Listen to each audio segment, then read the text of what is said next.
After leaving the college and crossing the long overpass, one could see the subway that led to Guangyuan Road of Jiangnan. Yuan Long Herb Shop was located in Guangyuan Road. Passing the check-in with the crowd and traveling all the way along the long escalator, one could reach the bustling underground world. Intertwined subway lines connected four nearby provinces. In the last 100 years, it was like human beings had accumulated a lot of skill points and started spending them, for the technology tree had been developing explosively. This web-like subway world was totally unimaginable to the people 100 years ago. Taking a flying sword with him, Shuhang carefully evaded the security system, though ordinary people couldn't see it.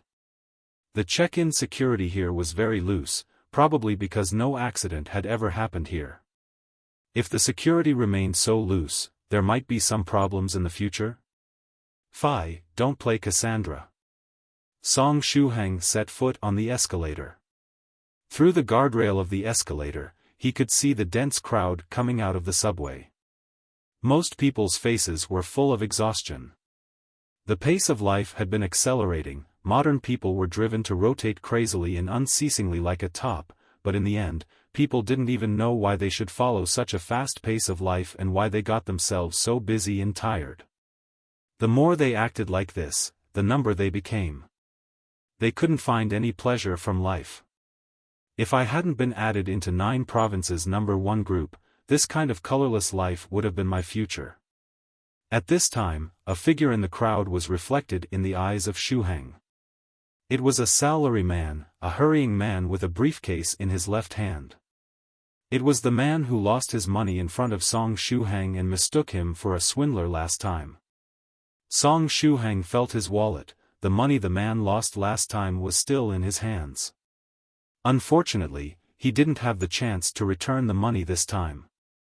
The escalators in the upper and lower subway levels were separated by a tall fence, which was designed to prevent people from doing dangerous things such as crossing the escalators. If I have a chance to meet him again, I will return his money to him. However, he felt the man acted a little bit strangely. It seemed that he was hiding behind some tall people either by accident or on purpose, which made him look sneaky. One on the upper level, and the other on the lower level, Song Shuhang and the man passed each other while standing on different escalators. Song Shuhang, with a gentle smile, found the subway train to Guangyuan Road and waited on the platform. Perhaps because of the college entrance exam, the passenger traffic in the subway today was particularly large. There were long queues in front of the platform, people kept joining the queues, making them even longer. Because there were so many people, the cooling equipment on the platform completely lost its efficacy. A young mother, holding her daughter behind Song Shuhang, complained in stilted Chinese, "It's hot. There are so many people today that the cooling equipment is completely useless." Behind the young mother, a white-shirted man loosened his collar and said helplessly. The little girl held by the young mother made a naughty face and said in a very stilted Chinese, "The air is not circulating. It is stuffy." She was about 4 or 5 years old, with bobbed hair, dark big eyes and one-piece dress, as delicate as a porcelain doll. "The train has almost arrived. Just be patient." The white-shirted man smiled bitterly. Because today was the college entrance exam day, traffic was jammed, and so they chose to take the subway. However, they didn't expect that subway was even more crowded. It was better driving than taking the subway. At least staying in the car would be more comfortable than staying here without a normally functioning air conditioner. As they were complaining, the little girl suddenly felt something cool in front of her, so she couldn't help leaning forward. Ouch! She hit something like a wall and it hurt. But the wall was so cool, and it felt like lying on a cold water bed in the hot sun, and she couldn't help rubbing up against the cold wall. Song Shuang turned his head and looked at the little girl, who kept rubbing against him like a happy kitten, speechlessly. Since he mastered the technique of applying mental energy, he could control the cold air of spirit-binding ice bead and kept the cold air onto his body. Otherwise, in the hot summer, he would radiate cold air like a human-shaped air conditioner, which would easily arouse suspicion. However, why was he still so attractive even though he had kept low-key? Sorry, the young mother kept apologizing to Shuhang in stilted Chinese and reached out, trying to drag her daughter back. Her daughter was not very good at Chinese, and she had been a little shy after coming to China with her father. Why did she keep happily rubbing against a stranger like this? Was it because the weather was so hot that her daughter's brain crashed? No. Mom, no, the little girl firmly held Song Shuhang, refusing to let go. The young mother and her father were a little embarrassed. I'm so sorry, the child is being naughty. The corners of his mouth twitching, the white-shirted father reached out, trying to pull his daughter back. No way, don't pull me. I'll break up with you. Dad, I'll never talk to you, the little girl cried out, her mouth wide open as if she was going to cry. Her father froze though he had already reached out with his hand. Suddenly, everyone around them looked at them. At this time, Song Shuhang was maintaining the state of vigilance and was sensitive to everything around. With so many eyes staring at him, he felt like he was suffering from 10,000 arrows shot at once. How about I hold her for a while? Song Shuhang asked carefully, because he was afraid of being taken as a human trafficker. Before the little girl's parents answered, the little girl was already running into the arms of Shuhang, shrinking her legs like a monkey and climbing onto Shuhang. What could the white-shirted father do but laugh and keep smiling bitterly? He replied with a wry smile, "Sorry for troubling you, little brother." Song Shuhang held the little girl up gently, and let her lean on his shoulders in a comfortable position. The little girl clung to Shuhang and made a face at the young mother and father. Heaving a sigh of enjoyment, she felt that it was the most comfortable thing in the summer. The big brother's body was like heaven. Seeing this, the white-shirted dad suddenly felt pain in his heart. He was lost and lonesome. Oh, my daughter, my daughter. She's not mine anymore. The young mother looked at Song Shuhang with some curiosity, wondering why this seemingly ordinary young man would attract her own daughter. Well, he was a fine-looking young man, and looked like a good man. Maybe it was because he was a good person that her daughter, who was somewhat introverted as of late, would like to stick to him? As the beautiful mother was thinking, there was a distant sound of the train, and the train had arrived at the station. Using his strength as an advantage, the white-shirted dad took the lead to jump into the subway, hoping to get a seat. But, unfortunately, the seats had been taken up in the last few stations, and he looked at Shuhang embarrassedly. His daughter had been 5 years old, and it was not easy to keep holding her. The young man looked a little thin. He was worried how long the young man could hold his daughter. He smiled gently. It was a pleasure for him to help others, and he had no intention of giving up the pleasure. The little girl lay on the shoulder of Shuhang and happily nuzzled, looking so contented, snowflake snowflake snowflake after more than half an hour. The subway prompted that the station of Jingli Plaza was the next stop. The white-shirted dad breathed a sigh of relief, as they would arrive at their destination with one more station. His own daughter had lain on the shoulders of the young man and fell asleep. Never judge from appearances. The young man looked thin and weak, but his physique was great.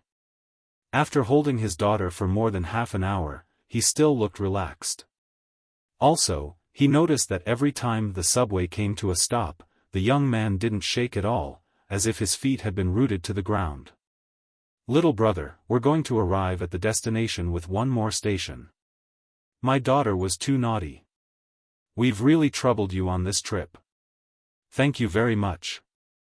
Have you reached your destination?" The white-shirted dad reached out carefully and took the sleeping daughter from Shuhang. "No problem, I have a few more stops left. Your daughter is lovely, ha ha ha." Song Shuang smiled and handed the little girl back. In fact, he had already missed his stop. He had arrived at his destination 3 stations ago. However, watching the little girl in his arms sleeping sweetly, his bleeding heart trait began to take effect, so he continued to hold her and stood for 3 more stops. So, he would have to take the subway and get back. Once they arrived at Jingli Plaza station, the father in white shirt nodded in appreciation to Shuhang, then stood near the exit in preparation to get off the train at the next stop. He originally wanted to leave Shuhang a name card, but he dropped that thought as he had only intended to go on a leisure trip with his family and thus didn't have any name cards with him. Besides, strangers who come into contact with each other by chance wouldn't end up meeting again, usually. There were less people getting on at Jingli Plaza station. Once the doors opened, people on the train got off, and people on the platform got on. The last person that entered the cabin was a tall and bald white man. He was incredibly eye-catching. White baldies were not a rare sight, but baldies that had neat 6 dots jibba were truly a rare sight. TL 6 dots jibba are the burn marks that Buddhist monks put on their head. This was a genuine Caucasian monk. He was over 2 meters tall with a shiny bald head. Under this blistering hot weather, he was even wearing a thick monk robes, completely wrapping up his body. In his hands was a string of Buddhist beads. He mumbled to himself, seeming very professional. Is becoming a monk a very profitable profession now? Even foreigners come to snatch such a job. It's said that foreign monks are very educated. For him to come from overseas, with the great distance, his popularity must be amazing, right? When the people on the train saw the Caucasian monk, they spontaneously took some distance from him. It's such a hot day that they felt hot just from looking at his attire. If they stayed near him, they'd feel heat hitting their faces. Song Shuhang unintentionally gazed at the Caucasian monk. This person didn't just have tall stature, he had much more chi and blood than ordinary folks. Furthermore, his mental energy was so formidable that it was scary. Through the alertness state, Song Shuhang could make out the disparity in mental energy between him and the monk. If Song Shuhang's current mental energy was like a little light bulb, then the Caucasian monk's mental energy was like a huge searchlight. However, the monk didn't seem to be able to control his powerful mental energy, and let it loose all over his surroundings. This fellow isn't an ordinary person, is he also a cultivator? Song Shuhang made a conjecture inside. He once again shut his eyes and entered the alertness state to conceal his aura. He didn't want to reveal his identity as a cultivator as he did not have any great strength at the moment. He was deeply aware of the troubles that would come if he was exposed now.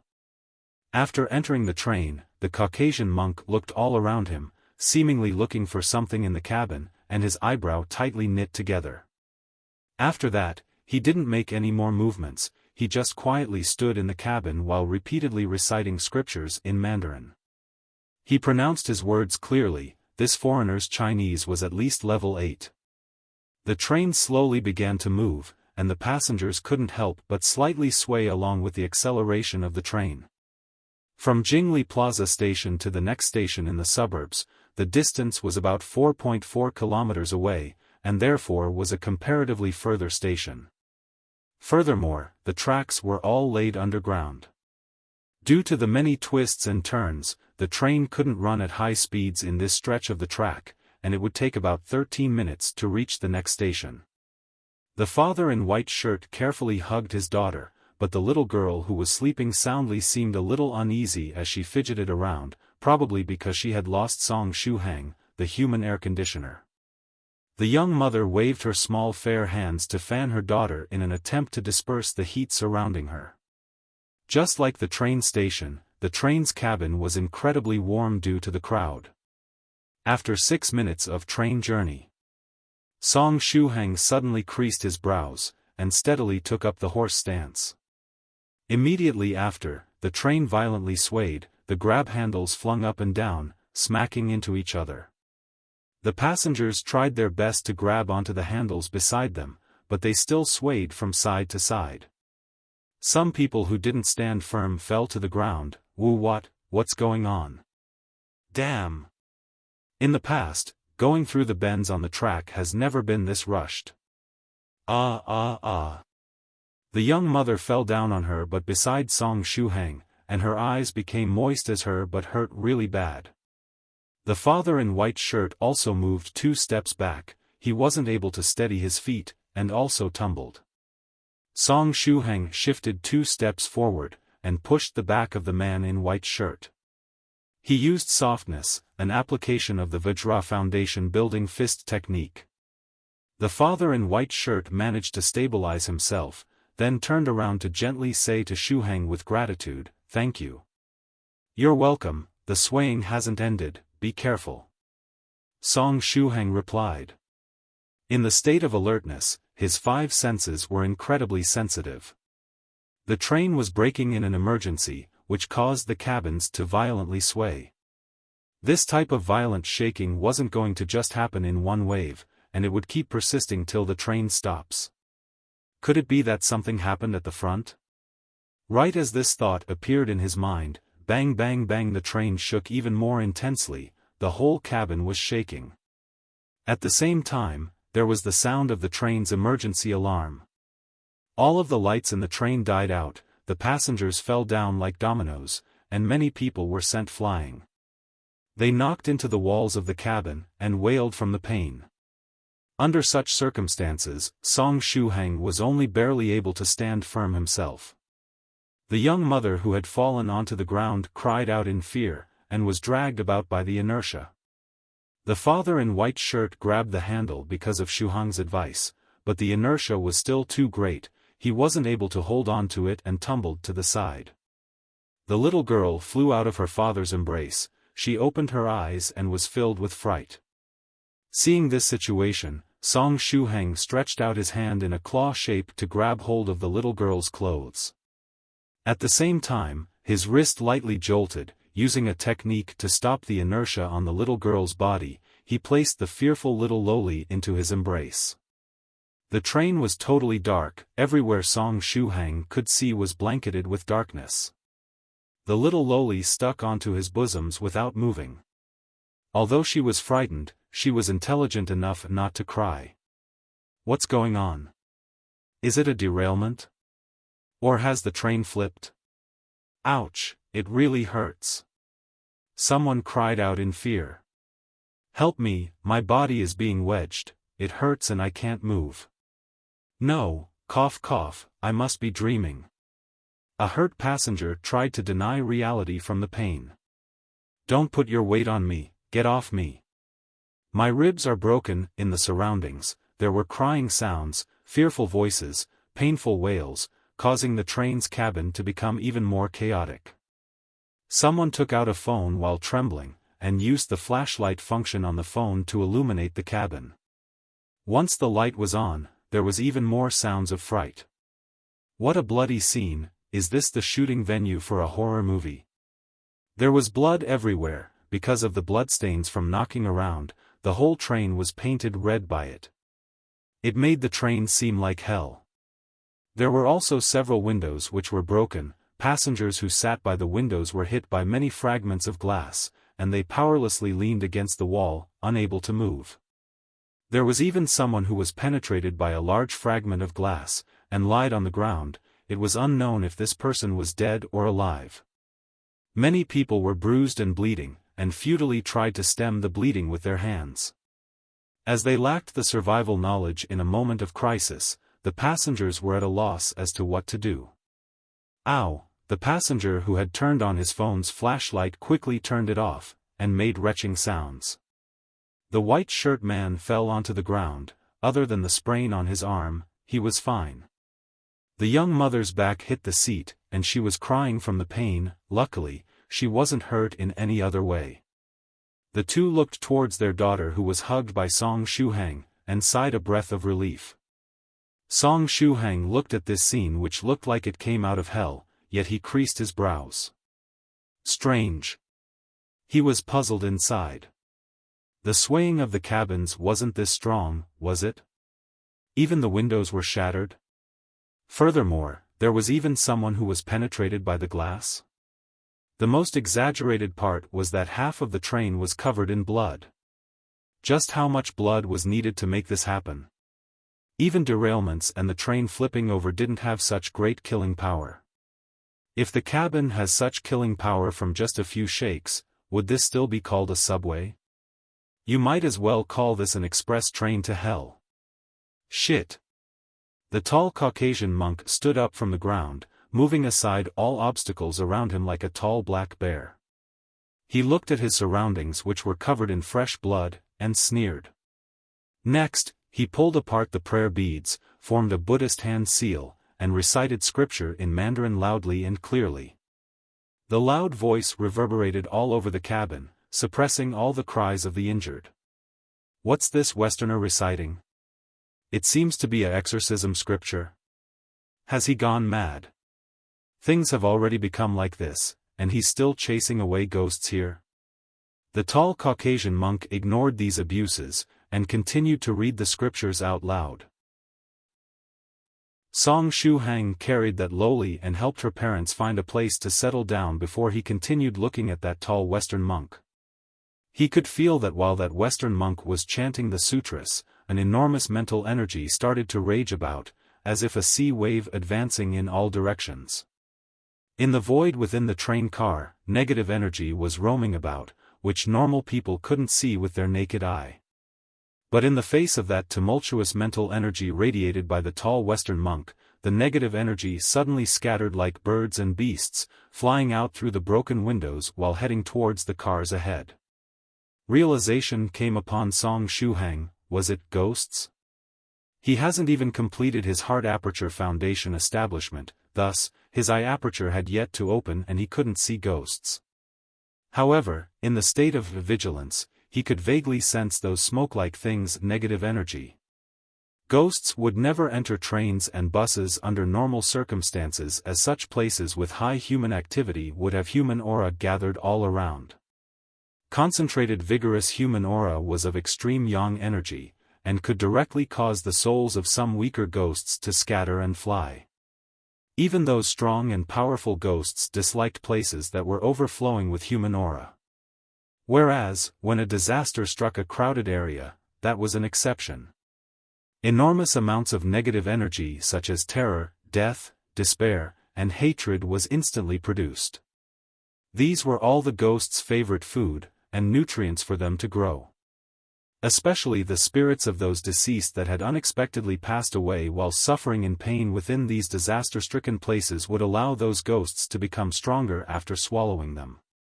Some stronger ghosts could even forcefully snatch away the spirits of those near deaths, and such spirits would allow ghost strength to increase even more.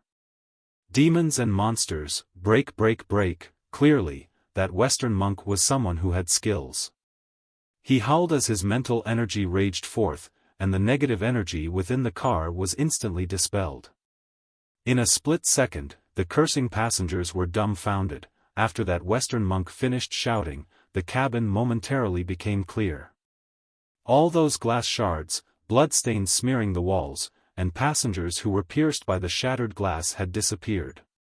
Although the passengers within the train's cars fell down, none of them were dripping with blood.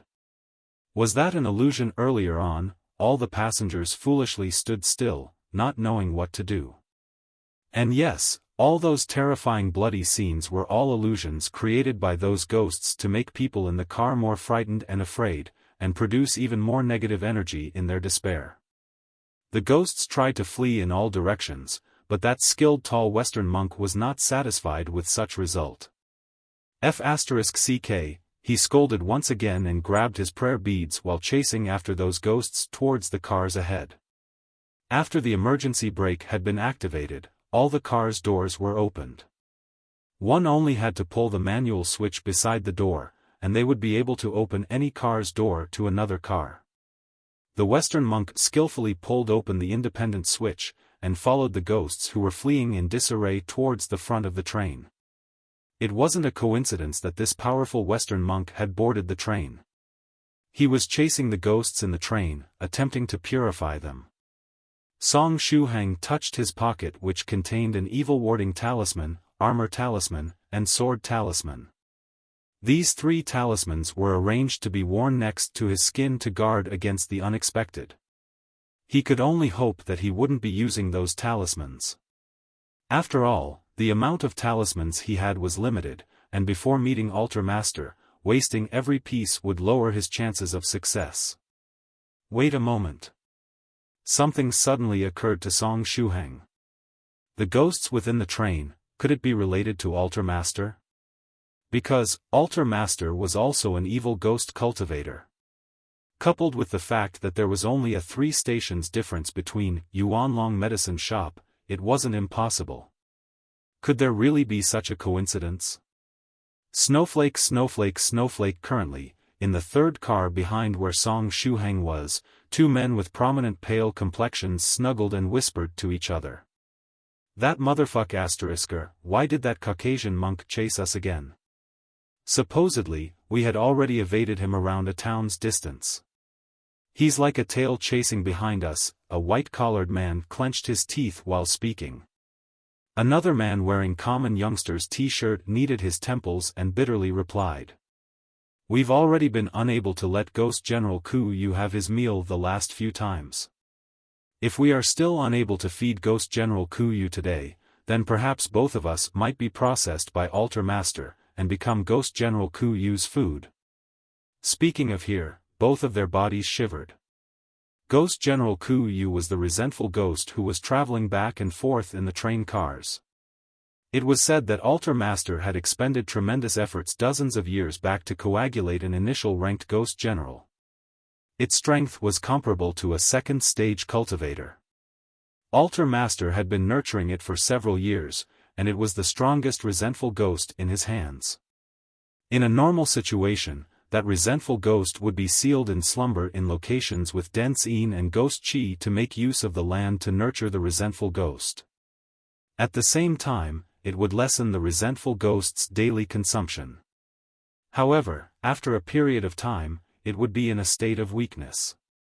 Therefore, every time Altar Master went out with the resentful ghost, he would need to find food for its consumption nearby, for it to recover from its weak state. Both men were the Foundation-level members in charge of bringing the resentful ghost to hunt for its food. They would usually search for disaster scenes or bring it to the cemetery to replenish it. Yesterday, just when they were letting loose Ghost General Ku to let it consume its food in the cemetery, they had coincidentally met a tall Western monk. If it weren't due to them being vigilant and escaping fast, well, suffice it to say that the weakened state Ghost General Ku was nearly purified by that Western monk. Just thinking of it made them scared. If Ghost General Ku was purified, both of them would absolutely commit suicide. That way, they'd be able to die more straightforwardly. Both of them had run together while bringing along Ghost General Ku to escape a considerable distance with great difficulty before managing to find a long byway train route here.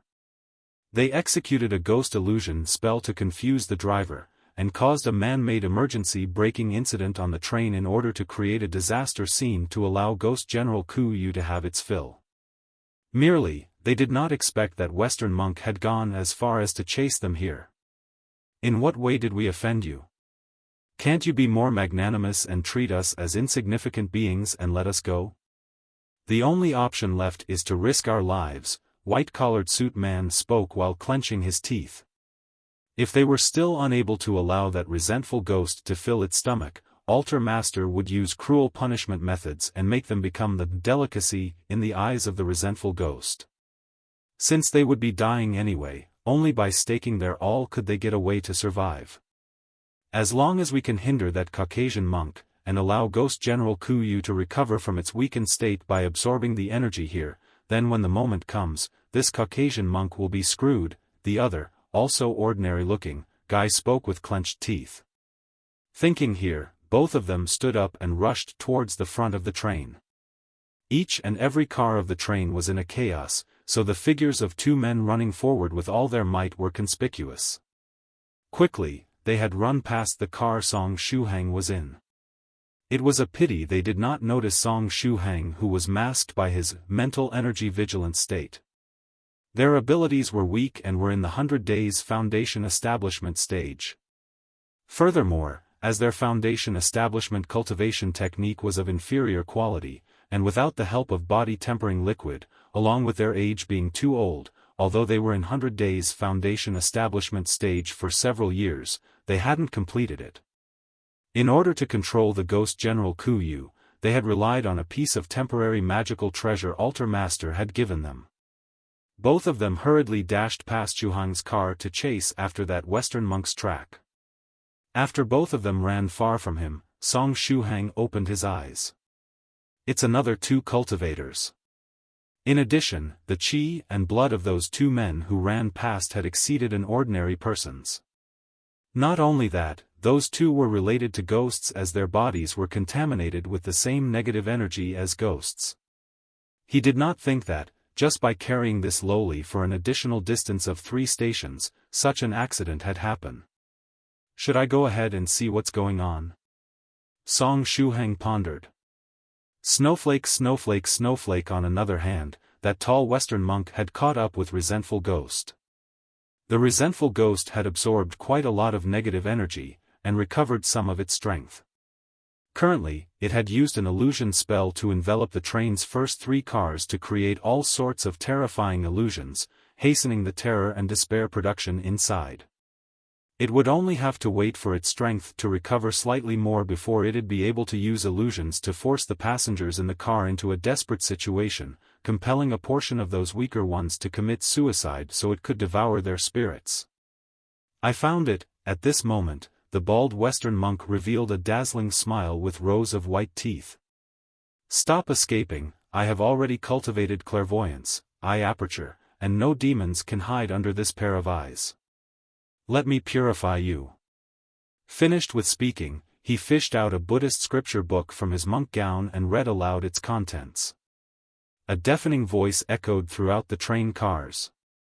Each and every Mandarin word of his was pronounced so accurately that it would actually cause many local Chinese people to feel shame. As the Caucasian monk recited the scripture, a dull golden light appeared on the surface of the Buddhist scripture in his hands. It was stately and holy, and it was visible to the eyes of ordinary people. But if there was a cultivator who had their eyes acupoints open present, they would be able to see the Caucasian monk's powerful mental energy drawing out the contents of the Buddhist scripture, with the scripture's words turning into small golden talismans that were the size of fingernails, pouring out towards the angry ghost like a tsunami.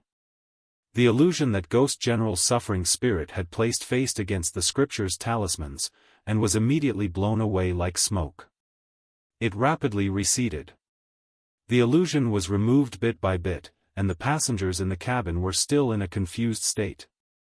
As they had been enveloped in the illusion for too long, they were different from Song Shuhang's cabin, and had a portion of their energy stripped away by the suffering spirit, so they were still in a blurred state.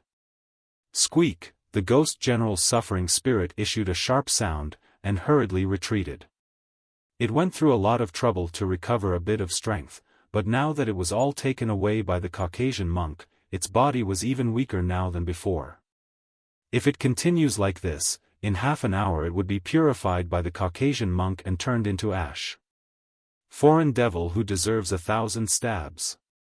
When the 2 men who rushed over saw this scene, their hearts nearly burst. The businessman breathed in hard, and in the next moment all of the muscles on his body bulged, causing the originally fitting shirt look extremely tight.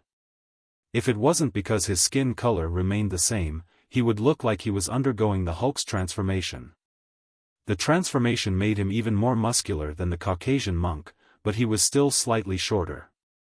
Next, the businessman charged towards the Caucasian monk like a tank. In his path, the passengers who were in the way were knocked flying. On the other hand, his companion cooperated well with him. In the moment before the businessman transformed, he took out 8 needle-shaped things, and threw them at the cameras in the train, breaking them all. Even though they were ghost cultivators of the evil path, they didn't want to brazenly reveal themselves to tons of people. As for the passengers in the cabin, they were in a state of blur, and weren't a problem.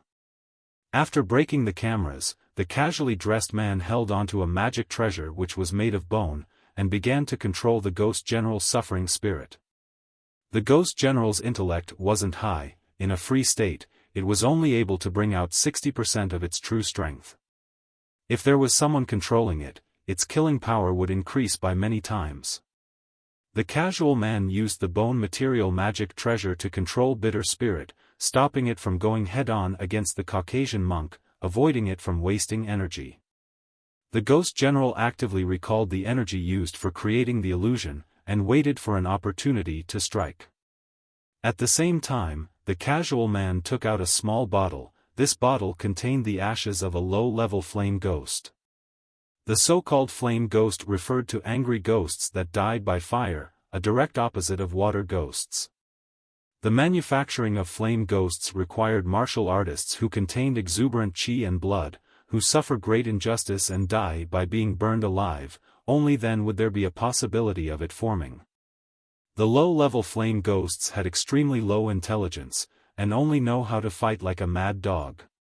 However, through its ashes, one can control which target it attacks. Once the bottle was opened, the flame ghost leaped out of it. A low-level angry ghost like the flame ghost had no fixed shape, it was just a heap of ghostly fire, but it was quick. The casual man used its bones' ashes to order it to attack the Caucasian monk. The flame ghost fiercely yelled, and attacked in that direction. Its speed was many times faster than the transformed businessman. It began later but arrived first, and attacked the back of the Caucasian monk one step earlier. The Caucasian monk sensed the impending attack from the flame ghost. He revealed a disdainful smile, but didn't stop reciting the scripture.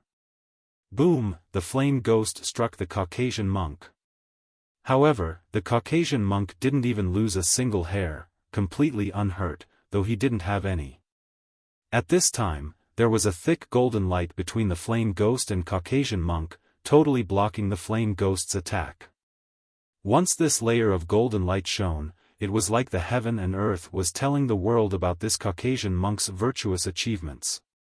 The light of virtuous achievement protected his body, and no evil can touch him. Motherf *Ker, just how many angry spirits and departed spirits has this Caucasian monk purified in this lifetime? The casual man was extremely shocked inside. It must be known that one must transport 100 departed souls to receive virtuous achievement. Transporting 1,000, one would receive the light protection of virtuous achievement. For this Caucasian monk's thick light of virtuous achievement, he must have transported at least 10,000 or more souls, right? It's exactly because he had the protection of virtuous achievement that he generously allowed ordinary ghosts and demons attack all at once as he just stood there. He knew that he wouldn't be harmed at all. Damn, why do you have to be so hard-working as a Caucasian monk? Even local monks don't have virtuous achievements like you, right? Right now, in the whole of Huaxia there should be very few senior monks who have transported over 10,000 souls, right? The casual man controlled the flame ghost, allowing it to return. The enemy's light of virtuous achievement was this thick, ordinary ghosts didn't have any use at all, bringing them out was just embarrassing himself. However, it was too late. It's easy to come, but hard to leave. The Caucasian monk loudly recited scripture, and 7 talismans transformed from scriptures entangled the flame ghost, revolving around its body. In a moment, the flame ghost's fire was extinguished, revealing an illusory image of a resolute-looking man. The illusory man originally had a malevolent face, but as the gold talismans revolved, he quickly turned peaceful. He looked at the Caucasian monk with a free smile, then his body turned into grains of light, and he dissipated. Bang! The bottle which held the flame ghost's bone ashes which the man was holding onto shattered, and the bone ashes contained inside fell onto the ground. Roar. At this time, the transformed businessman finally reached the Caucasian monk's side, and charged over like a black bear. The Caucasian monk remained motionless, he stood there to receive the businessman's bear-like charge. Bang! After his transformation, the businessman's muscles weren't just for show. With one hit, he managed to push the bigger Caucasian monk into continuous retreat. He even had to stop his chanting of the scriptures. Ah! The businessman's attack went off without a hitch. Taking advantage of Caucasian monk's moment of unsteadiness, he charged with both fists towards Caucasian monk like a crazed bull. Caucasian monk smacked his lips together, but a happy smile showed on his face. "You're really a noob, you're just a newbie." In the middle of his attack, the businessman felt rather puzzled by those words. "You just took the initiative to attack me." Caucasian monk looked proud of himself as he said, "So, I can return the attack now." Shifu said before, this is called legitimate self-defense. Having said so, Caucasian monk clapped his hands, "Fly away, faggot." After that, the businessman was easily swatted away, just like a housefly, and he landed heavily against the train wall. This Caucasian monk wasn't just well versed in Chinese, he was even able to understand some web slang. Although it was really old slang from over a decade ago. However, you couldn't deny that this guy was really good at Chinese. If only I had known earlier that there was someone behind that angry ghost.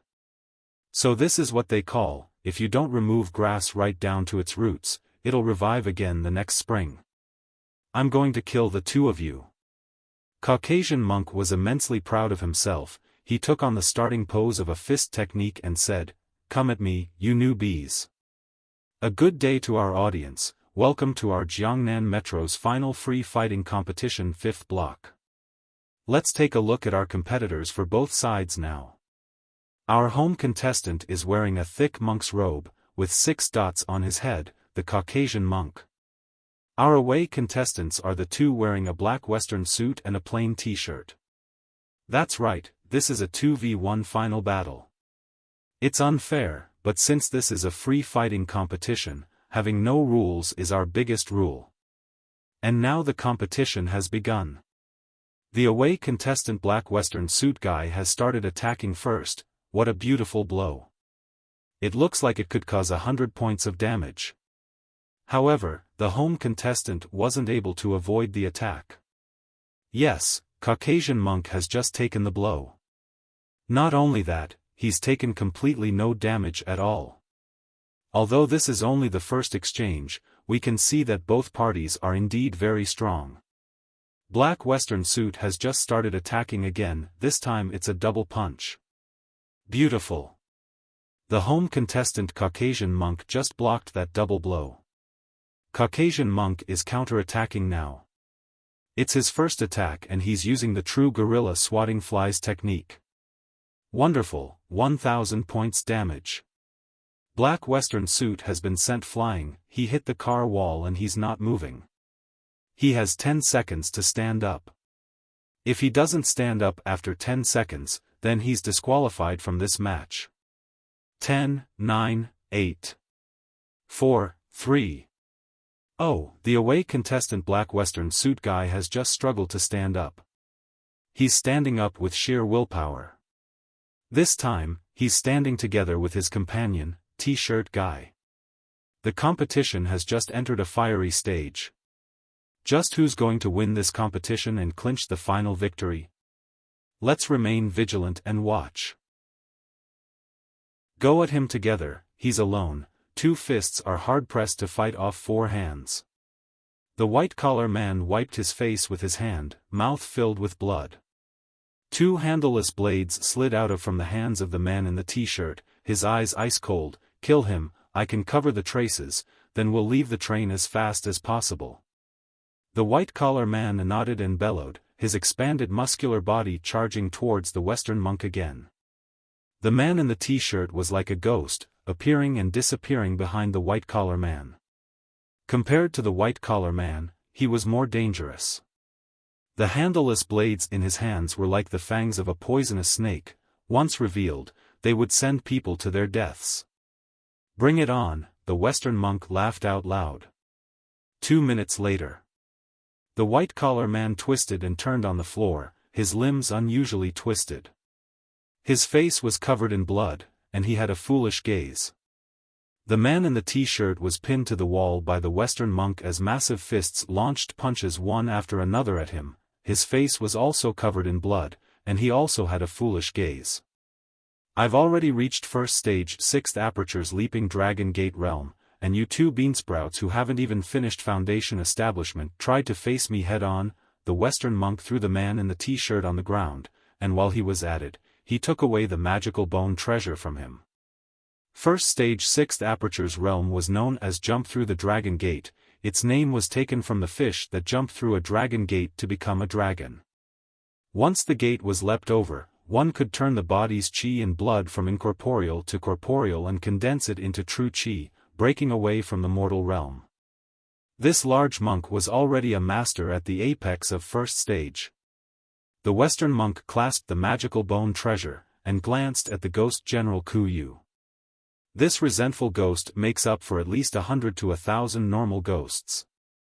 If I purify it, I won't be too far from the phenomenon of fish jumping through the dragon gate. Once I leap over the dragon gate, I'll advance one step further, the Western monk muttered and forcefully crushed the magical bone treasure. The magical bone treasure was connected to Ghost General Ku Yu. As the magical treasure shattered, Ghost General Ku Yu screamed in pain, take its life while it's sick. The Western monk took the chance and grabbed his scripture and prayer beads. The scripture flipped on its own to the suited location. The Western monk recited the scriptures loudly, grabbing and fiercely waving the prayer beads with his right hand. The prayer beads dispersed like golden bullets, shooting towards Ghost General Ku Yu. It was incredibly fast, and the opponent could not evade in time. Ghost General Ku Yu was continuously hit by the golden prayer beads, 10 holes were shot open, and the ghost aura thinned. It screamed in pain again and again. The Western monk knitted his brows, unsatisfied with the results. Soon after, he threw out his scriptures like his beads. The scriptures disassembled in midair, turning into sheets of holy pages that covered Ghost General Ku Yu. The target's screams of pain became more acute. The Western monk formed an evil warding demon subduing seal. Golden light shined from his eyes, and prayers spilled from his mouth. Bastard, stop, stop, the white-collar man struggled as he crawled toward the Western monk and screamed with all his might, dragging out a long trail of blood. If Ghost General Ku Yu was purified, he and the man in the t-shirt were guaranteed to die. The man in the t-shirt regained consciousness, and also crawled towards the Western monk like a bug, opening his mouth with the desire of biting him. Stop, don't purify it, no, we'll die. Stop. This was the sorrow of being a nobody, their life wasn't in their own hands. The Western monk's eyes lowered, but he did not stop reciting. The pathetic men certainly were to be despised, evil Tao ghost cultivators were something he's seen plenty of. These situations were also something he had also experienced aplenty. He could not possibly stop purifying the ghost for these two men. Even though they may die from it. All resentful ghosts must be purified.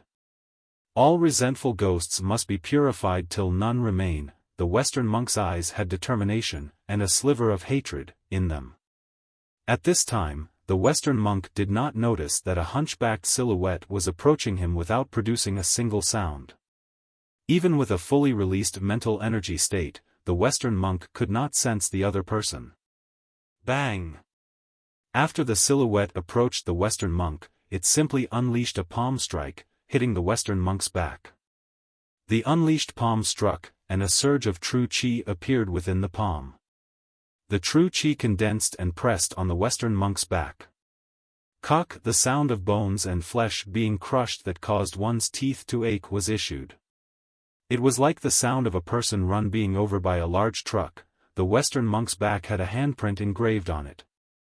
The Western monk had had his guard completely down, and blood gushed from his mouth. The golden light in his eyes dispersed, and the Sanskrit words from his mouth stopped at once. The prayer beads and holy pages that enveloped Ghost General Ku Yu turned into ordinary objects without the Western monk's support, falling onto the ground. The scattered prayer beads hit the floor, emitting a ding-ding-dong-dong sound. Next, the Western monk fell hard onto the ground, both eyes looking in disbelief at the man behind him. True Chi, it was a second-stage True Master. The opponent had an expert with True Chi realm on the scene. Why did they wait until now to strike? They could have crushed him once the fight started. Cough cough. The silhouette that succeeded with a sneak attack didn't immediately follow up with more attacks. He coughed twice, and his face was pale.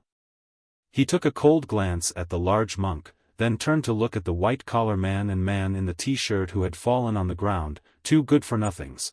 If it weren't for the last-minute change in my plans that brought me to this subway line by chance, I would have lost a precious ghost general.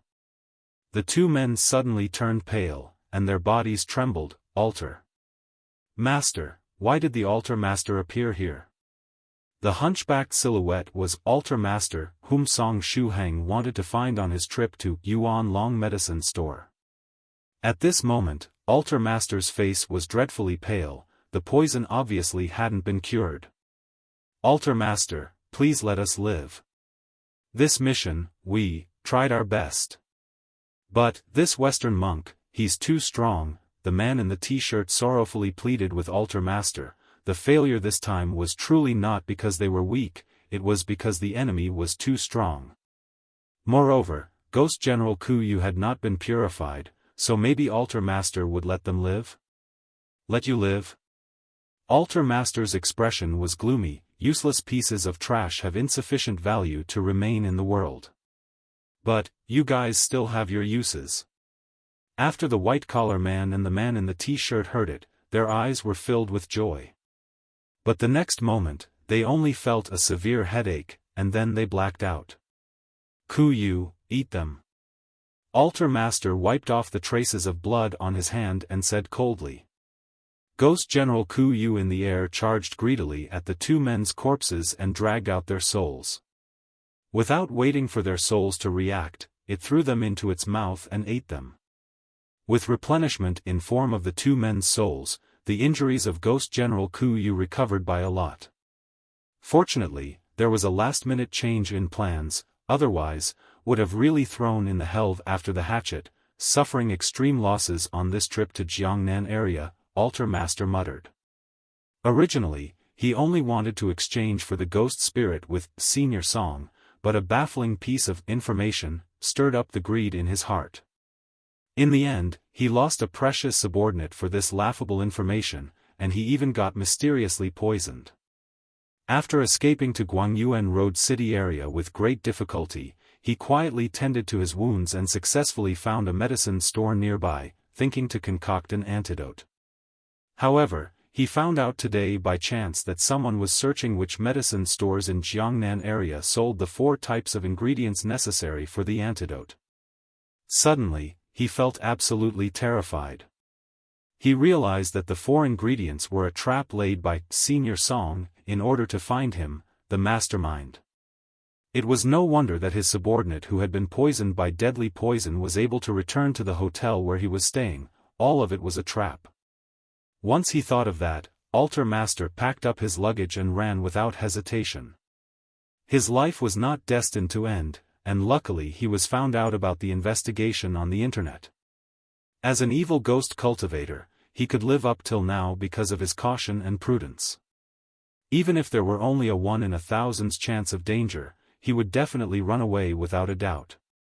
Then, under a coincidence, he came to the 5th line of the metro. Even more coincidental was that he found his useless subordinates and his precious ghost general being chased and almost killed by a Western monk. He was too lucky. If he were to get on an earlier train or a later train, he would have lost his precious ghost general. Thank goodness. Looks like after experiencing so much misfortune, this old man's lucky break has finally come. Altar Master thought. Next, I'll be defying the heavens. Altar Master walked to the Caucasian monk's side, and struck again with another palm. As long as the soul of this damn foreigner gets eaten, it would be sufficient for suffering spirit to recover from its weakened state. Perhaps it might even be a profit from a disaster. The Altar Master said inwardly. This Caucasian monk's strength was already at the level of a first-stage 6th acupoints leaping Dragon Gate realm. He also had the enormous power of virtuous achievement. To ghosts, he was simply an amazing nourishment for them like Tang Seng's meat. As long as suffering spirit could swallow the spirit of this Caucasian monk, it would have the chance to go up by a small realm. TL, Tang Seng is a monk in journey to the west who is said to possess flesh that could give immorality if eaten. This monk mustn't be allowed to escape. Therefore, despite having a heavily poisoned body, the altar master still wanted to take down this Caucasian monk. Altar master threw another palm towards the Caucasian monk's body, with a surge of true qi on his palm. If this palm hit, it would be enough to leave an open hole in this Caucasian monk's body.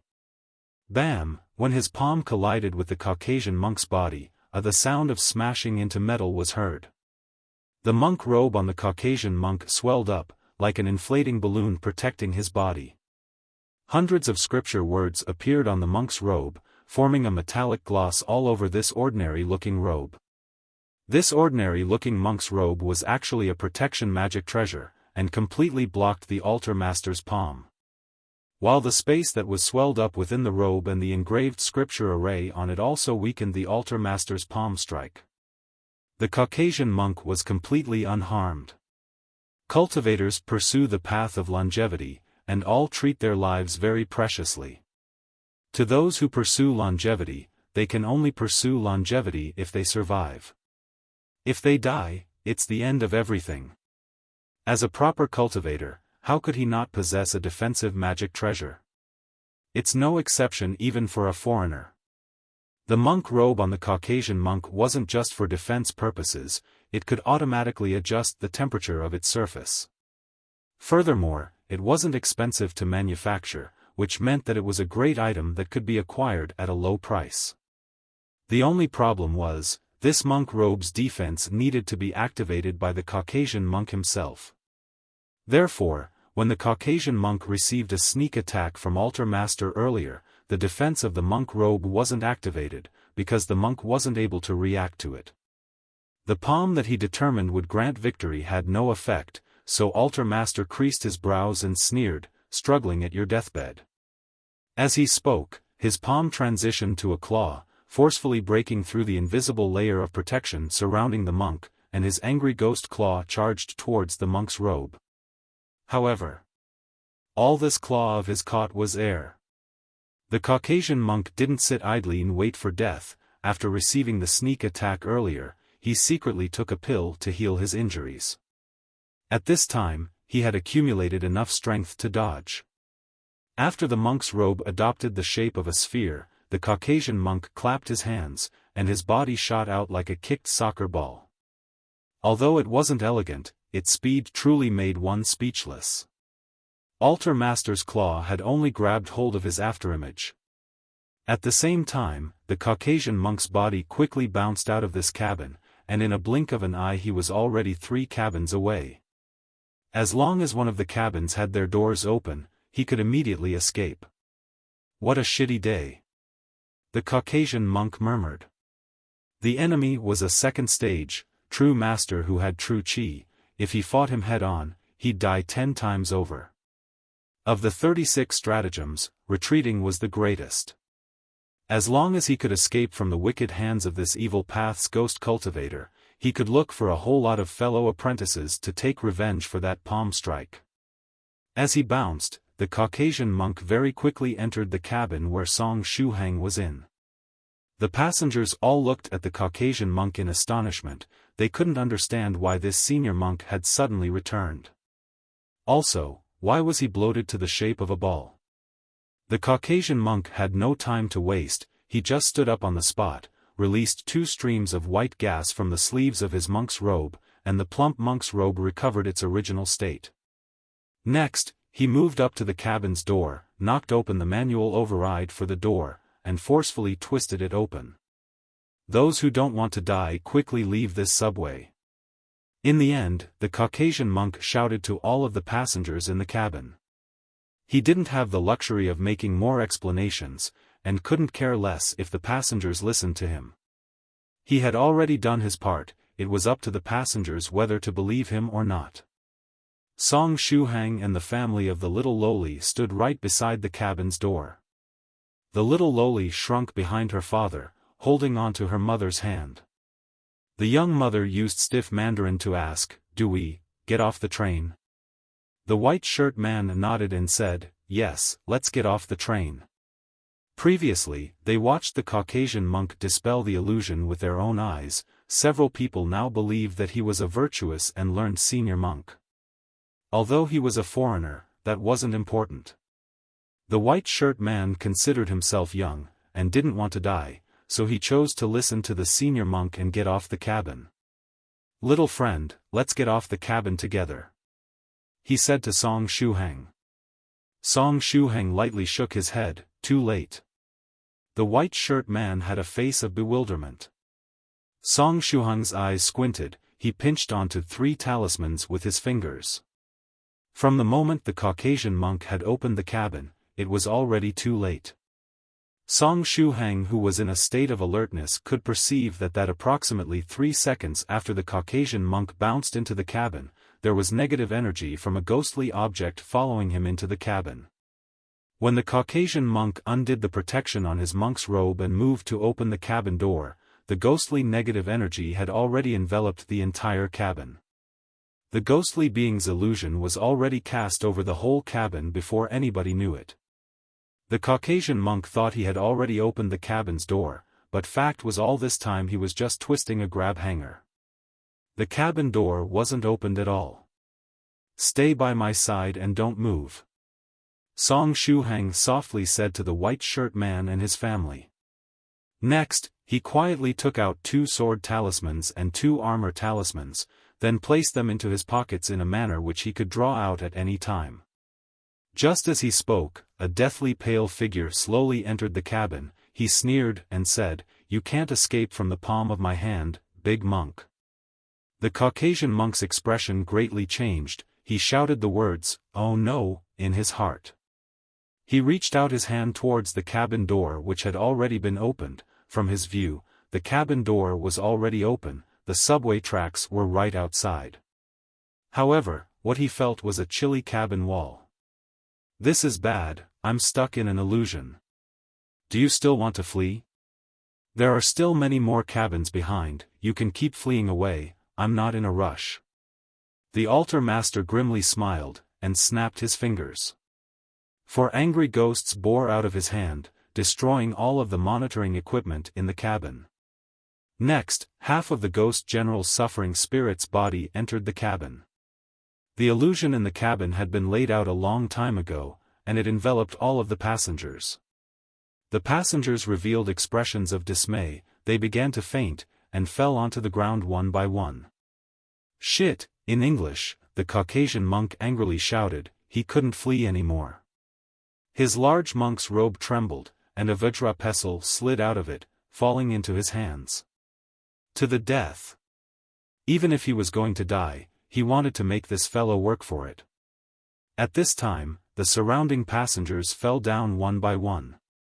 The white shirt father, young mother and the little lowly wore expressions of dismay as they fainted. The passengers received all kinds of terrifying torture in the illusions, forming pure terror, fear and other negative energies.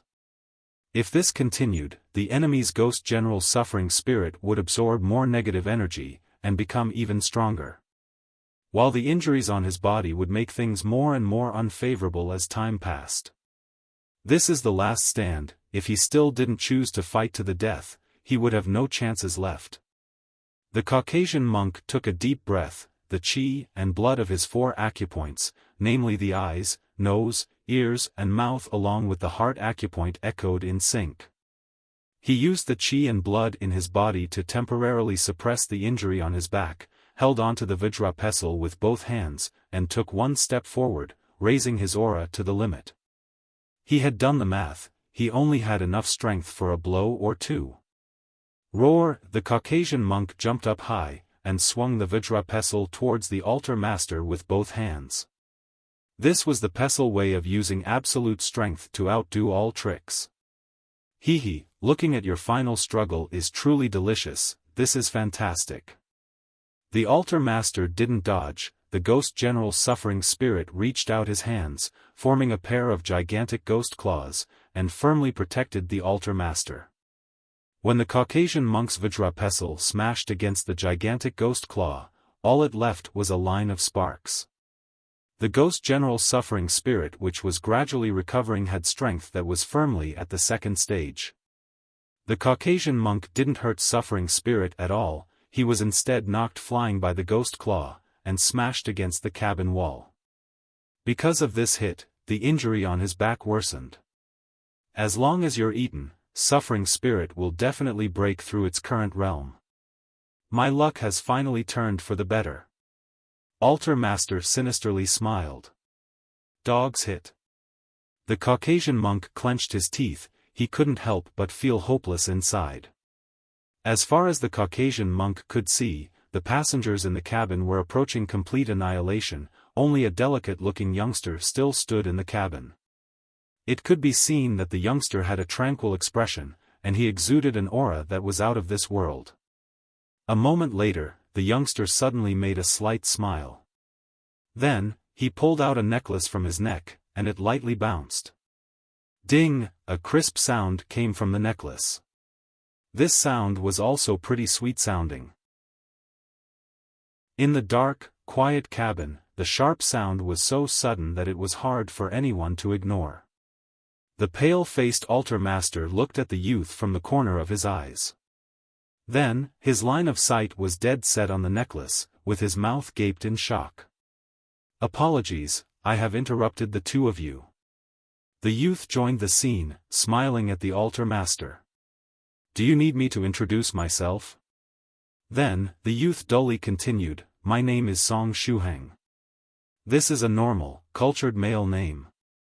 The Caucasian monk had no idea why the young man was introducing himself all of a sudden.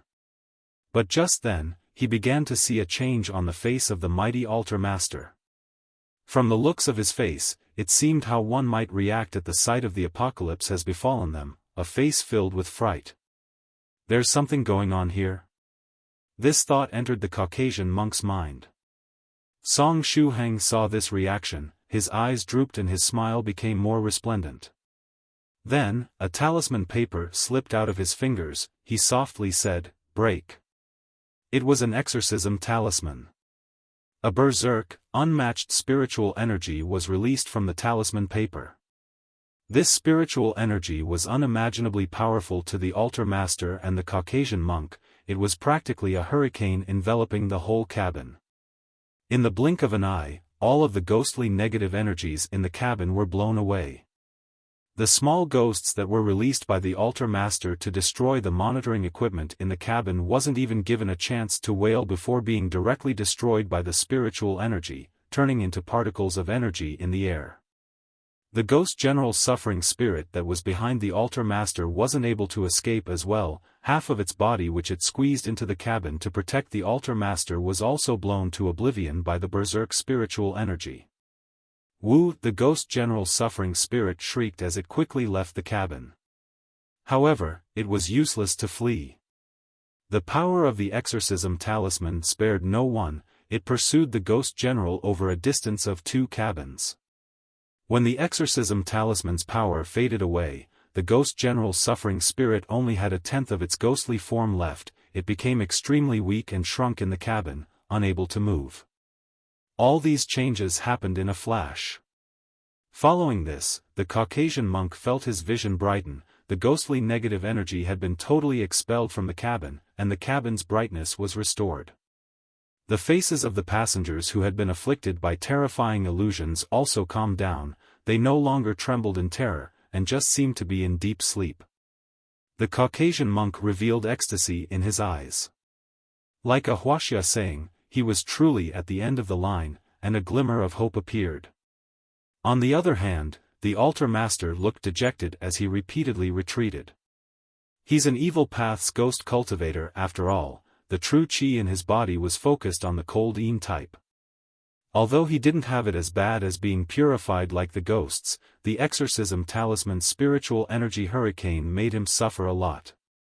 Add on to that, he had acute poison inside his body, this couldn't get any worse for him. But what's even worse is, this senior song, why is he here? The altar master felt his legs trembling again, he couldn't even stand stably. According to the clues left by the 4 special medicinal ingredients, this senior should be heading towards the Yuanzhou medicinal drug store, right? Why has he appeared here? Could it be that, this is another part of his trap? Everything he did was just to force me into this narrow train cabin? So it turns out that my luck never changed for the better, and the good luck from before was just a dying man's last spurt of luck? What kind of joke is this? The smile on Song Shuhang's lips became even more dense. Right now, he finally confirmed the true identity of this ghost cultivator in front of him. This man was lost in thought from seeing the spirit ghost instead of being pleasantly surprised. When he heard the name Song Shuhang, he turned pale from fright. After Shuhang used the exorcism talisman, he became even more dejected, and looked like he wished to flee from Shuhang. Add on to that, this person had a faint scent of medicine on him. Without a doubt, this person is the altar master. It's unexpected that he would be on the train leaving from Yuanlong Medicinal Drug Store. How close, I nearly missed him.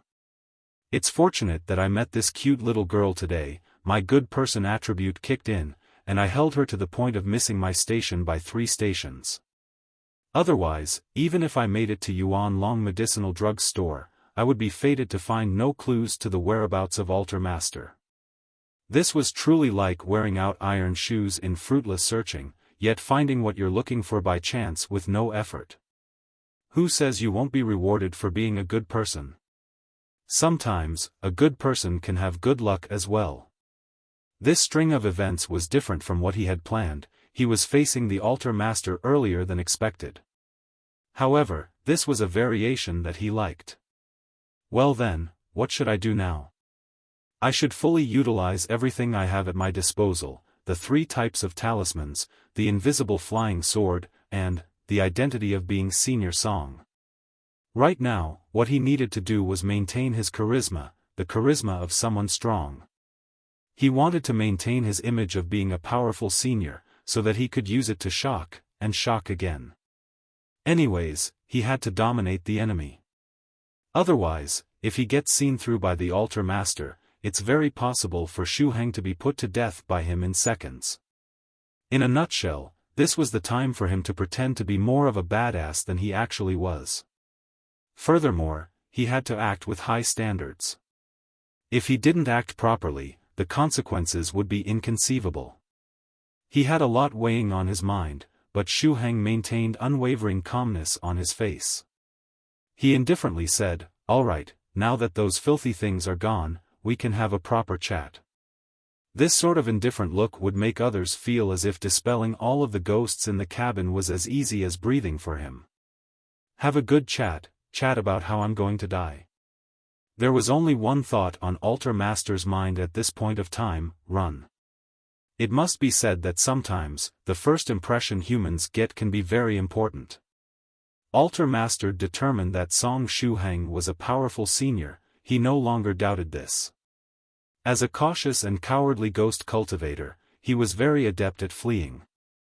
He had all kinds of methods of escaping. There were only things you couldn't think of, nothing that he couldn't do. This Senior Song is a complete mystery. He has deep pockets, a ruthless personality, and is adept at utilizing poison. Right now, I'm utterly weak, and I'm still affected by the enemy's poison. There isn't any chance of victory. My only choice is to flee. When there's life, there's hope. However, just as he thought of this, he saw the young-looking Senior Song slowly draw a shapeless and invisible item. It was something he couldn't see with his eyes, but he could faintly feel a dangerous and sharp aura exuding from it. This feeling, he felt it before from a powerful cultivator many years ago. It's a flying sword. Retrieving a severed head from 1,000 miles away is as easy as pie. This is how the flying sword is described. It's so fast that it can't have friends. Thinking back, he was just a first-stage cultivator then. He was lucky to have followed several senior cultivators to the dwelling place of an ancient immortal when they went there for exploration. During that period, as he was nervous and felt like peeing, Altar Master found a chance to pee, and peed against a wall. It was at that time that one of the senior cultivators who had a flying sword suddenly sent his sword flying. It went a long distance in a flash, chopped off the head of the enemy and returned. During this whole process, Altar Master still wasn't done peeing. Facing such a treasure, he simply had no way of escaping. Altar Master stopped trying to secretly retreat. Just as I had guessed, even if it can't be seen by the naked eye, as long as I grip onto the flying sword and consciously expose the flying sword to the enemy, cultivators of the second stage and above would have a slight reaction to it. Song Shuhang secretly sighed in relief. Earlier, he had saw through the fact that Altar Master intended to flee, so he thought of using the flying sword to shock the enemy. He mustn't allow Altar Master to escape. Otherwise, it'd be difficult to find him again in the sea of people. At the same time, he secretly pinched a sword talisman in the other hand. Once Altar Master tries to flee, the sword talisman would immediately behead him. However, this was a backup plan, as Song Shuhang couldn't confirm whether one sword talisman was enough to kill Altar Master. Fortunately, Altar Master was frightened by the flying sword's aura. Song Shuhang revealed a profound smile. "Huh, you want to flee? Do you think you can escape from the palm of this lord's hands?" How embarrassing. When he addressed himself as this lord, Shuhang felt goosebumps all over his back. "Senior Song, this junior had eyes but couldn't see Mt Tai and have disturbed you. Would senior please, give this junior a path of survival?" Altar Master didn't retreat, he bitterly pleaded for mercy. There's no way to escape. This is what Altar Master thought. This path of survival was most likely going to make him pay an unimaginable price. Furthermore, he still had no idea whether there was even a path of survival at all. Path of survival? Ha ha ha. Song Shuhang laughed out loud. Taking advantage of the time he spent laughing, his brain operated at rapid speeds, and he cooked up several plans in a flash. Haven't this lord given you enough chances? Song Shuhang replied back with a question. Altar Master was immediately overwhelmed with endless regret inside. It was indeed him who first mistook this senior as a possible ordinary mortal. He was controlled by his greed, and tested this senior over and over. However, this lord can give you one final chance. Song Shuhang held onto the flying sword with both hands, exuding the air of an expert.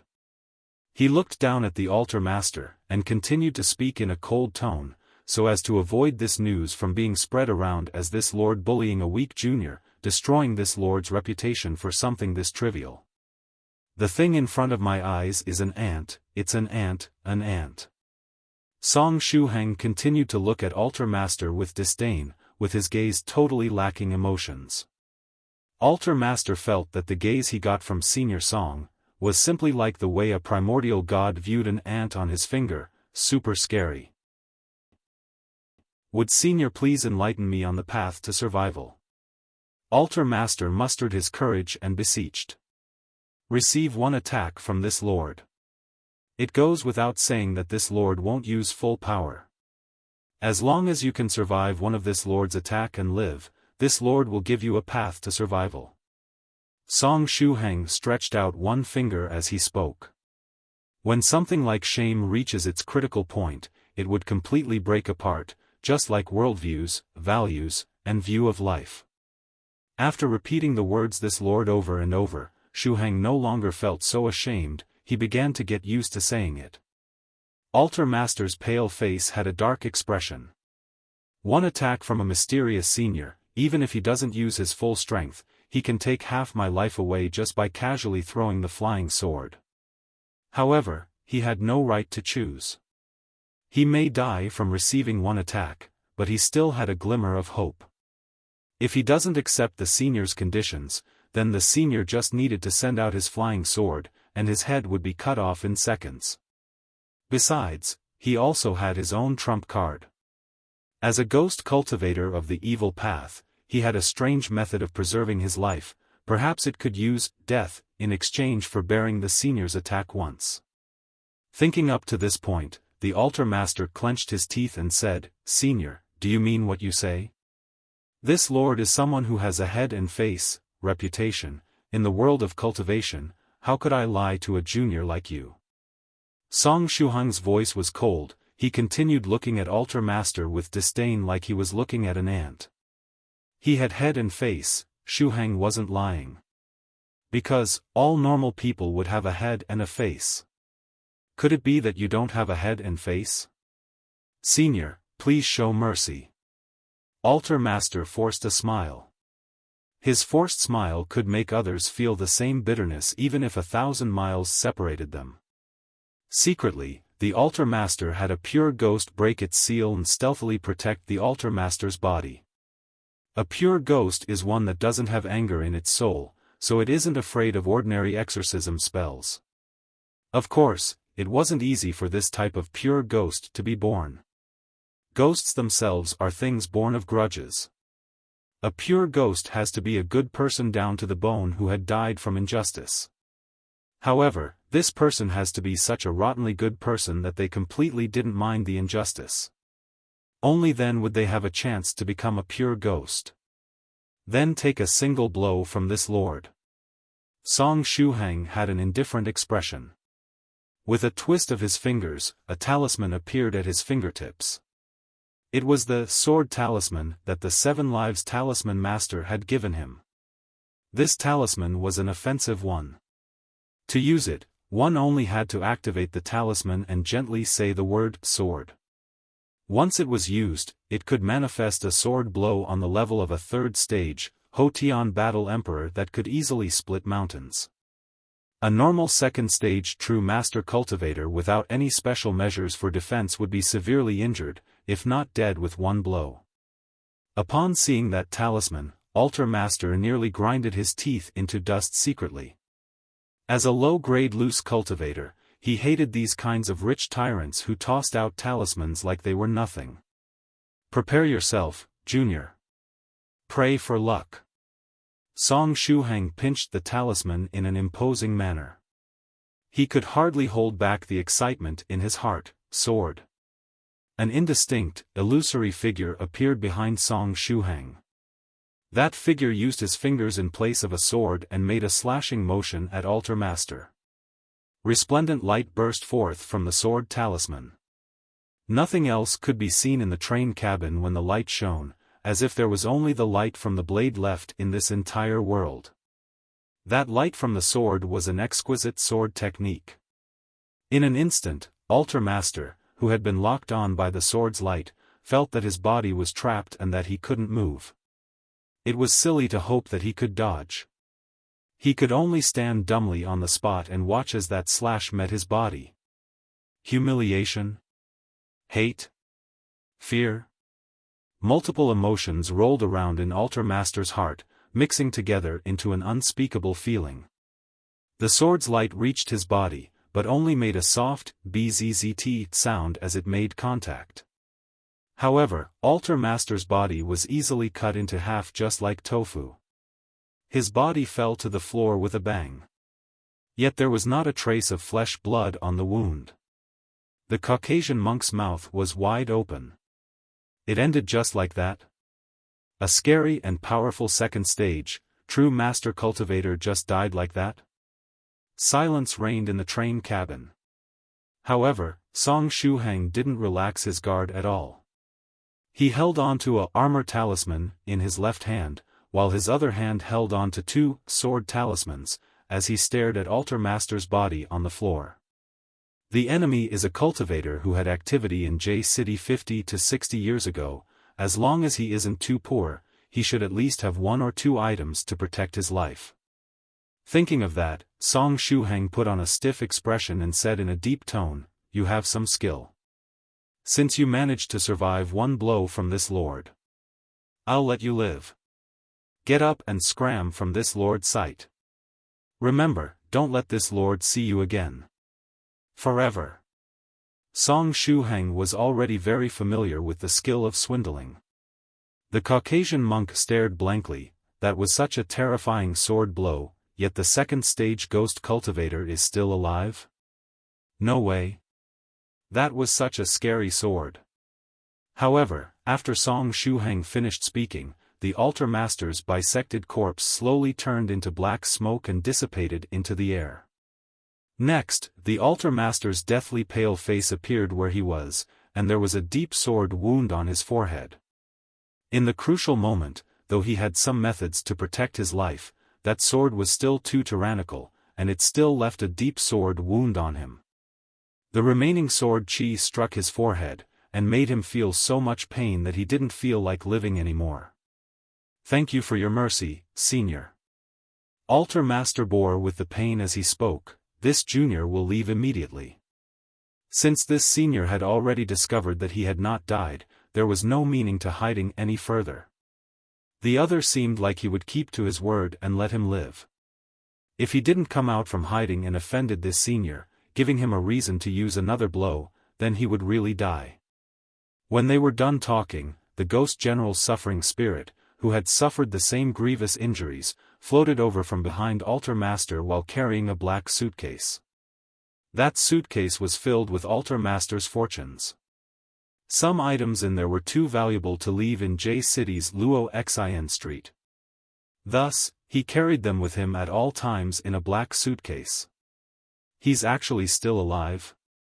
The Caucasian monk was in disbelief. Looking at that deathly pale face in front of him, Shuhang sighed inside as well. "This fellow is really still alive. For the sake of surviving, this fellow is really desperate. What a pity. If he was really a senior who cared about his reputation and whose words were worth their weight in gold, then he might really have let Altar Master live. However, this lord simply never intended to save face. What this lord wants, is to put you to death. If you don't die, this lord can't eat or sleep properly. It would be impossible to live through future days." Thus, when Altar Master took up the black suitcase and turned to leave with difficulty, in that instant, Shuhang took action again. "Sword! Sword!" He held a sword talisman in each hand, and activated them at the same time. Who would know if the Altar Master still had some trump cards left for self-protection? Thus, he threw 2 sword talismans at once. He only had 2 hands, so he could only use 2 talismans. If he had more than 2 hands, he would probably have thrown the remaining sword talisman out as well. The resplendent sword light once again shone from the sword talisman. The 2 sword lights formed an X as they flew towards Altar Master. Altar Master had maintained the same level of caution as he left, but it did nothing for him. The 2 sword lights were too fast. Once they were locked on, they even had the power to confine the enemy. After the sword light blasted past, the Altar Master's body was cut into 4 pieces, and he once again fell down onto the ground. But this time, he didn't have any means of surviving. There was no way he survived that. A second-stage cultivator's body was extremely sturdy. Even if he was cut into pieces, Altar Master didn't immediately die. His head stared dead-on at Shuhang. He had countless curses for him in his heart, but he could only speak 2 syllables, full of resentment in the end: shame, less. Although he knew that the enemy was an expert at poisons with a fickle character, his shamelessness truly had no bottom line. "Hee, whatever you say." Shuhang took up another talisman in his hands. It was the exorcism talisman. Altar Master was already dead, but his angry ghost, suffering spirit was still alive.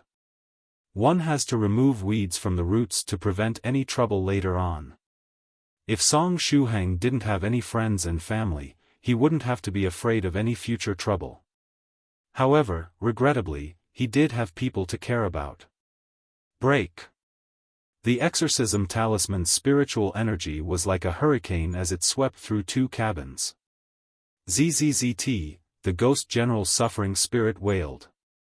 The incredibly weakened suffering spirit didn't even have a chance to escape, and was directly purified by the spiritual energy of the exorcism talisman. Dong, the black suitcase fell to the floor. As for Altar Master, who was at death's door, he had been cleansed by the exorcism talisman. Thus, he even lost the power to counterattack in his last moments. Once he thought about how he was going to die, Altar Master's mind blanked out. He stammered, "Shame, less." Words of gold, gold. Bah. Hee, what do I need face for? It's not as though things like face can be eaten. And, at an angle that the Caucasian monk could not see, Song Shuhang pointed to his lips and mouthed silently to the altar master, I'm not a senior. I'm just an ordinary university student. There was nothing wrong with the information that your subordinates gathered. Song Shuhang had always considered telling lies and deceiving people as wrong. But in a man's life, telling the occasional lie was inevitable. For instance, it was sometimes necessary to tell a white lie. Nevertheless, Song Shuhang believed that even if he had to tell a white lie, it was best to expose the truth as soon as possible. To be a good person was to treat others with sincerity. This was the trust that people's relationships were built on. Che. Altar Master's upper body shuddered before he spat out a mouthful of fresh blood. I curse you. I curse you. After this, I will transform into an ageless ghost. I will haunt you as revenge eternally. As his last hurrah, Altar Master howled. With that final howl, he stopped breathing. Altar Master had died. This time you're finally dead, right? Song Shuhang stood still and waited momentarily. When he felt that the danger had passed, he walked towards Altar Master's body with a talisman held in his hand. This time, Altar Master had perished completely without any further chance of coming back to life. Even so, just to be safe, Song Shuhang lifted his black flying sword and chopped off Altar Master's head with a single stroke. Jiang Zian had previously warned him that the techniques cultivators could use to stay alive were numerous. Therefore, thoroughly destroying a corpse was the best way to ensure his opponent's death. For a second-stage cultivator like Altar Master, decapitation was more or less enough. The sword remained spotless, without even a single drop of blood. Song Shuhang breathed a muted sigh of relief. In the short span of 2 days, he had already cut off 2 people's heads. And this time, instead of using the true self-meditation scripture, he maintained his composure through sheer willpower. He couldn't rely on the true self-meditation scripture forever. The path of cultivation was long and slow, so there were some things he had to force himself to adapt to. Overdependence on external help would cause him to turn weak. And those who were weak, whose wills were irresolute, would never venture far on the path of cultivation. Altar Master was the second cultivator to have died by the hands of Song Shuhangs. Much like the long-armed man, despite his death, his existence would remain etched in Song Shuhang's memory for a long time. Even though it wouldn't last forever. The incident concerning Altar Master and his spirit ghosts would come to a close for now. There would be no one who would even think of robbing his spirit ghosts in the immediate future.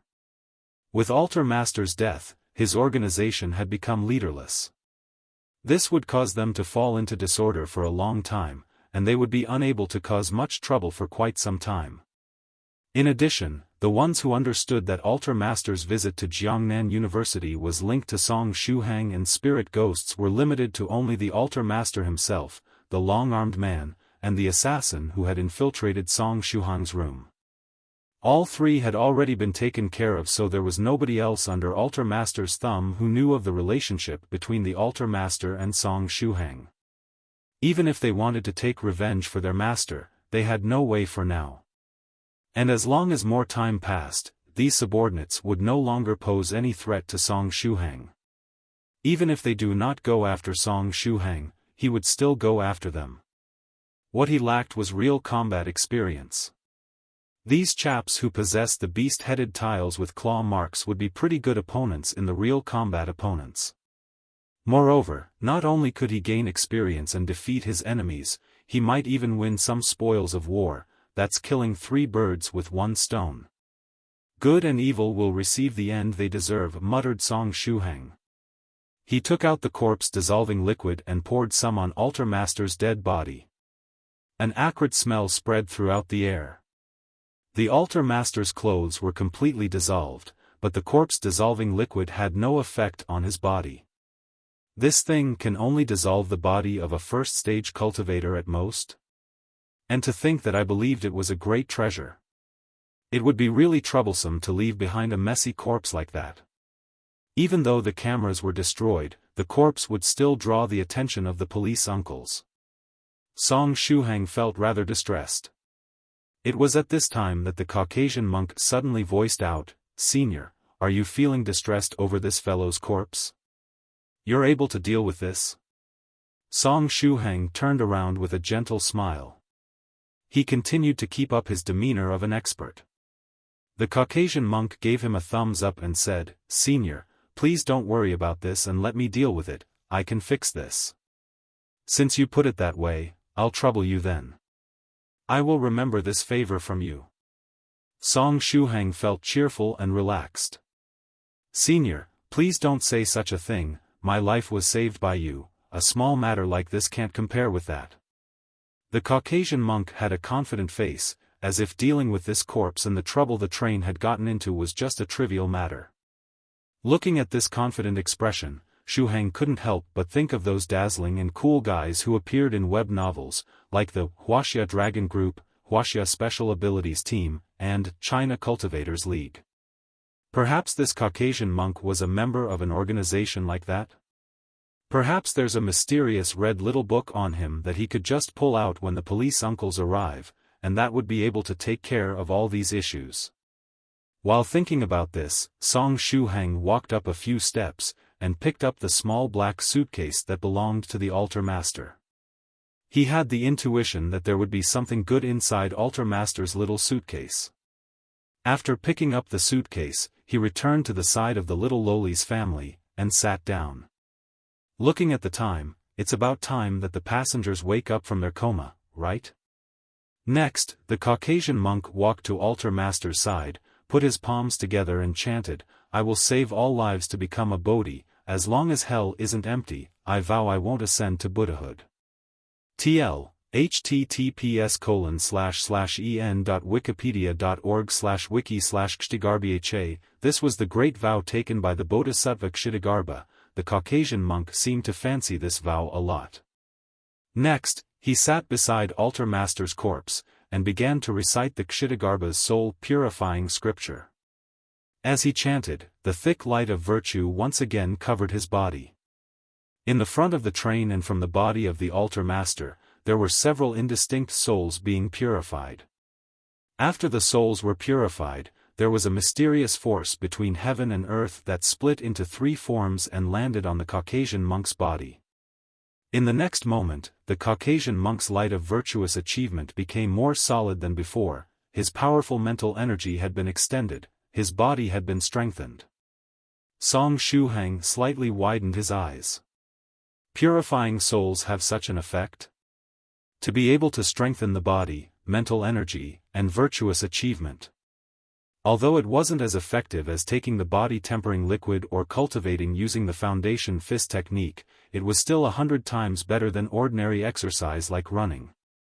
I must remember to ask Senior Medicine Master if Taoism cultivators have a way to purify souls, and whether it could strengthen one's mental energy and body. Song Shuhang thought inside. At the same time, he vaguely understood why there were so many great monks with virtue during the olden times. They followed Buddhist teachings to purify souls, yet didn't take a single cent, and instead took the initiative to go around to look for souls to purify. If you don't let him purify the souls, he might even press you for it. He reckoned that those great monks were just like this Caucasian monk, a true disciple of a Buddhist sect. As he thought over this, the passengers of the train woke up one by one. Everybody remembered having a very terrifying nightmare, but the second half of their nightmares all turned placid. What happened? I seem to recall the great monk running back to the cabin, then the cabin turned black, and I don't know what happened afterwards. Where's the great monk? While the passengers were all blabbering to each other, they quickly noticed the Caucasian monk, and the corpse of the altar master who laid beside him and that was cut into 5 parts. Stunned, and silence. Then, there were screams of terror. Someone died, someone died. Ah ah ah. The passengers in the cabin charged to the door, and opened it manually. They didn't care about the situation outside the cabin, and just ran out of the train while screaming in fear. There was someone who became nauseated and puked, and there was also someone who directly fainted and continued to sleep. If it was an ordinary death, everybody would hear the news of it and calm down over time, they wouldn't get too terrified. But this time, it's different. Have you heard of tearing a body, limb from limb by 5 horses? This dead man had already been cut into 5 pieces. At the same time, there were sounds from the cabins ahead. Over there were the corpses of Altar Master's 2 subordinates, gnawed into an inhuman shape. Similarly, it caused the passengers there to run for their lives. Beside Shuhang, the white shirt father, the young mother, and the little girl woke up. The white shirt father didn't rush to get off the train. He first looked toward Song Shuhang, who sat beside them, and respectfully asked, "Young man, can we get off the train now?" He felt that this young man was an expert. Earlier the young man said that it was too late, and had them stay beside him and not go anywhere. Next, they fainted. Let's alight, what happens next is none of our business. Song Shuhang nodded with a slight smile, then carried the suitcase and got off the train. He carefully avoided any cameras. Before getting into range of monitoring devices again, he needed to disguise the black suitcase first. One mustn't look down on the power of technology. Perhaps the police uncles would trail this matter back to him because of this suitcase. The white shirt father hugged his daughter, and they left together. They slipped into the panicking crowd, and headed towards the platform far away. In the end, he carefully glanced at the black suitcase in Shuhang's hands. He vaguely remembered that when Shuhang was with them before, he didn't have this suitcase. But as a smart man, he wouldn't mention a single word about that black suitcase to anybody. There was chaos at the train station. The subway personnel began to do everything they could to pacify these agitated passengers, so as to avoid creating more accidents. Soon after, the police uncles arrived. Then the media arrived at the scene soon after. The televisions in the subway station began to live broadcast breaking news, and what they showed was exactly the incident in the subway. On the live broadcast, the police uncles captured a Western bald monk. "That's right, everything was done by me. Those 3 people were killed by me, I confess. Yep, I have no accomplices, don't worry, it's just me. I won't resist, arrest me. However, the train accident had no relation to me, I swear." The Caucasian monk spoke in accurate and fluent Mandarin. He obediently allowed the handcuffs to be placed onto him, with a magnanimous face. That's right, he had been arrested. He had no little red book, no Huaxia dragon group, no special power. To think that he had such a confident expression, so his so-called solution to the matter was to act as a scapegoat and take responsibility for everything? In the end, on the live broadcast screen, the Caucasian monk was moved to the police car, and he even forcefully raised a thumb towards the camera, revealing his spotlessly white teeth. Bling! His teeth refracted dazzling light under the sun. "Senior, no matter what happens, I will never sell you out, let me take responsibility for everything." The Caucasian monk of this moment was like the Virgin Mary, radiating brilliance that made others unable to look straight at him. It was almost noon when everything was over. After saying goodbye to the little girl and her family, and declining their invitation to visit their home, Song Shuhang got on the subway back to Zhongyang College. Neither of them asked for the other party's contact information. After all, they just met by chance. However, they might meet again as fate would have it. In fact, the white-shirted man wanted to ask for Song Shuhang's contact information, but he was too embarrassed to do that. There were not many passengers on his way back, and Song Shuhang was lucky to find an empty seat. He put a big shopping bag on his side. It contained the black suitcase of Altar Master. After he got out from the subway, he immediately found a shopping bag to wrap the black suitcase. After all, the black suitcase was ill-gotten. He'd better hide it. The train slowly started, and Song Shuhang finally relaxed a little bit. He leaned back in the seat, thinking back to the scene of killing Altar Master over and over again to try to calm down. With a deep breath of relief, Shuhang opened his cell phone and logged in on 9 Provinces number 1 group. There was no new messages in the group. The last ones were sent last night when he discussed about 3 Claw Mark's Beast Head Medallion with Senior Northern River and Soft Feather. Thinking for a while, Song Shuhang sent a message in the group. At Palace Master 7 Lives Talisman, Senior, I have found the guy behind the 3 Claw Mark's Beast Head Medallion, Altar Master, and killed him. And I used 2 Evil Warding Talismans and 3 Sword Talismans in the fight. But I'm not going to go after the other members of 3 Claw Mark's Beast Head Medallion for now. Also, I'll send back the remaining talismans to you. As soon as he sent the message, there was a response from 9 Provinces number 1 group. Palace Master 7 Lives Talisman, little friend Shuhang, you are as fast as a running rabbit. Great efficiency. Well done. And you don't need to send back the remaining talismans to me. Just keep them as a small gift. Besides, I can't receive them even if you send them back to me. Now, I am on an island in the Pacific, teaching a group of primitive people to read.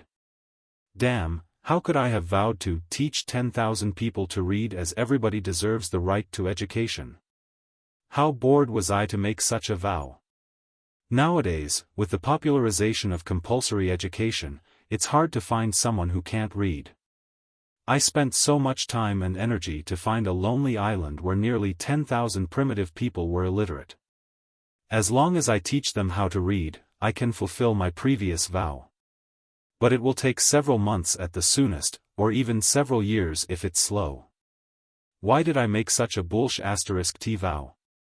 If, in the future, I have a chance to become a great master and acquire the ability to travel in time, I must go back to the past and give my former self a dozen loud slaps in the face and tell him to shut that **ing mouth up.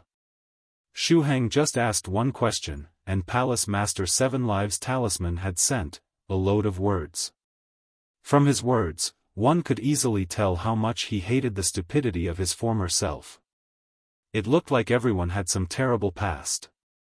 Song Shuhang sighed. Besides, Senior Palace Master 7 Lives Talisman was really busy.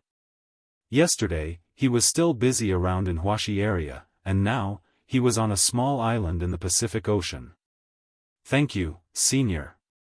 Your talismans really work, simple but powerful. He tried to flatter the Senior, hoping his flattery would make him feel better. Ha ha ha, of course. In the group, I'm the best when it comes to making talismans. No more chit-chat, I have to go back to teach the primitive people. These guys are stupid. The words that have been taught them may soon be forgotten, and I really want to give them a good beating. Well, that's a good idea. Next time, if they dare to forget any word, I'll hang them up and give them a good beating. Then, I bet nobody will dare to forget a single word again. It seemed that Senior Palace Master 7 Lives Talisman was easy to distract from the topic under discussion. Palace Master 7 Lives Talisman was apparently very satisfied with the idea, for he quickly went offline. Song Shuhang touched his heart and somehow felt uneasy. A scene popped up in his mind. A group of primitive people dressed in animal skin clothing was sitting on stones in rows and pathetically reading a poem for first graders. At noon they hoe up weeds. Their sweat drips on the soil. Who knows the rice that feeds is the fruit of hard toil. Suddenly, one of the primitive people forgot a word, and the next minute, he was hung on a tree and whipped hard by Palace Master 7 Lives Talisman. It's not my fault. I did not suggest him do that. Song murmured. Beep, beep, beep, there was a message from 9 Provinces number 1 group. It was Northern River's loose cultivator again. He slowly and leisurely sent a message, little friend Shuhang, you always bring me a surprise. I heard that the enemy's leader you killed was a cultivator of second stage realm. In fact, it's not that dramatic. Though he was a cultivator of second stage realm, he was poisoned by Senior Medicine Master first, and then mistook my real identity, for Soft Feather kept calling me Senior. So, I've got a chance to slay him with the help of the talismans made by Senior Palace Master 7 Lives Talisman. Song Shuhang reiterated the whole story briefly. You are courageous and wise. I don't think you won by a fluke. Keep it up. I believe you can go far on the way of cultivation, said Northern River's loose cultivator. Thrice reckless Mad Saber went online. Well done, little Shuhang. You already have some of my demeanor from when I was young. Brother Thrice Reckless, didn't you say you were gonna enter seclusion for realm breakthrough? Northern River's loose cultivator sent a. Well, I am in seclusion, Thrice Reckless Mad Saber said. But, even if I am in seclusion, I still need to rest. I shall not cultivate mechanically. I shall not keep cultivating behind closed doors. Bullsh *it, laughed Northern River's loose cultivator. At this time, Scholar Drunken Moon suddenly sent a message, Thrice Reckless, you speak quite decently today. Since there is no senior master here, how could you forget about your dirty jokes? It's not like you to act so decently. Don't mention it. Recently, the internet is full of some mythical creatures, and dirty jokes are banned. Besides, True Monarch Yellow Mountain told me he would kick me out of the group if I dared to tell dirty jokes here anymore. I'm trying very hard to hold it in. Let's have a party next time, and then I'll show you some classic ones, chuckled Thrice Reckless Mad Saber. Ho ho. Scholar Drunken Moon sent a. And quietly returned to lurking. Song Shuhang scratched his head. Well, Scholar Drunken Moon's ID felt very familiar to him, but how come he just couldn't remember who it was? At that moment, Northern River's loose cultivator suddenly asked, by the way, little friend Shuhang, are you gonna learn how to drive? Well, yes. I have been reading books on driving theories, and I plan to apply for a driver's license in the near future. Oh? How do you know I was gonna learn how to drive? Song Shuhang asked. When I was stealing vegetables on your game farm, I visited your Q-zone. You had mentioned you were gonna apply for a driver's license recently in your Q-zone, Northern River's loose cultivator gloated. Besides, level up your farmland when you have the time. It doesn't make any sense for you to collect so many coins. The vegetables will grow faster if you get the land leveled up, and then I can steal more. Stealing vegetables? My God, Senior, how much spare time do you have every day? How could you even play that childish game, Happy Farm? And, are you really so bored that you even had the time to check my Q-zone? Image, pay attention to your image. Since I met you seniors, the image of cultivators has totally collapsed in my heart. If possible, would you please pay some attention to your image for the sake of my fragile heart? Anyway, why did the senior ask me about the license? Senior Northern River, Song Shuhang asked carefully, do you want to learn how to drive? Why should I learn how to drive? It's much quicker to ride a flying sword than to drive a car. And I don't need to worry about roadblocks. I just need to be careful not to bump into a plane, Northern River's loose cultivator laughed. But I can tell you something. If you have time these days, go and get your license as soon as possible. I promise you'll have a lot of benefits. Song Shuang's eyes grew wide. Is there a senior in the group who suddenly wants to learn how to drive? And I can teach him how to drive after getting the license? And the benefits were obvious. The rule of 9 provinces number 1 group is, work get rewarded. Have you guessed it? You can even ask for chi and blood pills then. Not only pills, you can even get a cultivation technique. The techniques Medicine Master gave you are just basic ones for foundation establishment. With them, you can only reach the peak of first stage realm at best. So, I formally inform you about this chance. I bet you can get a very good technique then. Northern River's loose cultivator sent a good chance, isn't it? Yes, it's a good chance. Shuhang thought. Chi and blood pills. That's a pill made with extremely valuable medicinal ingredients. Unlike the medicinal liquid that was the body-tempering liquid, it was a real first-stage pill. Even though it was the lowest quality pill, after using one, it could completely recover the qi and blood of a foundation cultivator like Shuhang within just half an hour. He could then ignore the time limit and continuously practice the Vajra foundation building fist technique in a single day. This was a pill that could allow someone to build their foundation quickly. It was incomparably precious. After experiencing the Altar Master incident, Shuhang understood the value of pills in the cultivator's realm. That long-armed man had fought to the death just because Altar Master took away his share of body-tempering liquid. How much more valuable were real pills in comparison? Furthermore, other than pills, there were even more valuable techniques to be had. It's impossible not to be tempted. Shuhang lamented, but why did he feel like Senior North River was trying to trick him? That feeling was so strong that he couldn't ignore it. Let me think about this carefully. Just which senior in the group would be so bored to think about learning how to drive? It should be one of the seniors who appeared rarely. The ones who appeared often were those who had already assimilated into modern society. Even if they wanted to learn how to drive, they wouldn't need Shuhang's help. The ones who fit these requirements were only those seniors in the group who had been in closed-door cultivation for over 100 years and had totally no understanding of modern society, and it had to be a senior that was about to emerge from his closed-door cultivation.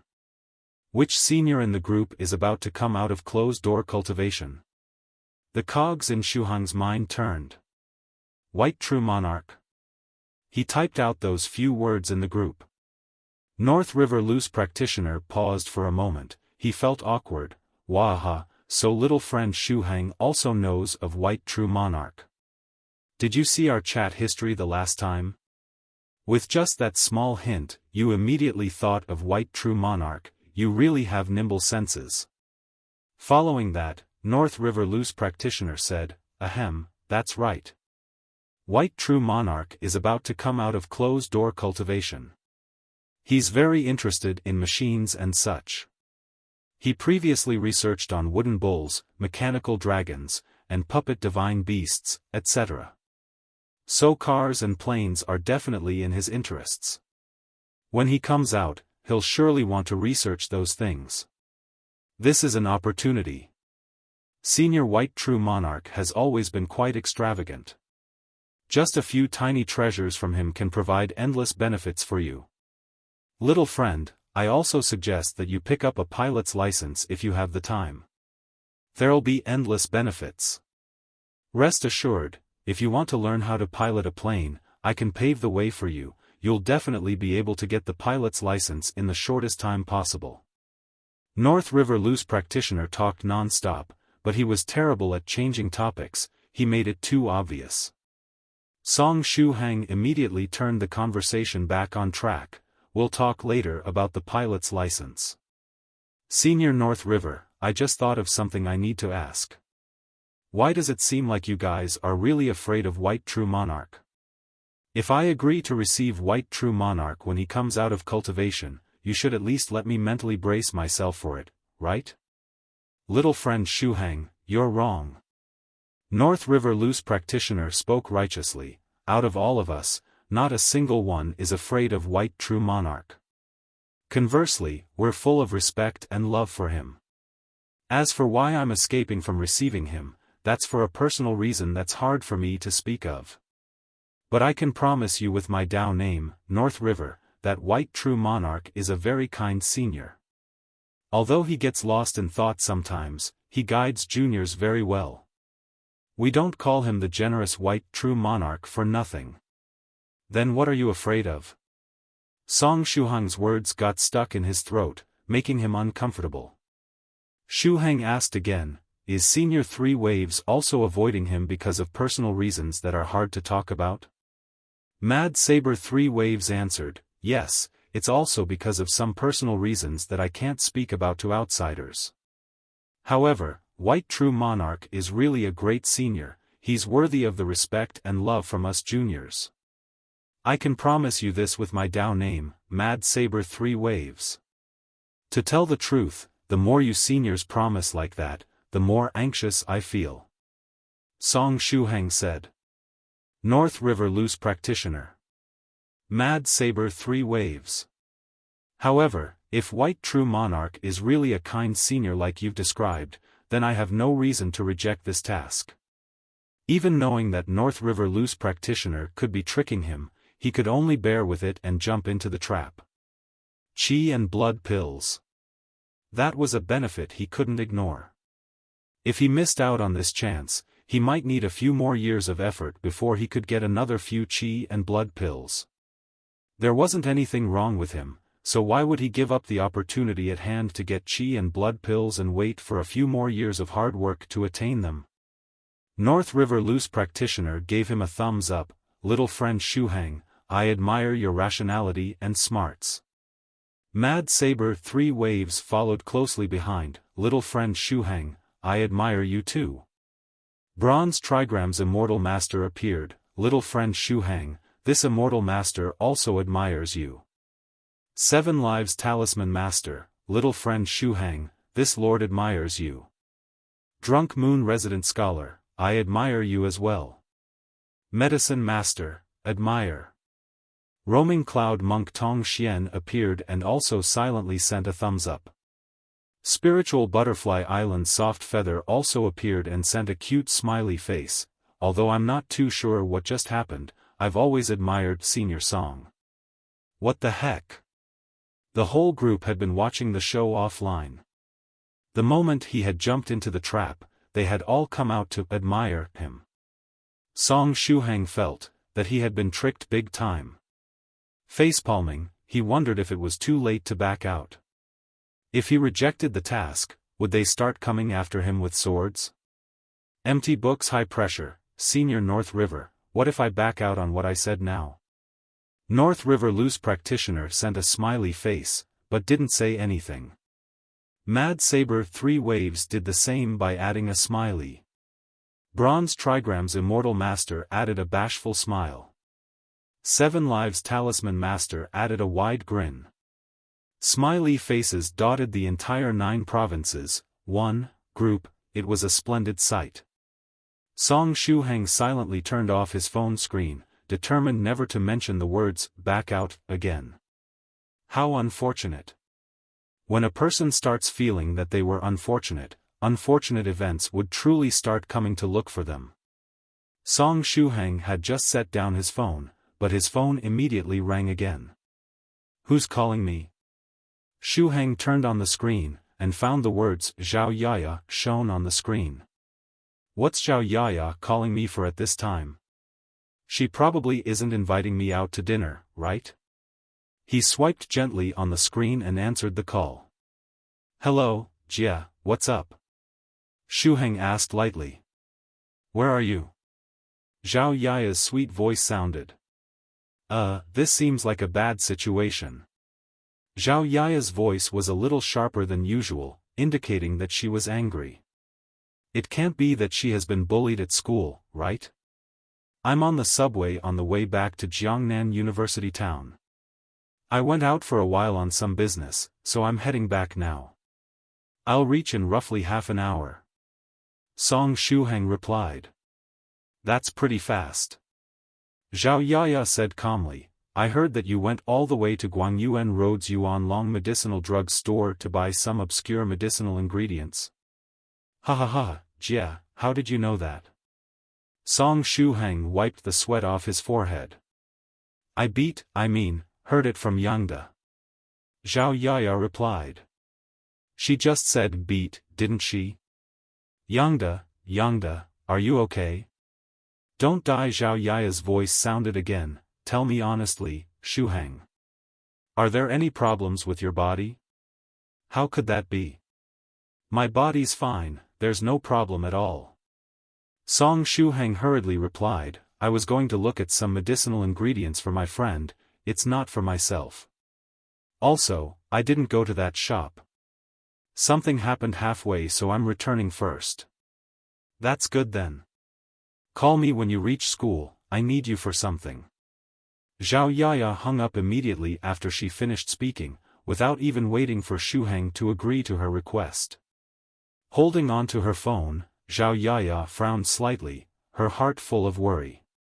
The first time she had bumped into that strange nourishing medicine formula Shuhang had, she was still able to believe that it was just a coincidence.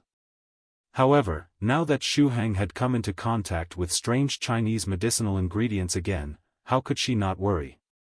When she thought back to the day she had bumped into Song Shuhang, and thought of the deathly pale face he had back then, it totally didn't seem like he had just completed a rigorous exercise like he had said. Even if he had just finished a marathon, it wouldn't make his face look so deathly pale and unhealthy, right? This brat, could he have contracted some illness and was he hiding it from the family? This was bad, so she had to bring him to the hospital for a thorough checkup. If something happened to Shuhang, how was she going to answer to her aunt? In the train, Song Shuhang held onto his phone stiffly. He was so serious and solemn that he had practically turned into a Spartan. It was over. From Zhao Yaya's tone, it's obvious that she definitely misunderstood. Shuhang quickly turned on his phone again and entered the 9 provinces, 1, group. My elder sister found out that I had just visited a medicinal hall. She thinks that I have some unmentionable disease now. What should I do? To those online, this is really urgent. After returning to Jiangnan College Town, Song Shuhang did not immediately look for Zhao Yaya, but went to the 5-story apartment medicine master had purchased instead. He was still carrying that black suitcase belonging to Altar Master. There was a high chance that there would be the 4 rare medicinal herbs he had purchased inside, so if he allowed Zhao Yaya to find these few ingredients within the suitcase, even if Song Shuhang had jumped the Yellow River, even if he jumped into the Pacific Ocean, he wouldn't be able to clear his name. It goes without saying that, at that time, Zhao Yaya would definitely call Mama Song, and Shuhang's mother would reach Jiangnan College Town via an airplane on the following day. Furthermore, who knows what other terrifying things that could cause misunderstandings were there in Altar Master's black suitcase. If he didn't handle this suitcase beforehand, how could he met Zhao Yaya? As he had the keys, he walked to the 3rd story after opening the door. Afterwards, he found Medicine Master alone, crouching at a corner while playing with his phone. He did not see Rivoli Purple Mist's figure anywhere. "Senior, are you busy?" Shuhang walked towards Medicine Master and inquired. Ever since Medicine Master came to Jiangnan College Town District, he had always been busying himself with improving body-tempering liquid, and Shuhang has never seen him staying idle before. It was a rare scene to see him resting. "Oh, Shuhang, you're back." Medicine Master did not raise his head. His fingers were still rapidly moving on the screen. "Whatcha playing?" Shuhang moved closer and took a look. Afterwards, his entire being felt uncomfortable.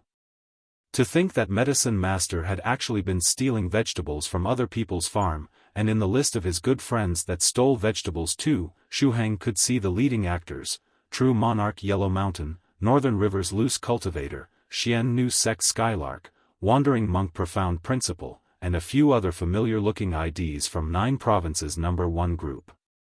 These were all seniors within the group. Furthermore, there were 3 Seas 5 Islands Master, Oceanic Duo Dragon Cave Master, 7 Stars Boxing Sect's Deputy Sect Master, and similar names that seemed to be cultivators from their IDs. I say, are the senior cultivators all idle till their balls hurt? Why are there so many people wasting time on this vegetable stealing game? Your disciples would cry, okay. Your sect masters would cry too, okay. Settled. That fella Northern River had actually come up with a small external automated crops collecting program. But, that's no use. Esteemed me has long set up an alarm to steal all his house's crops within minutes. He's too naive. How can an external program's vegetable collecting speed be compared to esteemed me's hand speed? Medicine Master had even told Song Shuhang while being immensely proud of himself. Senior. I say, How good would that be if you could use your hand speed to train your typing? Also, it's not that I'm trying to scold you, but don't be like a miser that only knows how to hoard gold coins. If you have the money, upgrade your land's level. That way, your vegetables will ripen faster. Don't forget your wood chopping skills by only honing your knife skills. Medicine Master said toward Song Shuhang in a sincere and earnest manner.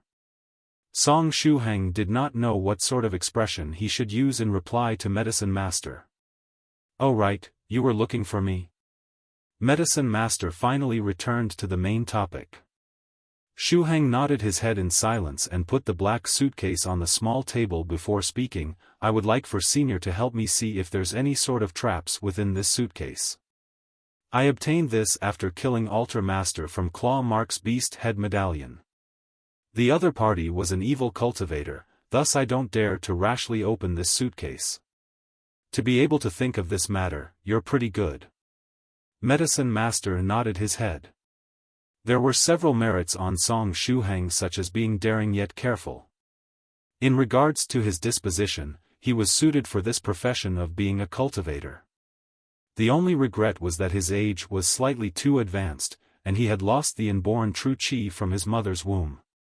If only he could have come into contact with the world of cultivation earlier. It was a pity, but there weren't so many ifs in the world. After Medicine Master took the black suitcase, his right hand pressed on it. It was indeed tampered with, but this insignificant trick poses no problem for me. He laughed as his right hand took in and sent out true chi. Pa! Pa! Pa! Sounds of glass shattering transmitted from the black suitcase, and faintly, a mournful ghost's cry could be heard. "It's done, you can open it." Medicine Master passed the suitcase over to Shuhang. Shuhang extended his hands and opened it. What entered his eyes were stacks of RMB, with 100k in a stack.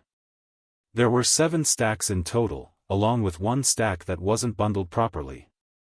Most probably, Altar Master had used part of that sum of money recently. In total, there were approximately 800,000 renminbi. If placed in a bank, it would most probably be a string of numbers, but when the notes were placed right in front, it did have visual impact. When Song Shuhang saw the fully packed RMB, he felt disappointed instead. He thought that with Altar Master's identity, the suitcase he carried along with him would definitely be loaded with good cultivation items. He didn't think that it would be stacks of RMB. The higher the expectations, the greater disappointment one feels. Song Shuhang took a deep breath. Alright, if it's just RMB, then so be it. Coincidentally, he was lacking money recently. He had been preparing to find a well-equipped gym to train at, and purchase all sorts of exercising equipment. This was to ensure that his body's chi and blood was sufficient. He also planned on ensuring the quality of his daily meals. Once he thought that way, this 800k seemed to be pretty good. Just like in-game, even if one bypassed ranks to kill a mob and it didn't drop any good equipment, the gold dropped would definitely be sufficient. Medicine Master softly chuckled and gently reminded him. "Little friend, do not be blinded by the mortal money. As long as you successfully establish your foundation in the future, you can get as much as you want. These notes are used as a cover to confuse others. The genuine treasures are below the money, in the hidden compartment within the suitcase." Hidden compartment? Song Shuhang quickly poured out all the money. As expected, he found a layer of partition below the suitcase. It'd be easily neglected if one didn't attentively check the suitcase. Instantly, Song Shuhang was delighted. He lifted that partition board and saw several small bottles that were as big as chewing gum bottles. There were a total of 14 small bottles, separated into red and blue colors, along with a golden box that was as big as an A5 notebook. Firstly, he took out the blue bottle and inquired, "Senior, these bottles shouldn't have been tampered with, right?" "Rest assured, I've cleared up all the insignificant tricks within." Medicine Master dashingly flung his head, and a head full of densely packed braids facing the skies, along with all sorts of cute ornaments, produced sharp and clear sounds as braids collided with each other. This was a hairstyle that was worth ridiculing. Song Shuhang hardened his own expression so as not to laugh in front of Medicine Master. Perhaps Senior Medicine Master loved this hairstyle, so what would he do if he were to laugh at it and cause Medicine Master to be angry? The blue bottle's quantity was higher as there were a total of 12 bottles. Shuhang opened one bottle and looked inside. What he saw inside the bottle was thick black liquid, with a stinking smell. Body tempering liquid? This color, this smell, without a doubt, it was body tempering liquid. Medicine Master took a breath and replied, "Yes, this is body tempering liquid that wasn't simplified. The quality is passable. After you've cultivated for an entire month and your body has strengthened to a sufficient degree, you can consume this old version of body tempering liquid. Its medicinal properties are much stronger. One mouthful is comparable with 3 mouthfuls of simplified body tempering liquid." It came timely. Senior Northern River had reminded me previously that even if all the medicinal herbs Soft Feather had gifted me previously were to refined into body tempering liquid, it might not be enough for my foundation establishment. If I were to add this batch of body tempering liquid, it should be sufficient for me to use until I've completed my foundation establishing. Song Shuhang smiled happily. It'll be sufficient, so much that there might be some leftovers. Medicine Master replied. There'd be leftovers? This was really great news. Afterwards, Shuhang opened a red bottle. This bottle contained small medicinal pills, with 11 in total. Once he opened the other one, the fragrance assailed his nostrils, and he saw it contained 15 pills. "Senior, what medicinal pill is this?" Song Shuhang inquired. Medicine Master took a whiff, and shortly after, his face turned odd as he replied. "It's Qi and Blood pill, the quality meets the standard requirement." Qi and Blood pill? Song Shuhang's eyes grew wide. What a surprise. He didn't expect he'd get Qi and Blood pill so early. Before accepting the task of hosting True Monarch White, Song Shuhang even thought it would be impossible for him to get Qi and Blood pill at this stage. "Good luck," Medicine Master said. By the way, not long ago, Northern River's loose cultivator was trying to tempt Song Shuhang to take the task of hosting True Monarch White with Qi and Blood pill and cultivation techniques. However, in the blink of an eye, Song Shuhang had already got Qi and Blood pills by himself. Although there were not many of them. It was said that good things happen to good people. Was it that after being a good man for all these years, Song Shuhang finally got rewarded? However, if one came to think of it, it was also reasonable.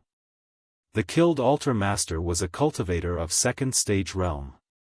He no longer needed body tempering liquid, and just used it to reward his underlings. As for Qi and Blood pill, although it was mostly used by cultivators of first stage realm, it could also restore the true Qi of cultivators of second stage realm to some extent. Altar Master, who seemed poorer than other cultivators, could not get the more precious Qi accumulation pill, so he just made do with Qi and Blood pill. And as cautious as he was, Altar Master always took things precious to him with him. As a result, all of them fell into the hands of Song Shuhang. A single Qi and Blood pill can restore all my Qi and Blood. With the 2 bottles of Qi and Blood pill, can I last for a long time? Song Shuhang asked. Medicine Master nodded. If you don't practice day and night, you can use it for a while. The quality of this batch of Qi and Blood pills is not bad, so one pill can be used several times. So, I'll not run short of Qi and Blood pills in a short time? Song Shuhang's eyes grew wide again. Senior Medicine Master, what if I tell Senior Northern River's loose cultivator that I take back my words on hosting True Monarch White now? Ho ho. Medicine Master made no answer, but gave an amiable yet strange laugh. As the saying went, better a fellow Taoist die than I die. Yes, it was quite right. Snowflake, snowflake, snowflake, okay, I'm joking. Song Shuhang shrugged his shoulders. 2 bottles of qi and blood pills were too few with just 26 pills in total. Maybe he would use up the 2 bottles before true monarch White finished his seclusion. With these qi and blood pills, he was only able to experience the effect of qi and blood pill in advance at best. Finally, he took out the A5 paper-sized metal box. As it was put together with body-tempering liquid and the precious qi and blood pills, at least it wouldn't be too bad, right? As he grabbed the box, Shuhang felt it quite heavy, as if he was holding a heavy iron plate. What is it? Shuhang curiously opened the metal box. There were 2 pieces of burnt wood in it, 10 gold, green, red, blue, and brown crystals, a folded piece of cloth, 2 bottles of weird liquid, and so on and so forth. Everything but cloth was doubled. Are these altar master's collection? I didn't expect that his hobby was quite broad. Why did he collect all these strange things? Song Shuhang checked the box, but didn't find anything special. Wood struck by lightning, 5 element stones, magical robe inscribed with formation, ghost dragon saliva, these are not strange things, but very precious things in the eyes of cultivators. Medicine Master explained with a smile. Treasure, can I trade them for qi and blood pill? Song Shuhang exulted at what he'd just heard. Qi and blood pill couldn't only be used to speed up foundation establishment, but could also restore the qi and blood in the apertures of cultivators of first stage realm. It could also improve the cultivation speed of cultivators of first stage realm. It was something that low-rank cultivators couldn't get enough of. It was safe to store as many as possible. Well, if you are talking about the qi and blood pills in your hand, these treasures can be traded for a lot of them. However, if you trade these treasures for qi and blood pill, you will regret it. Medicine Master chuckled. Why? Shuhang asked. Altar Master didn't just collect these treasures at random. Wood struck by lightning, 5 element stones, and ghost dragon saliva, these 3 things are basic materials for setting up a formation. That formation is called 5 element spirit contracting altar, also known as ghost spirit contracting formation, Medicine Master said coolly. Now, do you still want to trade these things for qi and blood pills? Song Shuhang's head was shaking like a rattle drum. Wood struck by lightning, 5 element stones, and ghost dragon saliva, and all other bits and pieces. He had never seen any of them before, except for wood struck by lightning. If he traded these things for qi and blood pills, God knew whether he could collect all these things again or not. Regarding contracting a ghost spirit, as long as he finished 100 Days Foundation establishment, he could attempt it. By then, even if he had gone far beyond the best age of a foundation establishment, there would be some hope for him to catch up with the elite disciples of the sects with the help of ghost spirit. The ghost spirit was likely to become his trump card. Your luck is really good. The killed altar master planned to get the ghost spirits and contract with them, so he had prepared 2 portions of materials for setting 5 element spirit contracting altar. It turns out he did all these for you. Medicine Master said. Yes, Altar Master had acquired a ghost spirit many years ago. There had to be some materials for contracting ghost spirit among his treasures. Altar Master prepared 2 portions of materials because there were 2 ghost spirits in Ghost Lamp Temple. Altar Master planned to contract with both of them, but eventually, one fell into the hands of Soft Feather, and I got the other. Song Shuhang laughed. And then, he carefully placed all the small bottles and the 5 element spirit contracting altar materials back into the black suitcase. Thinking for a while, he took the bottle containing less qi and blood pills out and hid it into his pocket. The 800,000 or so RMB in cash was also thrown back into the suitcase. He just stuffed the bundle of bills that was unbundled just now into his pockets as well. Senior, may I leave the suitcase here temporarily? Song Shuhang asked. It was not convenient to take it back. If Xiao Yaya insisted on checking his suitcase only to see a whole suitcase of red bills after opening it, then how would he explain the source of this money? Not to mention there were so many pills in it. After deliberation, it was the safest to leave it here. No problem. Just leave it here. Medicine Master agreed. Do you have time? Help me try out the new formula of body tempering liquid that was improved yesterday. Besides, I have to teach you how to use a cultivator's pill furnace. Your two-piece kit of a hot pot and an induction cooker makes my liver ache. How about this evening? Now. I'm gonna visit my sister first. Song Shuhang smiled bitterly as if he was gonna die a martyr's death. Medicine Master laughed. Sister? Ah, you mean the funny girl who was worried that you might get some unmentionable disease as you just mentioned in the group? Ha ha ha, go ahead. Come to help me try out the formula after you're finished dealing with her. I'm not in a hurry. Okay, senior, see ya. Song Shuhang waved and left Medicine Master's house. Snowflake snowflake snowflake. On the way back to Zhongyang College, Song Shuhang frowned. Did I forget something? I remember I had something to ask Medicine Master about. He kept thinking and thinking for quite a while. Ah. Yes, it's about the shining Western monk in the subway. I wonder what will happen to the Western monk after he was taken by the police. Song Shuhang planned to talk about the Western monk with Medicine Master, and listen to his opinion. However, after winning qi and blood pills and the materials for setting 5-element spirit contracting altar in succession, he had been so excited that he had forgotten to talk about the Western monk with Senior Medicine Master. Well, never mind. I'll ask Senior Medicine Master about the guy next time. Song Shuhang thought. Once Song Shuhang returned to Zhongyang College town, his sister dragged him to the hospital.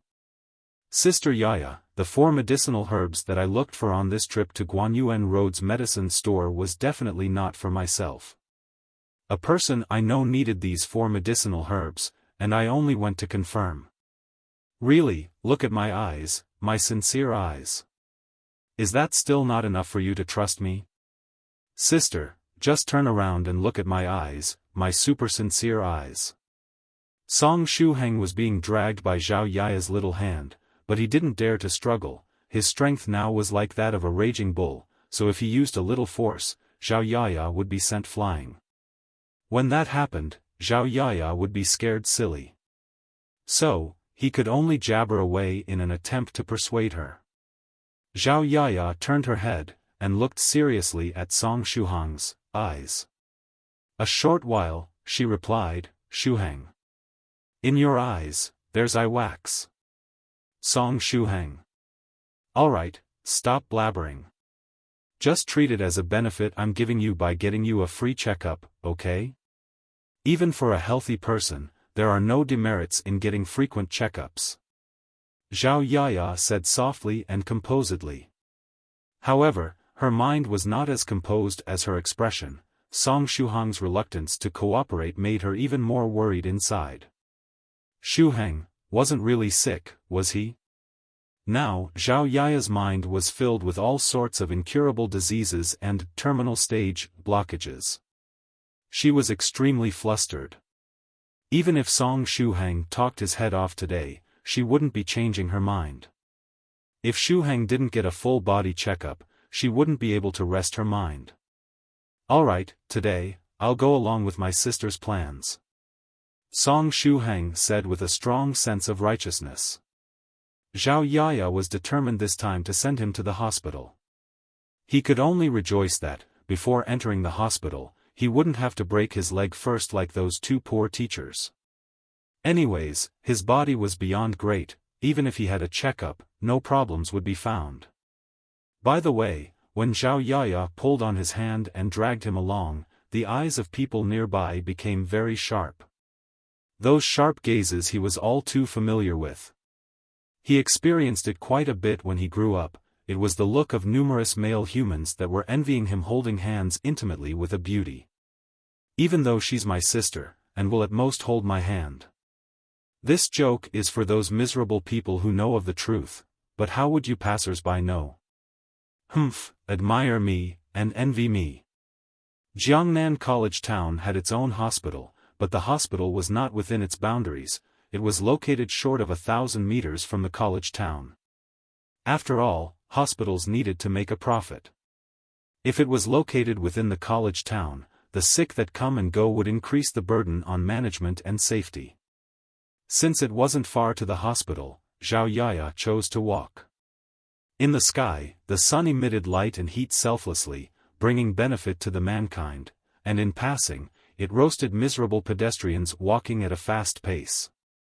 The temperature was high. Zhao Yaya's cheeks had a tinge of pink, and a crystal-clear bead of sweat flowed down from her tender cheek. Song Shuhang sighed on the inside. He activated mental energy and secretly released spirit-binding ice beads cold air, wrapping Zhao Yaya within. Huh? The weather turned cold? Zhao Yaya looked towards the sky, but the sun was still scorching hot, and the sunlight was still just as brazen. But, what was the chilly feeling she had on her body? It was more comfortable than an air conditioner. Maybe it's a gust of cool breeze. Song Shuhang said offhandedly. Zhao Yaya nodded, but seeing passers-by with their faces full of sweat and drying up like dead dogs, there probably wasn't a gust of cool breeze. Forget it, let's go while it's still cool. Zhao Yaya didn't think much more of it. After arriving at the hospital, Zhao Yaya pulled Song Shuhang to the checkup area. She had already registered him. Come over quickly. She still pulled on Shuhang's hand, afraid he would run. Shuhang followed behind her obediently. The hospital affiliated with Jiangnan College Town had many patients, most of whom had caught a cold lately. Due to Jiangnan College Town's special climate, in the morning people felt hot like a panting dog, and at night they were shivering inside their sheets. The army of the seasonal cold increased steadily, a thing worthy of celebration indeed. Because the majority of patients were mostly students, Song Shuhang saw several familiar faces on the way, but they were only acquaintances that just nodded and exchanged greetings with him before leaving. Sister Yaya, are we there yet? Song Shuhang was led along for a while. Why were the hospital corridors built so long and so complicated? What if someone needed emergency treatment, and endured past the traffic but died in the endless corridors? Almost there. Zhao Yaya replied without turning around. The two walked for a while longer. Song Shuhang saw another familiar figure. It was a salaryman uncle. He wore a white button-up and black dress pants, and held a briefcase in his left hand. Even in the hospital, he was in a hurry, as if he was miserable being oppressed by life itself. It was the uncle that dropped money in front of Song Shuhang and had mistaken Shuhang for a scammer. He remembered that the uncle dropped a bit more than 150. Moreover, this afternoon, the uncle and Shuhang had passed each other. At that time, Shuhang had been getting on the train, and the uncle had been getting off the train. The uncle had been moving strangely, as if he had been following someone. This uncle and I really have a karmic connection, looks like that 150 is destined to be returned. Song Shuhang exclaimed inwardly, then he stretched his vocal cords and yelled at the uncle, "Uncle, uncle." "Hello?" Zhao Yaya asked doubtfully, "An acquaintance?" The uncle in front turned his head around, and looked at Song Shuhang blankly. Apparently, the uncle had already forgotten completely about Song Shuhang. "Uncle, it's me. Last time, when you walked off in front of me, you dropped 150, and I picked it up for you. How unexpected that we meet again. I will definitely return you the money this time." Song Shuhang dug into his pockets, preparing to take out 150. As Song Shuhang spoke, the uncle's face showed an expression of realization as he pointed at Song Shuhang. "Scammer?" Song Shuhang. "Uncle, I'm not a scammer. You dropped 150 last time, I really just picked it up to give it back. I can give it back to you now." Song Shuhang patiently explained. He could explain it so patiently because he felt a connection to this uncle, having met by coincidence so many times. However, the uncle's face changed drastically as he muttered, "Are all scammers these days so rampant? You even got a helper this time? Is this still a society ruled by law? Damn it, you really think me a fool? Humph, it's no use. I know your true colors, there's no way I'll be duped by you guys." With that said, the uncle nimbly turned around and dashed off. Shuhang raised his hand with the 150 stiffly, he didn't know whether to reach out or withdraw his hand. "Uncle, I never thought you were a fool, but the problem is, as it seems, you really are a fool, eh?" Zhao Yaya felt the surrounding people's gazes turn sharp, then pushed back the hand Shuhang was holding the money. "You rottenly good guy. Leave that uncle, let's go." Shuhang didn't know whether to laugh or cry, so he sought consolation from Zhao Yaya. "Dear sister, tell me, in what way do I look like a scammer?"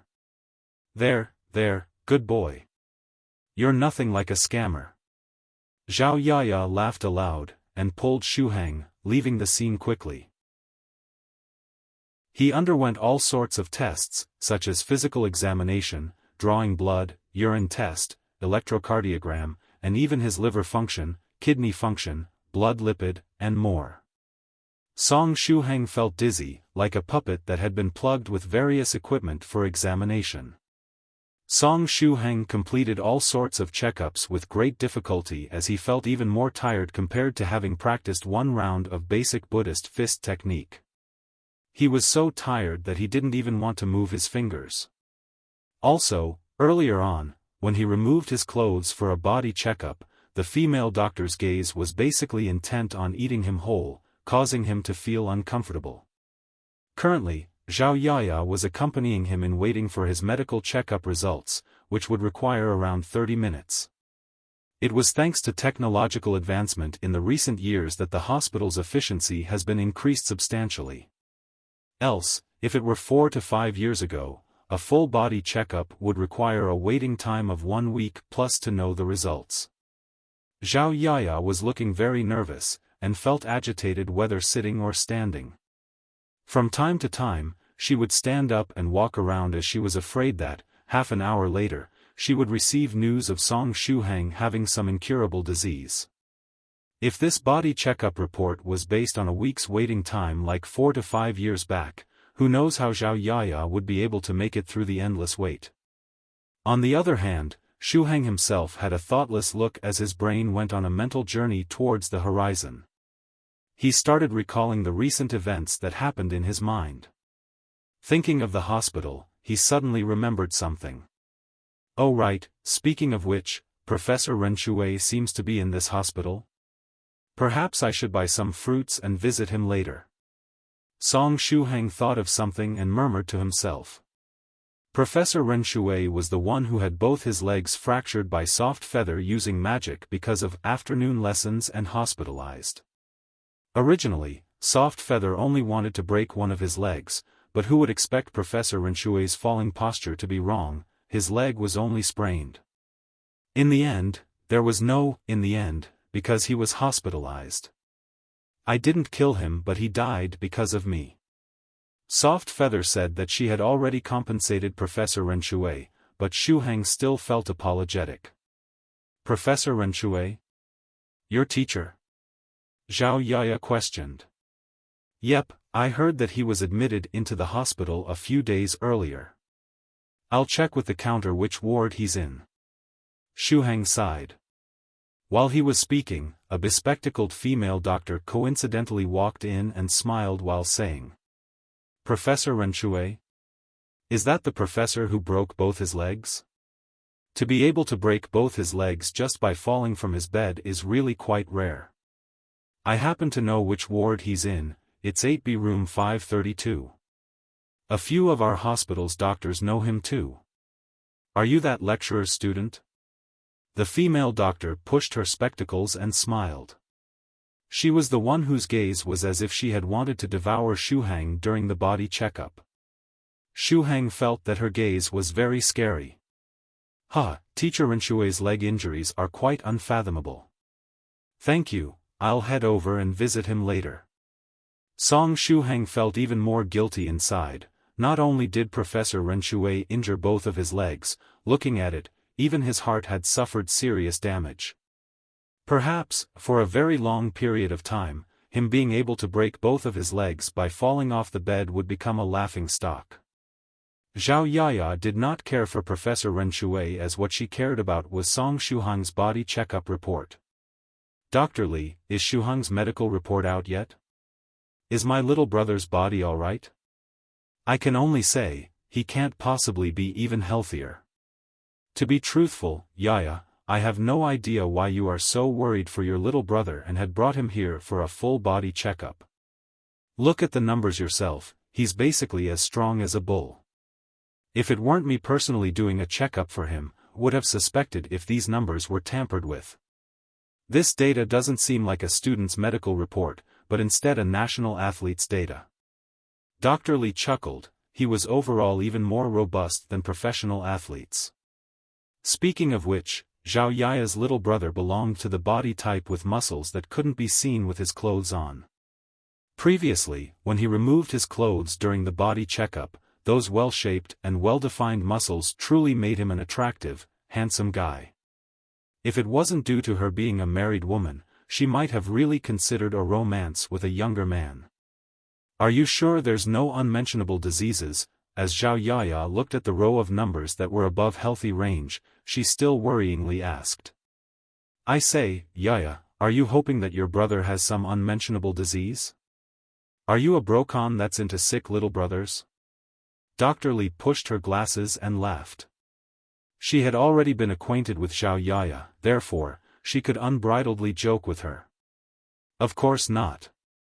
Zhao Yaya was embarrassed and fiercely rolled her eyes at Song Shuhang in anger. You can't blame me for this. You can only blame the incident being too coincidental. Song Shuhang could only innocently shrug. Although Zhao Yaya made a fierce expression, she had released a sigh of relief inside her mind instead. Finally, she didn't have to worry about him contracting some incurable diseases. As she looked at this medical report statistics, a smile surfaced on her face. It seems like this fella's really training his body. It's good like this too. Snowflake, snowflake, snowflake. Just then, a nurse knocked on the door and entered while bashfully calling out. Dr. Li, are you here? What's the matter? The bespectacled female doctor asked. That patient from Block 8B room 570 is here again. Do you want to check up on her? The nurse smiled, revealing a cute dimple. She's here again? All right, I'll be there immediately. Dr. Li frowned and rubbed her temples. As Zhao Yaya saw Dr. Li frowning, she questioned. A tricky patient? She's problematic, and at the same time, unfathomable. Dr. Li explained. The patient's a little girl, even younger than your brother. However, her condition is somewhat weird. Looking at her body from the outside, she's perfectly fine. But, her organs and a portion of her body's system is actually carbonizing. Up till now, I'm still puzzled. How was she injured to the point of tender on the outside but charred on the inside?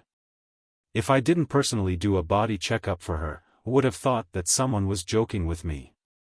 To be honest, with such an injury, regardless of who, they would have long been dead without any means of saving them. However, that little girl's still alive. Furthermore, that little lady seems to know that she's dying and is quite open-minded about life and death.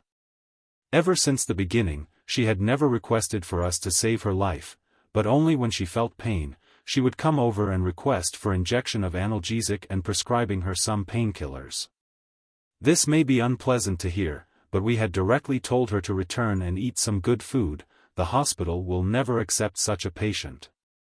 But, for some unknown reasons, after that lady met with the director, he has personally come and arranged a special ward for her. Afterwards, I was assigned to do a body checkup for her periodically and administer analgesic and prescribe painkillers. What I'm most concerned about right now is that every time she comes over for injection, she would prepare her own needle. Have you ever heard of a patient that comes for an injection but would provide the needle themselves? In my whole life, I've never met such a patient. Hearing your story, she seems quite troublesome indeed. Zhao Yaya kneaded her temples. The world is huge and full of extraordinary things. Song Shuhang spoke calmly from the side. Ever since the day his worldview was shattered, he would be able to maintain calm and respond even if you had suddenly told him Superman was going to come to China as a guest. It's been tough for you, Dr. Li. Then, me and my little brother shall not bother you any further. Zhao Yaya stood up and thanked Dr. Li.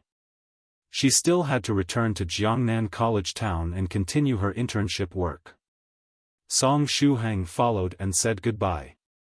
Thank you, Dr. Li, and goodbye, Snowflake Snowflake Snowflake. At the same time, Jiangnan College Town Affiliated Hospital, Block 8B 5th level. An office worker uncle stopped in his tracks and spoke with gritted teeth. I feel it, I finally feel it. Su Clan's little doll is here. Su Clan's 7. 7, this hateful 7.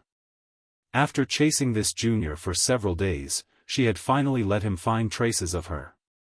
This time, he will absolutely not lose her. However, at the very next moment, his expression changed. Su Clan's junior's aura has disappeared again? After saying goodbye to Dr. Li, Song Shuhang asked Zhao Yaya, Sister, I am gonna visit Professor Ren Shui, would you like to go with me? Why should I do that when I'm not his student? I'll go back to Jiangnan College. I have a lot of things to do over there. The scale of Jiangnan College sports event was quite large, and there were many students injured in the competitions. She was busy as a medical intern. Thinking of the sports event, Zhao Yaya remembered something. She rolled Song Shuhang's medical report into a tube, and knocked him on his head with it. I have a question for you.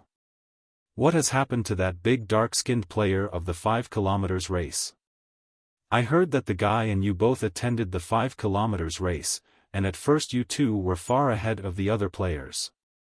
But, in the end, the guy suddenly fainted and fell onto the ground? Even after he was sent to us for treatment, he kept shouting, the second place is yours. The second place is mine, as if he was possessed. What's wrong with him? The dark-skinned student? He still remembered second place after he was sent to the health room? Oh, it seemed that he really wanted to win. Song Shuhang exclaimed, the big dark-skinned guy was quite strong-willed, though he talked too much. He clearly had a great desire to win the competition. We were almost 3 laps ahead of the other players. In the midway, I did him a little favor because I found he was desperate to win. In fact, he could certainly win the competition with his strength. However, I'm a little bit stronger than him. Anyway, he was a worthy opponent. After a pause, Zhao Yaya said, although your explanation sounded quite sincere, somehow I can still feel deep irony in your words. I think I've understood why the guy fainted. I was not mocking him. Song Shuhang shrugged. Alright, whatever, Zhao Yaya said, smiling. I gotta go. Call me if you need a hand. Be careful of your words when visiting Professor Ren Shui. Yes, I got it, you know I always talk in a measured way. Song Shuhang retorted. Snowflake Snowflake Snowflake. After saying goodbye to Zhao Yaya, Song Shuhang went to the hospital after he bought a bag of apples and a watermelon outside the hospital. The prices of the fruits were surprisingly high, double those in fruit market, especially that bag of apples. It seemed that the store owner wished he could sell them by gram. After that, Song Shuhang found building 8B, climbed to the 5th floor, found number 532 ward where Professor Ren Shui was in, and knocked on the door. Come in please, the door is unlocked. It was Professor Ren Shui's voice. He could not get up to open the door because both of his legs were broken, so the door was always left ajar. Song Shuhang pushed the door open and immediately saw Professor Ren Shui. At this time, the professor lay in the hospital bed, both legs tied with bandages and hung high. This posture looked really embarrassing. Hello, you are," as Song Shuhang looked familiar to him. Professor Renshui thought he was probably a student of his. However, he couldn't remember all his students' names as he taught several classes. "Professor, hello, I am Song Shuhang from Department 19, Class 43, Mechanical Design and Manufacturing Academy."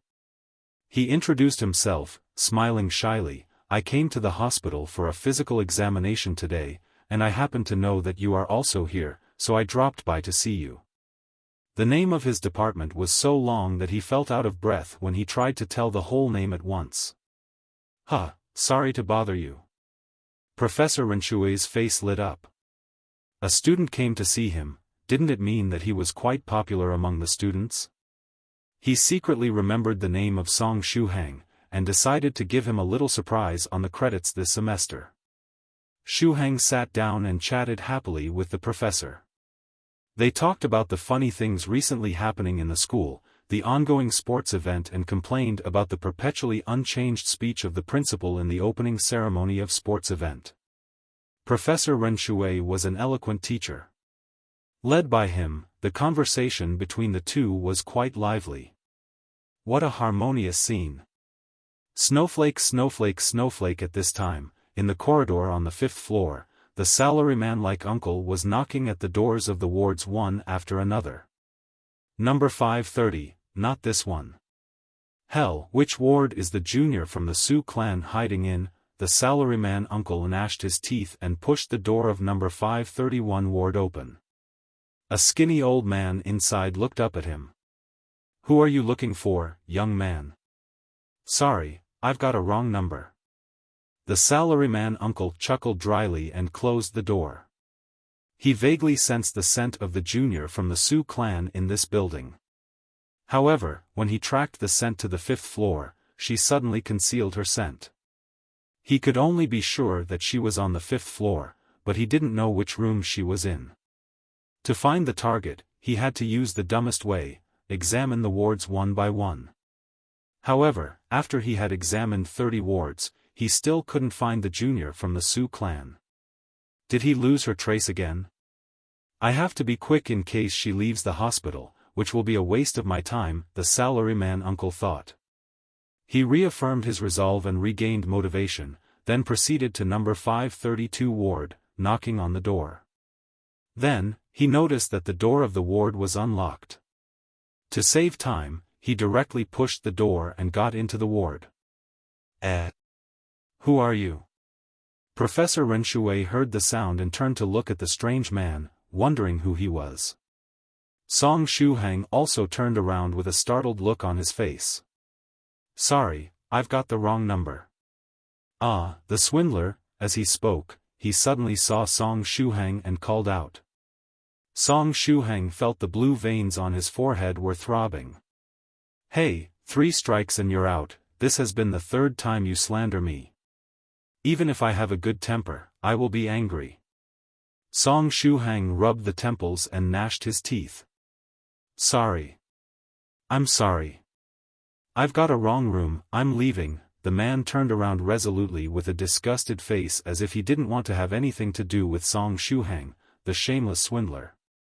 Song Shuhang hurriedly called him, trying to stop him.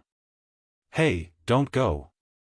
However, the man ran away as fast as he could as if a ghost was chasing him, giving no chance for him to explain. Raising his head, Song Shuhang really felt like cursing. It was such a coincidence that he had encountered the man 3 times a day. However, this coincidence ended up with a tragedy. Professor Renshui looked at Song Shuhang, wondering what had happened between them. "I surrender." Song Shuhang rubbed his temple, and briefly told Professor Renshui what had happened between them. Professor Renshui burst into laughter. That guy was a real piece of work. Professor Renshui no longer felt alone, for obviously he was not the unluckiest person in the world. He'd got a subtle psychological balance. "Professor, anyway, I'll go give the money back to the guy today. Here is some fruit for you, I'm gonna look for that guy now. See you." Song Shuhang stood up to say goodbye. Yeah, tell him what really happened. I think he should be able to understand you if he is not a fool. Remember to close the door for me. Professor Renshui waved his hand with a grin. However, the problem was, that man was indeed a fool. Song Shuhang said goodbye, left the ward and started to search for the man. When Song Shuhang ran out of the room, there was already no trace of that uncle. With great haste he immediately searched every passageway on the 5th floor to no avail. Such speed? Where could he have gone in such a short amount of time? Song Shuhang muttered depressingly. I merely explained how I met that uncle to Professor Renshui with just a few simple sentences yet. Could this uncle have used his 100m sprinting speeds to escape from me, the swindler? Bastard, there must be a limit to misunderstandings, right? In the end, Song Shuhang sighed, and headed towards the 4th floor. His only option was to look for that foolish uncle on the way out of the hospital.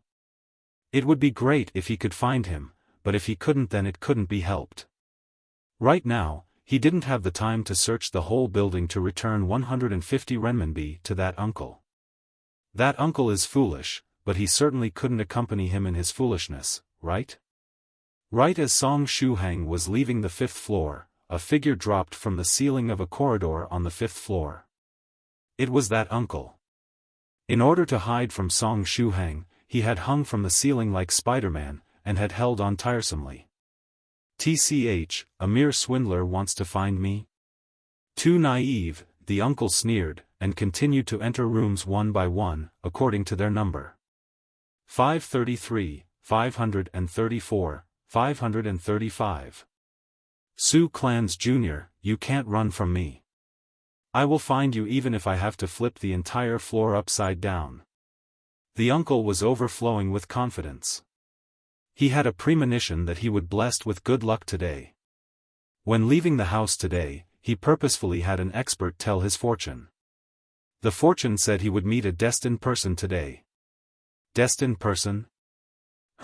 In this godforsaken place, apart from that Su Clans Jr., what other kind of destined person could he meet? Shuhang circled the 4th floor in passing with no result. Could he have gone to the upper floors then? Whatever, forget it. If they were to ever meet again, he definitely wouldn't waste his breath. Instead, he would first charge up and give him a punch, then throw him down onto the ground and keep him under control. He wouldn't let the uncle speak, and wouldn't give him any opportunity to run. Then, he'll give the uncle a good and proper explanation. Even a great monk would get angry from being misunderstood again and again, all right. Thinking to this point, Song Shuhang clenched his fists, imagining if that uncle was in front of him. He let out a light shout as he punched the air twice with force, as if those 2 punches were smashing against that uncle's face. After that, he noticed that the surrounding passerbys were giving him strange looks. If while walking you suddenly noticed someone letting out a strange shout while continuously punching the air, you would naturally feel curious and stare at him. Song Shuhang felt the urge to cover his face. I'm really too unlucky. Cough, cough. He firmly coughed twice, assumed an unperturbed expression, and continued down the stairs. It seemed to be a trend to meet familiar people today. At the entrance to the 3rd floor stair landing, Song Shuhang once again met a familiar face. It was a delicate young girl, with short hair and a pretty face. Right now, she was leaning onto the handrail, hobbling down the stairs. Isn't she that girl who was in a cabed-on state, then turned invincible and beat up those hooligans who put her in that state in a matter seconds? TL, cabe means wall and don is the thud of someone hitting it. Cabe-don is a move that became popular because of shoujo manga and looks like this: http://wp/wp-content/upload/wp-content/upload/2014/11/3-600x336.jpg. Perhaps feeling Song Shuhang's gaze, the young girl perceptively turned her head around, meeting his gaze. Song Shuhang scratched his head, laughing dryly. Hey, what a coincidence, you're also here in the hospital. He actually didn't really want to converse with this young girl, because she was a bit too cold and detached. When he talked to her, he felt like his good intentions were faced with a splash of cold water. Now that their eyes met, Shuhang felt that it would be impolite to ignore her and had no choice but to reluctantly greet her. The young girl blinked her eyes, seeming to recall something. Moments later, she nodded her head. "Oh, it's you. Huh, yeah. I was dragged over here by my sister to have a health checkup. What about you, did you hurt your feet?" Shuhang noticed that the young girl was leaning on the handrails as she walked. I'm a little injured," answered the young girl whose eyes were slightly downcast. It was a surprise that he could communicate with this young lady today. "Then, do you need help? Do you live near Zhongyang University City?" Shuhang's rottenly good nature flared up again. With her injured feet, he could escort her home on his way back if she lived near Zhongyang University City. "No need." The young girl shook her head, then continued leaning on the handrails, stubbornly limping down the stairs. Feeling as if she was suffering a lot of hardship, Shuhang thought for a moment, then walked behind her and suggested, "Actually, this hospital has elevators. If your feet are injured, you can take the elevator directly down." The young girl stiffened, obviously she forgot about the elevator. Being reminded by Shuhang made her rather embarrassed. So she turned her head away, ignored Shuhang, and increased her speed down the stairs. Even if they were able to communicate today, this young lady was still difficult to converse with. Shuhang secretly sighed.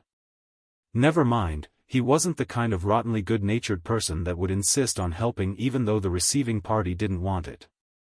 "That's right, did you come down from the 5th floor? Did you bump into an uncle in office attire that was in a hurry?" Shuhang asked in passing. The young girl pondered a bit, then shook her head. "No, I didn't. Looks like that uncle fled upstairs." Shuhang rubbed his eyebrows. As expected, the thought process of a fool couldn't be understood by a normal person. "Not good, I don't want to think about that uncle anymore. Just the thought of him makes my liver throb in pain. I should go back to Medicine Master's place first." Previously, he had promised Medicine Master that he would go back to help him with his experiments to improve the body-tempering liquid recipe after finishing his business with Zhao Yaya. Additionally, he needed to find a place to eat. Thanks to Altar Master, he was busy from noon till now without any chance to have a sip of water. He thought as he walked, and arrived on the ground floor soon after. Although that young girl was limping along while leaning on the handrails, her speed going down the stairs wasn't any slower than his. He had only just arrived on the ground floor, yet the young girl reached right after him. Does she have some strange pride that urges her from falling behind Shuhang? However, once she left the handrails, the young girl wasn't able to maintain her balance and fell sideways. Shuhang reflexively reached out his arm to support her. "How about I assist you to the hospital entrance, then find a cab to send you home?" Shuhang tried asking. The young girl sniffed a bit, and squeezed out 2 words after a long while, "Thank you." Shuhang paused, then laughed saying, "You're welcome."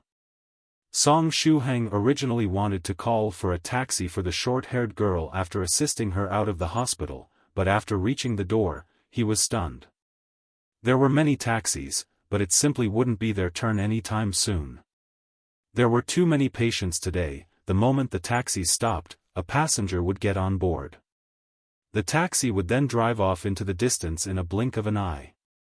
"How about we go ahead to an intersection close by, it should be easier to hail a taxi there?" Shuhang inquired. Okay. The short-haired girl replied weakly. As a result, Shuhang helped her out of the hospital, and headed towards an intersection close by. At this moment, on the 5th floor of the hospital building 8B. The uncle took a deep breath as he opened the last room there with shaking hands. It was empty inside. The uncle, who was brimming with confidence, was petrified. Lost the trail again? Fortune tellers are all goddamn swindlers. Where's that destined person? I didn't find the Sioux clan's junior at all. Also, that swindler he met today wasted so much of his time. If that swindler didn't create trouble for him, he might have found that Sioux clan's junior by now. The next time he meets that swindler, he would definitely not give him any time to speak, he would charge up and give him a punch, knocking him to the ground. The uncle imagined the swindler in front of him, punched the air twice with clenched fists, as if those two punches were hitting Shuhang's face. It could be foreseen that the next time Shuhang and that uncle meet, both sides would without a word, charge up, simultaneously send a friendly face-breaking punch towards the other's face, with the intention of pounding the other unconscious. Not far from Zhongyang College Town's affiliated hospital, at the turn of an intersection.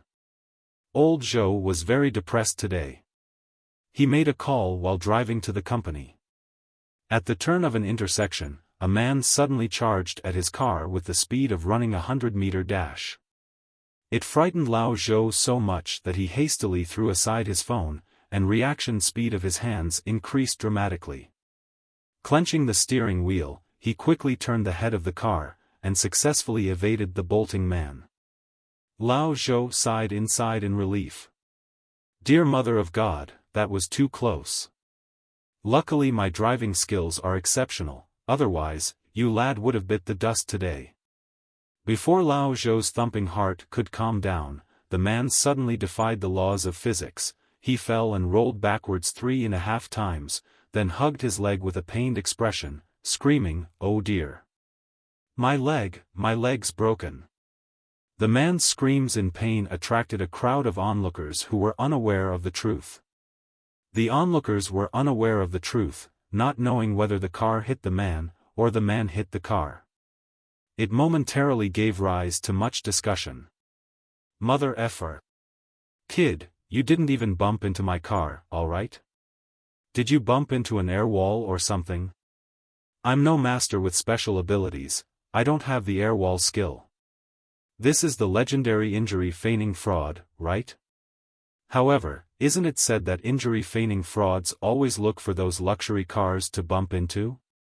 Even a trash car like mine can attract injury feigning frauds. Lao Zhou was unaware that nowadays when business was hard to come by, who cared what kind of car you drove? Lao Zhou sighed with an expression full of misery and struggle. His crappy car didn't have a dash cam installed. He fumbled through his pockets to find a stack of various cards, a 20 RMB note, and 2 1 RMB coins. 22 RMB probably couldn't make the man screaming on the ground go away, right? The man's award-winning level acting skills were worth more than 20 RMB. Song Shuhang just happened to assist the short-haired girl to the intersection, preparing to thumb a lift. The two just happened to witness the entire accident. That's a man bumping into a car, right? The short-haired girl said indifferently. From her angle, she could see that the car evaded, but the man quickly bumped into the car then fell backwards screaming. It's not a man bumping into a car, there was no bump at all. Song Shuhang's eyesight was amazing right now. From his angle, he could clearly see that the man didn't even bump into the car before he fell onto the ground screaming. Oh, I know, this is called injury feigning fraud. The short-haired girl peeked at Shuhang, are you going over to bear witness? This good-natured busybody had no reason not to go up to help, right? It's no use if there aren't enough witnesses. Besides, we don't have a recording, and there aren't any traffic cams. Song Shuhang shook his head. The man screaming on the ground was undoubtedly a professional. The spot he chose was very suited for injury feigning fraud. Then are you just going to do nothing about it? The short-haired girl pondered, then suddenly her eyes lit up. How about we go up there and give the screaming man on the ground a beating? You mustn't, violence doesn't solve all problems, it'll only cause greater problems for the driver. Song Shuhang hastily warned, leave it to me. Wait here, I'll call you a cab on the way. Oh, do you have spare change on you? The short-haired girl's expression stiffened as she shook her head. "I'll lend you some for now. If we ever meet again, don't forget to return it to me." Song Shuhang took out a 50 RMB note, and stuffed it into the short-haired girl's hand. Anyways, he'd recently come upon some dirty money, and he still had plenty in hand. Without waiting for the short-haired girl to reply, Song Shuhang took large strides towards the scene of the car accident, pushing past the onlookers. Move it, he was muscular now, and he very soon pushed past the crowd. Then, he knelt down next to the screaming man, and stared at him for a while. "Yo, looks like you've been hit badly." The screaming man secretly took a quick glance at Shuhang, and screamed even more miserably. Song Shuhang coughed then shouted, "Mr. Driver, look how badly this man's been hit. You'd do well to just get off the car and pay him tens of thousands to settle this." The screaming man on the ground instantly felt reassured. He'd been worried that this handsome youngster was here to expose him, but unexpectedly, this youngster gave him a beautiful assist. Within the car, Lao Zhou touched the 22 RMB in his pocket, and sighed in silence. His phone was in hand, getting ready to call in the accident. "Mr. Driver, what are you still waiting for? Just get off the car." As Song Shuhang spoke, his hands were searching the body of the injury-feigning man. The injury-feigning man felt that the youngster was a bit odd. His hands were touching him all over. Could he be gay? Taking advantage of me? Flirting with me? Immediately, the injury-feigning man had goosebumps all over his body. However, he was a very disciplined actor, even though he wasn't a pro. Even if he were being taken advantage of, he would grit his teeth and endure it. The screaming can't stop now. Very soon, the injury-feigning man found a peculiarity. He only saw the handsome youngster reach into his pocket, taking out his wallet. Inside, the wallet contained his entire fortune of 2,000 RMB. This money was to be used as hospitalization fee when he encountered accidents while defrauding. Injury-feigning fraud was a dangerous occupation. If he encountered a road killer or a female driver, there was a chance he'd be heavily injured and hospitalized. Then, what if the female driver didn't have cash, or if he met an immoral road killer who just ran away? Many hospitals nowadays take money but not patients. What would he do without any money at hand? All this nonsense aside, it meant that he had a lot of money in his wallet. The handsome youngster took out his bulging wallet and seemed satisfied. Then, the youngster smiled warmly at him. And then, the youngster got up and bolted off, disappearing in the blink of an eye. The injury-feigning man came to realize what just happened. This it was taking advantage of his misfortune. CK your uncle. The injury-feigning man nimbly rolled and got up from the ground.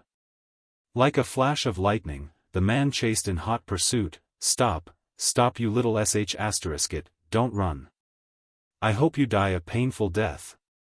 The driver of the jalopy he tried to scam earlier could at most bang out a few hundred RMB. However, he had 2,000 in his wallet. He couldn't lose the greater for the less.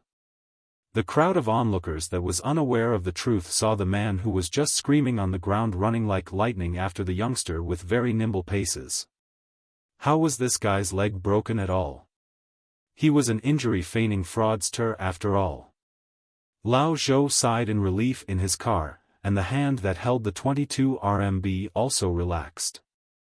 In his mind, he recalled the handsome youngster.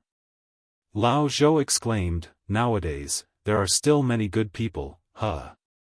After his exclamation, he started up his jalopy and brazenly drove off. On the other side, the short-haired girl who watched the whole process with a taut face couldn't resist letting out a laugh.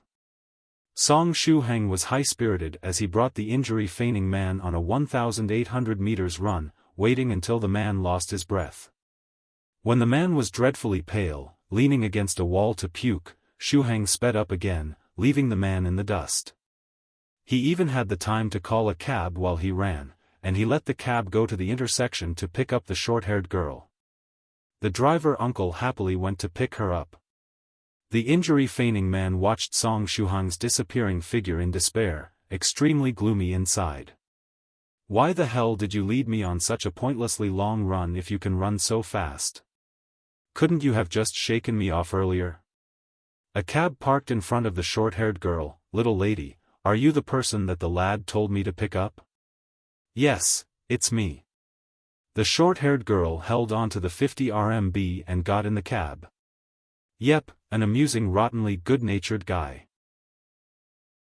Let's see, I showed my face to the injury-feigning man for so long, he should be able to remember me. Who knows when he'll come to the college town with a group of cronies to lynch me. Song Shuhang tossed the bulging wallet up and down, hoping that the man would get a group to gang up on him, so that he could train his basic fist technique.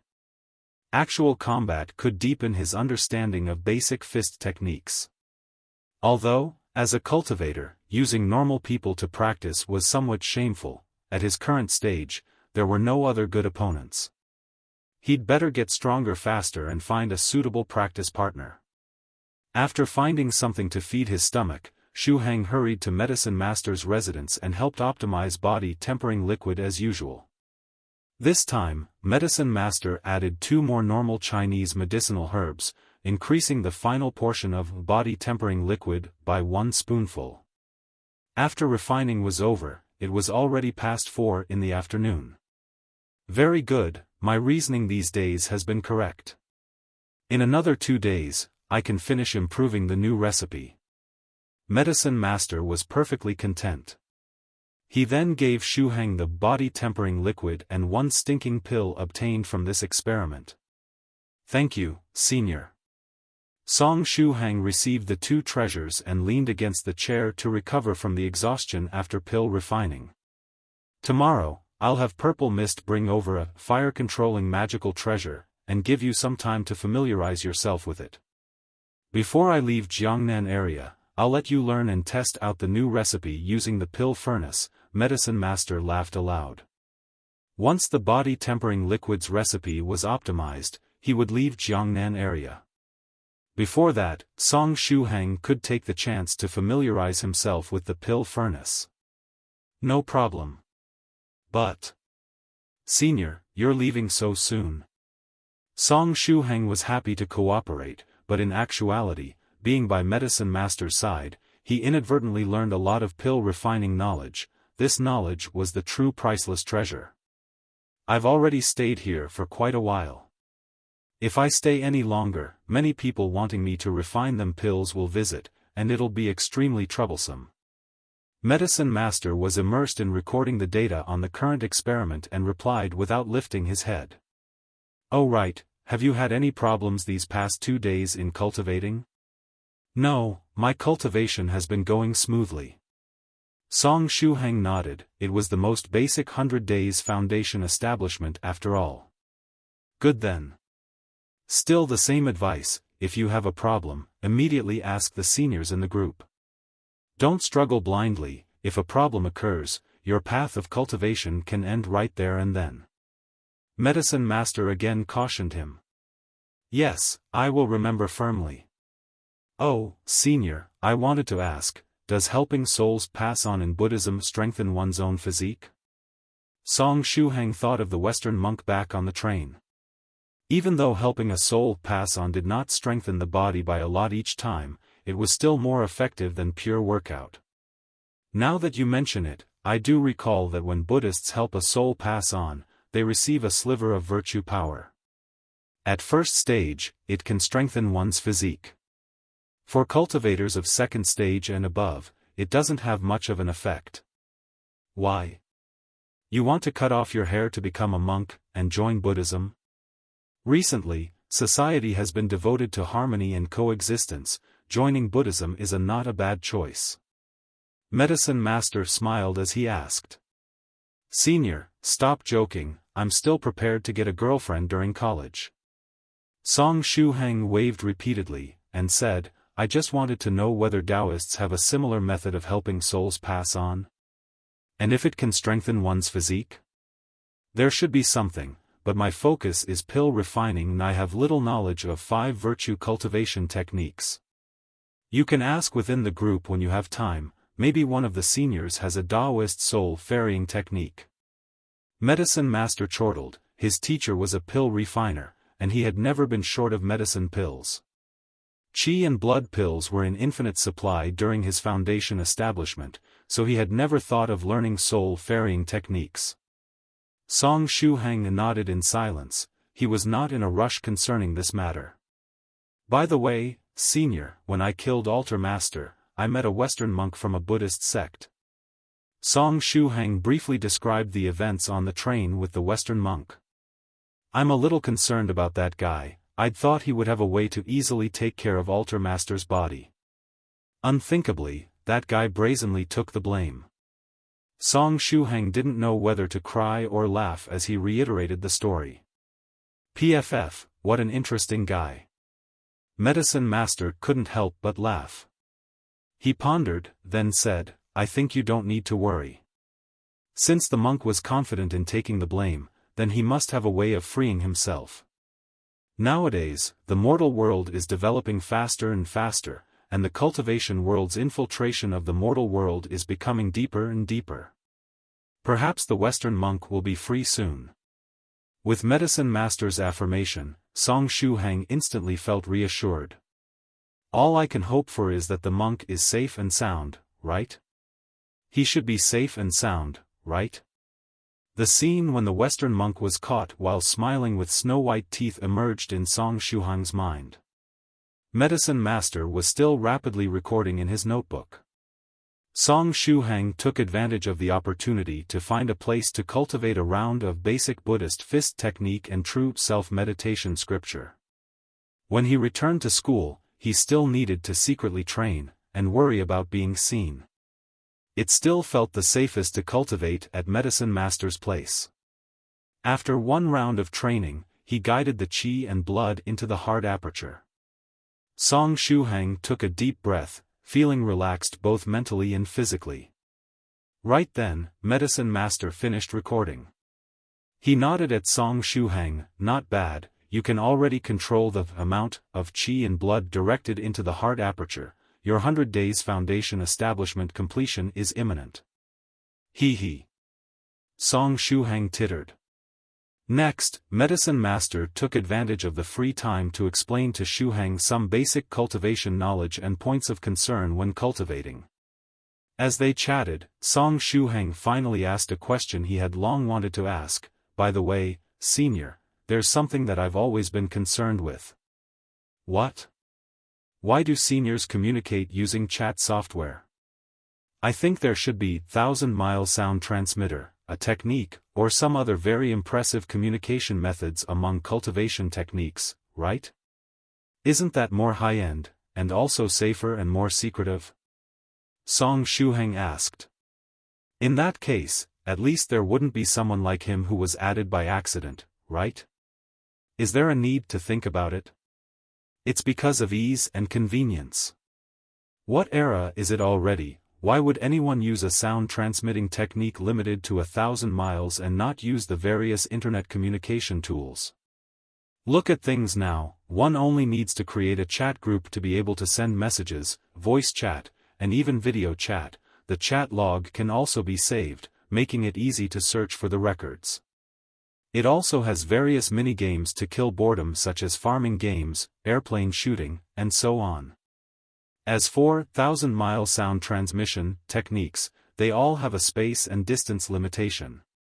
When many people use it at once, it can create all sorts of chaos. If you were us, what would you choose? Medicine Master replied with a question. To use your viewpoint as an example, the brick phone 10 years or more ago and the smartphones now are both communication tools. However, if I gave you a choice now, when you go out, would you like to bring a large brick phone, or a small compact smartphone that has twice the amount of functions?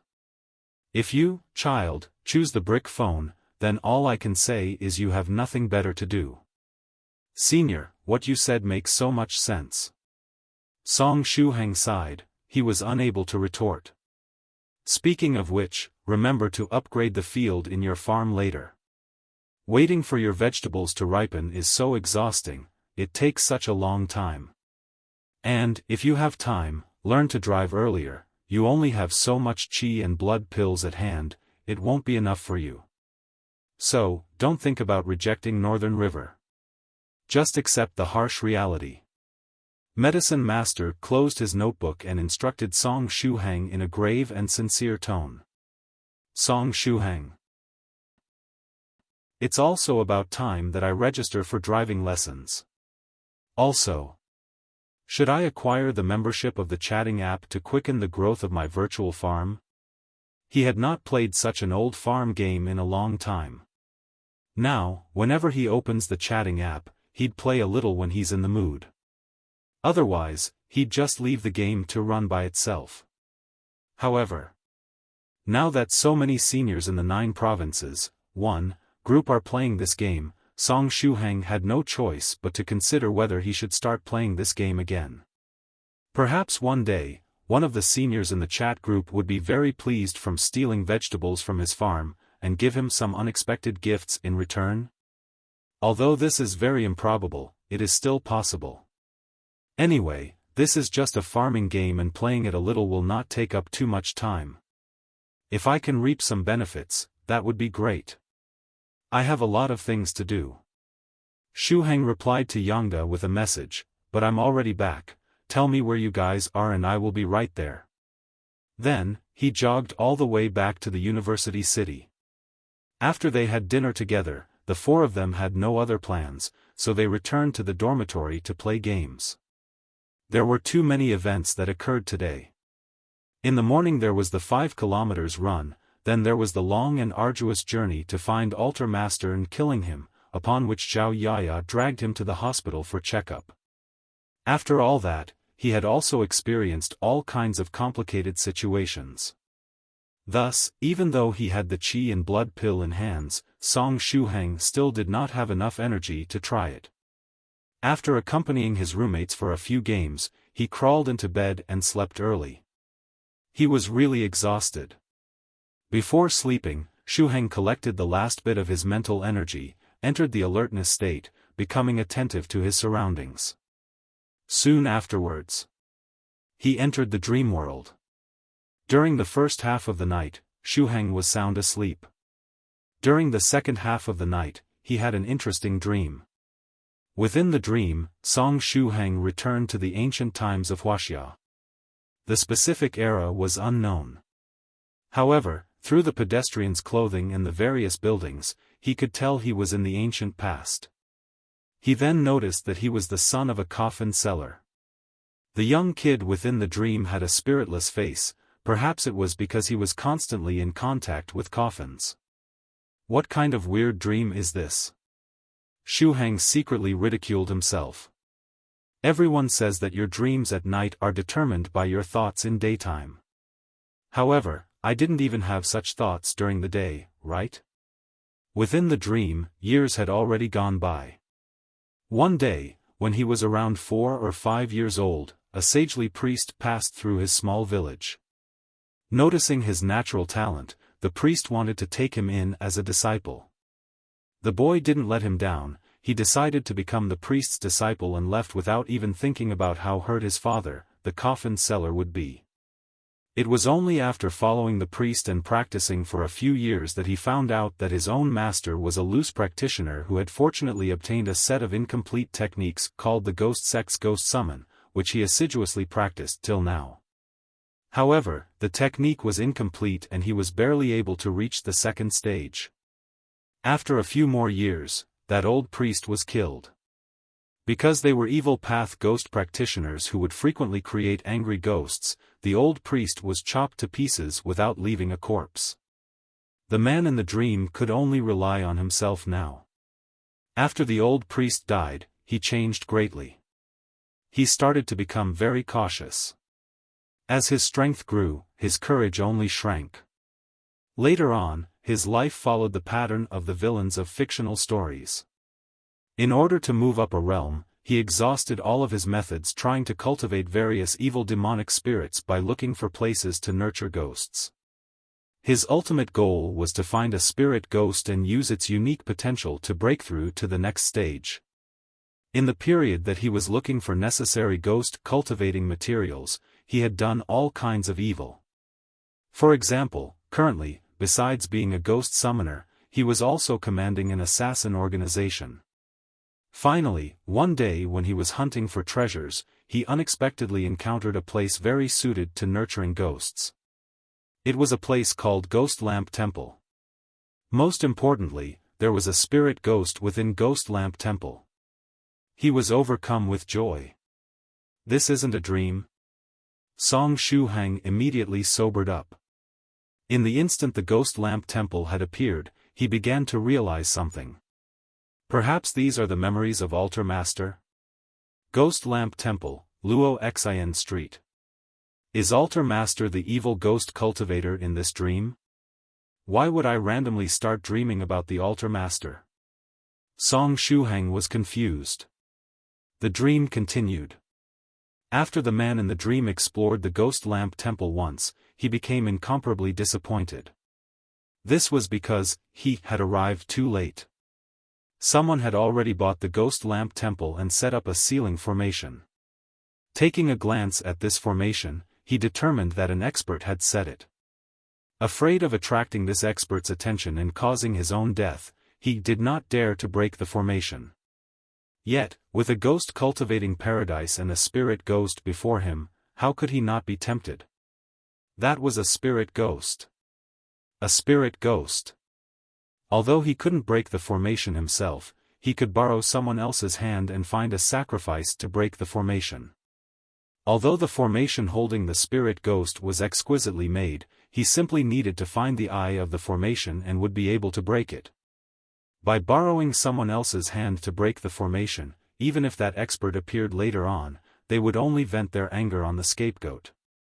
Thus, he transformed into a feng shui master and used his schemes to guide the original owner of the Ghost Lamp Temple, Huang Dagan, encouraging him to destroy the Ghost Lamp Temple and turn it into a cemetery.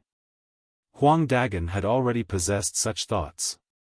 With the addition of someone's support, he became extremely motivated. The two of them worked together, and in the next year, Huang Dagan demolished the Ghost Lamp Temple and built a large cemetery for himself. The Ghost Lamp Temple was demolished and the cemetery was built. Under his guidance as a fake feng shui master, Huang Dagan personally carried his tombstone to the cemetery and set it up as a special gathering point for feng shui, which was also the eye of the formation that he had found with much difficulty. Once the tombstone was set up, the first layer of the formation that the mysterious expert had placed was immediately broken. The spirit ghost in the Ghost Lamp Temple snarled as it charged out and sucked up all of Huang Dagan's qi and blood.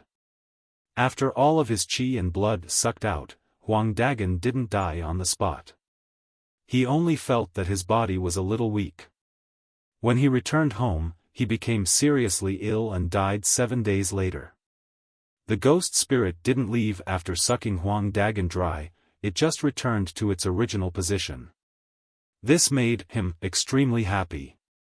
Although he had erected a ceiling barrier surrounding Ghost Lamp Temple, the materials for the barrier were very expensive, so he wanted to save where he could. The barrier would expend materials whenever it was under attack. As a result, he had saved a lot of materials because the spirit ghost had not charged at the barrier. Although the expert's formation had shattered, he wasn't in a hurry to subdue the spirit ghost. Firstly, he was worried that the expert would come rushing back. Secondly, the spirit ghost had not matured yet, and needed to continue growing in the ghost cultivating paradise for a period of time. Everyone in Luo Xian Street knew what happened next. Huang Dagan's family brought his body to be buried in the tomb, crying all the way. This action infuriated the spirit ghost again. When Huang Dagan's family members were weeping by the tomb, the spirit ghost took the chance to surround them and suck up most of their qi and blood. After Huang Dagan's family members returned home, they began to fall sick one by one. A year later, their entire family was buried in this cemetery. Perhaps the spirit ghost had become full after absorbing so much qi and blood. The people who came to bury Huang Dagan's family members escaped with their lives. In the following years, he settled down in Luo Xian Street, watching over Huang Dagon's tomb and watching the spirit ghost's growth. At this point in the dream, Song Shuhang was full of doubts. Since the formation had already been broken, why didn't Altar Master take away the spirit ghost when it had become mature? What happened later on? In Dreamland, though Altar Master was just as good a term of address, had lived near Huang Dagon's tomb for 10+ years or so. The senior expert he expected had never once appeared, whereas the ghost spirit was reaching its maturity. Thus, he was extremely happy. It seemed like that expert neither cared about this ghost spirit or the land, which was a paradise for cultivating ghost spirits. After a period of time, as long as the ghost spirit matured, he could retrieve it. Perhaps Luo Xian Street area was really his land of fortune. During the 12th year he dwelled there, he had actually obtained another immature ghost spirit which could be called a great fortune falling from the skies. This caused him to be wild with joy. When the time came where this two ghost spirits matured, even if his ghost sect's ghost manipulator manual wasn't complete, by relying on these ghost spirits' unique abilities, it would even push him up a one big realm and prolong his lifespan. So afterwards, he did something that would make him regret for a lifetime. He happily placed his newly obtained ghost spirit into Huang Dagon's tomb with thoughts of using this land to speed up his ghost spirit's growth. The tragedy arose from this moment. When the second ghost spirit entered the tomb, it couldn't be taken out. At the same time, it had activated Venerable Spirit Butterfly's sealing formation. A total of 6 layers of a powerful seal emerged, with layer upon layer appearing before his eyes. If it weren't for him escaping fast, he would have directly become dregs from the formation's attack. In the past, as these 6 seals were in a dormant state, Altar Master could enter the tomb to observe that ghost spirit within. Whereas right now, he couldn't even get close to Huang Dagon's grave. Furthermore, this formation was different from the initial trapping formation. These 6 sealing formations had attacking abilities, and there was a bloodline formation within. If no younger generation from that expert's bloodline showed up here, the 6 layers set up by that expert would forever remain active. No wonder after he had destroyed the trapping formation, the ghost spirit within had stayed inside Ghost Lamp Temple without coming out. In actual fact, it wasn't able to escape. This terrifying senior had taught him a lesson in mere minutes. The composition of this 6-layer formation was extremely complicated, and with his current level and strength, he was basically incapable of breaking the formation. He could only look on helplessly while guarding this tomb. Day after day, year after year. He was in despair. He had thoroughly given up all hope in this world. Just when he was truly thinking of giving up or risking his life to attack that formation, one day, a pair of youngsters, a male and a female, came to Luo Xian Street area to look for Huang Dagon's tomb. The matter has taken a turn for the better. Am I looking at a tragedy novel? Watching till here, Song Shuhang already knew the events that were going to happen afterwards. He felt that this Altar Master was truly of a rare quality. For cultivators to have lived so miserably was really rare.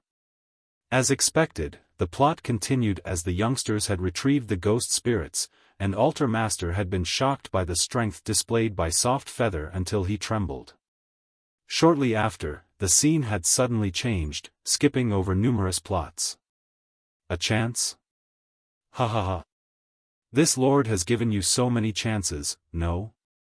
But, this Lord can give you one last chance. A domineering figure looked down at Altar Master in the dream. That figure had a domineering appearance and made Song Shuhang feel so embarrassed that he wished to find a hole to get into. This scene that made one feel very embarrassed just by recalling it. Please stop replaying it, alright? Just then, the scene changed once again. Sword. Sword, that domineering figure consecutively brandished 2 swords, and had beheaded him within the dreamland. I curse you. I curse you. I will transform into an eternal ghost, and seek you to pay with your life, eternally. He within the dreamland had howled loudly. I hate I hate. He hated his arduous fate, hated that the cultivation method he obtained wasn't complete, hated that the world was unjust, and especially, he hated that fella who went back on his word. I'll transform into an ageless ghost and demand that fella's life endlessly. The endless hatred and the curse he casted before his death made Song Shuhang wake up with a start. Lifting his head and surveying his surroundings, 3 of his roommates were deeply asleep, Tubo was even snoring rhythmically. Song Shuhang stealthily activated mental detection to observe his surroundings. However, the dormitory was quiet, without any unusual movements. Why would I have such an odd dream? Was it because I had beheaded Altar Master in the morning, thus as the saying goes, what you think about in the day, you will dream of at night? Song Shuhang thought. No. If it's only because of what I thought in the day, thus dreaming of it at night, this dreamland wouldn't be that lifelike. This was basically not a dream, but Altar Master's lifelong memories. It had contained several incidents Song Shuhang was not even aware of. He personally felt that the hole in his brain wasn't that huge, and it was impossible for his brain to make up content for Altar Master's life. Is that a curse? Or possession by a ghost? What Song Shuhang could think of ultimately was the curse Altar Master had casted before he died. Only that sort of curse with such hatred could give rise to such a strange dream. This won't do, I must check with Senior Medicine Master tomorrow and see what's up with this dream. I'll feel uneasy if I don't get a clear understanding. Song Shuhang murmured. Snowflake. Next day, June 8th, cloudy. The weather was still hot, but without the passionate grandpa sun, the amount of spectators in the sports competition had increased. After Song Shuhang had woken up from that weird dream, he did not sleep for the night. Early in the morning, he was preparing to find time and head over to Medicine Master's place. However, he had received a message from Senior Medicine Master first instead. In the message was a mailing address, Great Master Profound Principal Temple's address, along with a message to ask Song Shuhang to find time to mail that black iron flying sword. In addition, Medicine Master had reminded Shuhang that he needed to deal with some matters today, and might not be coming back soon. Song Shuhang then replied 2 words, got it. I doubt I'll have the chance to use that flying sword anytime soon, I'll mail it back then. Thus, Shuhang dug for Fengsho Express delivery Sima Zhang's name card and gave him a call. Hello, is this Fengsho Delivery's little Jiang? The other party had stared blankly for a long time before recalling something and immediately replied, is this student Shuhang? It's me. Do you have a parcel to mail today? Yep, I have a small parcel I'd like to mail, do you have time to retrieve it today? Song Shuhang asked. No problem, I'll be there immediately. Sima Jiang swiftly replied. Song Shuhang added, there's no need to rush. This parcel's only a common item, you can take your time. It's fine, I'm quite free now. I'll be there in a jiffy. Sima Jiang laughed heartily. Snowflake. Song Shuhang wished he could use all his free time to cultivate since he had obtained Qi and Blood Pill. If he didn't use it, wouldn't it be wasting time? However, today Tubo and the other 3 had participated in the sports competition program. As a good dorm mate, it was a must for him to head over and support them. In another half an hour's time, it'll be Yangda's competition. That fella had signed up for men's 100-meter run, said Tubo with an envious expression. A competition like 100m run that was quite effortless, he had really wanted to sign up for it. It was a pity he was a step behind Yangda, and lost his chance. Therefore, Tubo could only sign up for the 800-meter relay race. Currently, Yangda had already changed clothes and shoes, and was preparing for the race. Song Shuhang and another 2 roommates went towards the competition track to cheer for him. Halfway there, Gao Mumu phone started playing a famous song from a few years back, If You Do One. To be able to use this as his ringtone, he must have had a certain skill in having thick skin. Gao Momu remained unperturbed as he fished out his phone and looked at it. To his pleasant surprise, it was a long-awaited weird stranger's number. His expression turned joyful as he used an extremely fast speed to answer the call. These days, majority of weird unknown numbers were all swindlers. If this phone call was made by a swindler, then it just so happened that he could take advantage of this and chat idly with the caller. After all, it didn't cost a single cent to answer incoming calls, and if the other party was a lady swindler, it'd be even better as Gao Momu could display triple the fighting strength. If it was the type that waited for a few rings before cutting the call, it'd be great as this cost them call charges. Hey, hello. After answering the call, Gao Momu swiftly replied, seemingly afraid that the other party would hang up his call right away. The phone was quiet for a long time before the caller questioned to sound him out. Gao Momu. I am, who are you? A burst of disappointment washed over Gao Momu, to think that it wasn't a swindler. In such a boring summer, why don't swindlers be more professional and call over to relieve my boredom? I thought I had the wrong number. The guy sounded relieved, and then said, I'm arriving at Zhongyang College. Come to pick me up. Pick you up? May I ask who is calling? Gao Momu was puzzled. Arriving at Zhongyang College? Who is it? How sad. Don't you even recognize my voice, the guy said in an exaggerated tone.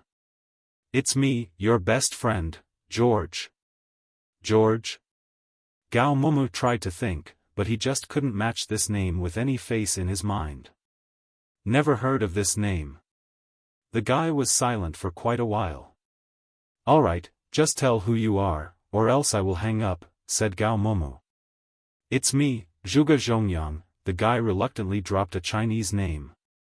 As soon as he heard the name, Gao Momu turned pale. He recalled that day when he was covered with plastic wrap and stained mercilessly.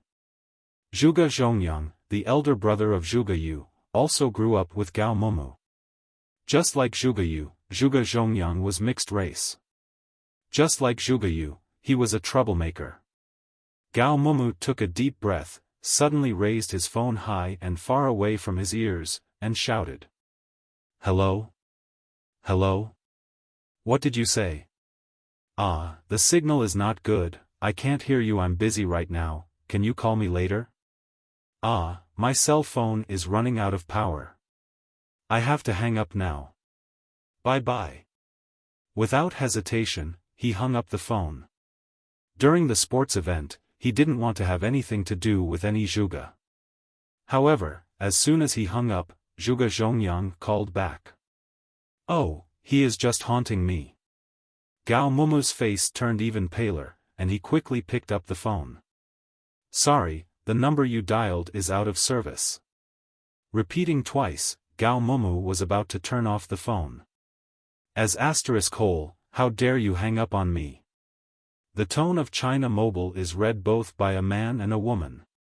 Though I don't have much education, don't try to fool me, the guy roared on the other side of the phone. Just tell me if you don't want to pick me up.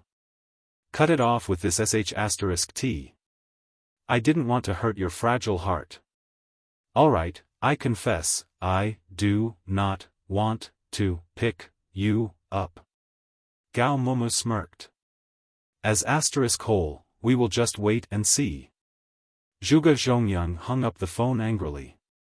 Gao Mumu looked quite satisfied. Who was it? Song Shuhang asked. There weren't a lot of people who could upset Gao Mumu like this. A super troublemaker. Gao Mumu answered with a pained look on his face. A super narcissist who always feels good about himself and is super picky. He will just condescendingly evaluate everything he sees. Even if he is just eating a bowl of noodles at a roadside stall, he will be able to find at least 10 defects of the noodles. What's more, the guy has a big fuck *ing mouth. Anyway, I really can't handle him. Gao Mumu used a string of super to describe his feelings towards the guy. He sounds like a difficult guy. Lin Tubo sighed. Song Shuhang pinched his chin. If he is such a troublesome guy, will he be driven away by you just like this? Gao Momo froze. Well, I think I should ask for a leave. Let's go find a place and have some fun. My treat. Snowflake, snowflake, snowflake. However, 15 minutes later, a lanky mixed-race blonde appeared at Zhongyang College. Moreover, he quickly found Gao Momo. Gao Momo, you are so naive. Did you think you can get away from me with just a call? The blonde tossed his long hair and showed a wicked smile. Song Shuhang saw Gao Momo was trembling. Zhuge Zhongyang, the blonde, took out his cell phone, clicked on the screen, pulled out some strange software and showed it to Gao Momo triumphantly. See? I can find your exact location with the error of less than 5 meters by merely entering your phone number into this app. I paid someone to customize this app for me. I was just giving you a chance by asking you to pick me up. Even if you don't come, I can still find you in minutes. Were there really so many apps that could find someone else's location through the phone number nowadays? It felt like a privacy crisis. After finishing showing off, Zhuge Zhongyang happily appreciated Gao Momo's pale face for quite a while. Then, with a smile, he went to Tubo and warmly shook hands with him. Huh, are you Gao Momo's friends? Hello everyone, I am his childhood friend. My name is Zhuge Zhongyang. His enthusiasm was deceptive. He doesn't look as difficult as Gao Momo said, Tubo thought. He shook hands with Zhuge Zhongyang and introduced himself. My name is Lin Tubo. You can call me Bo or just Bo. Tubo? Ha ha ha, what a funny name. You can compete with Gao Momo in terms of your name's stupidity. I always suspected that Gao Momo was not the son of his parents. When I was a child, I thought Gao Momo was a gift for his parents for buying yogurt.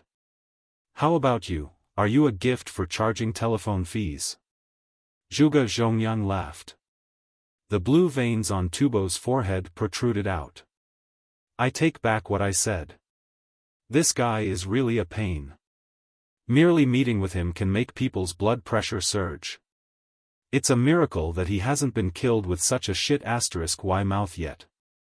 Then, Zhuge Zhongyang warmly shook hands with Song Shuhang. Hey, bro, what's your name? Song Shuhang. Song Shuhang told him his name, not thinking there was anything wrong with his name. Good name. This is a name that people will give to their real sons. Oh, you are so white. You just look like a toy boy. I guess you must be popular among girls. Nowadays, Chinese little girls are really fond of toy boys, Zhuge Zhongyang laughed. The corners of Song Shuhang's mouth twitched.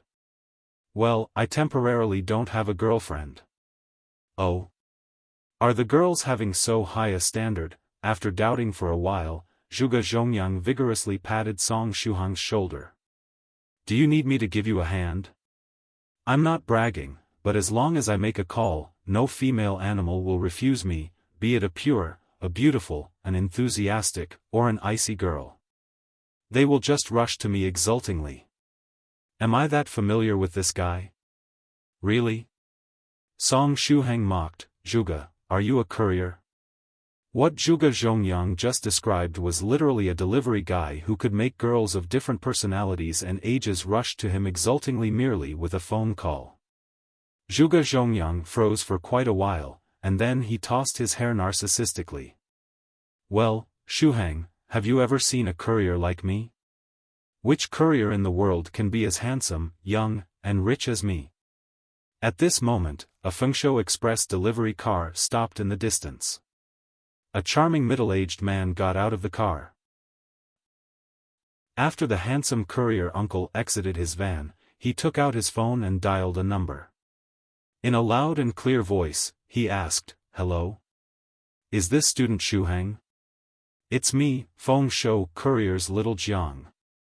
I have arrived at Jiangnan University City. Where are you? I will come to you immediately." After answering the phone, Song Shuhang quickly tracked down Sima Zhang's location. Little Jiang, I'm actually at the 100-meter track across from you." After that, he faced Sima Jiang and beckoned him. As he watched Song Shuhang walk into the distance, Gao Mumu laughed. Gao Mumu took a step forward, patting Zhuge Zhongyang's shoulder. With a queer expression, he pointed at the distant Sima Jiang, "Look at that courier. His looks aren't any worse than yours, right? Furthermore, at his age he even has a more manly charm than you. Your handsomeness and elegance are as weak as shit in front of him." Gao Mumu's words were directed at Zhuge Zhongyang's previously stated, "In this world, which courier could be as handsome, elegant, young, and rich as me? Do you understand now? Because of your extreme narcissism, you received humiliation like instant karma as soon as the charismatic and handsome courier uncle made his appearance." Gao Mumu secretly praised Shuhang deep in his heart. "Fine, so what if he's as good-looking as me?" Zhuge Zhongyang flipped his hair with a laugh, smugly saying, "I am younger than him. Furthermore, I definitely have more money than a mere courier. How can it be so easy to give someone this narcissistic a setback?" During the conversation, Song Shuhang brought Sima Jiang to them and said, "Tubo, Gao Mumu, I need to return to the dorm to pass little Jiang a package. If I do not return in time, you guys have got to put in extra effort and cheer my share for Yangda. Just leave it to us." "Courier uncle, you really came at the perfect time." Tubo gave the courier uncle a thumbs up, expressing his tremendous praise. Sima Jiang couldn't make heads or tails of what Tubo was trying to say. However, since this person was student Song Shuhang's roommate and acted very amiably to him, Sima Jiang laughed and said, "I am in the courier service industry, it is only natural that I make my appearance in a timely manner." As he said that, he took out a business card and presented it to Tubo and introduced himself. "This lowly one's surname is Sima, and first name is Jiang. If you have any needs, do give me a call." "Uncle, you're too modest, I'm Tubo. However, I don't have a business card to give you." After receiving the business card, Tubo replied with a grin. Sima Jiang laughed brightly and handed business cards over to Gao Mumu and Zhuge Zhongyang as well. Afterwards, he accompanied Song Shuhang to his dorm. Only after they left did Gao Mumu hold the business card and ask, "Why does the courier uncle's business card only have a name and a phone number?" "It's probably because couriers only need to leave a name and phone number." Zhuge Zhongyang consciously kept the business card. When someone presents a business card to you, it doesn't matter if you use it or not, you must first accept it as a form of courtesy. "His name is rather familiar." Tubo laughed as he kept the business card. "Come to think of it, Zhongyang, why have you come all the way to Jiangnan University City? Speak truthfully, otherwise, don't blame me if I abandon you." Gao Mumu went back on topic and inquired. The moment Zhuge Zhongyang heard the question, his face became incomparably gloomy. "I secretly came here to take a look at my future wife." "What?" Gao Mumu was stunned. "When did you get a wife? Or have you gone crazy from thinking about one? Go to hell." Zhuge Zhongyang depressingly replied, "This is what happened. While I was having lunch the day before yesterday, my father suddenly told me that he will find me a wife and settle my wedding before the end of the year. He even wants to see a grandson within 2 years. He said this in such a staunch manner, and that scared me to death, all right? If I wasn't seated at the dining table, I would have knelt in front of him there and then. Therefore, you want to be like the main character in a drama, running away from home because you don't want to get married, and because you're in the rebellious stage of life?" Gao Mumu asked, "Wait, that's not right, how do you even know what your future wife looks like? And why did you even travel all the way to Jiangnan University City? What kind of nonsensical conjectures are you making? I'll just tell you directly. That night, I went to my father's wine place and secretly mixed some clear distilled spirit into his Deer Island tonic wine. My father was also amazing for not noticing a difference in the taste.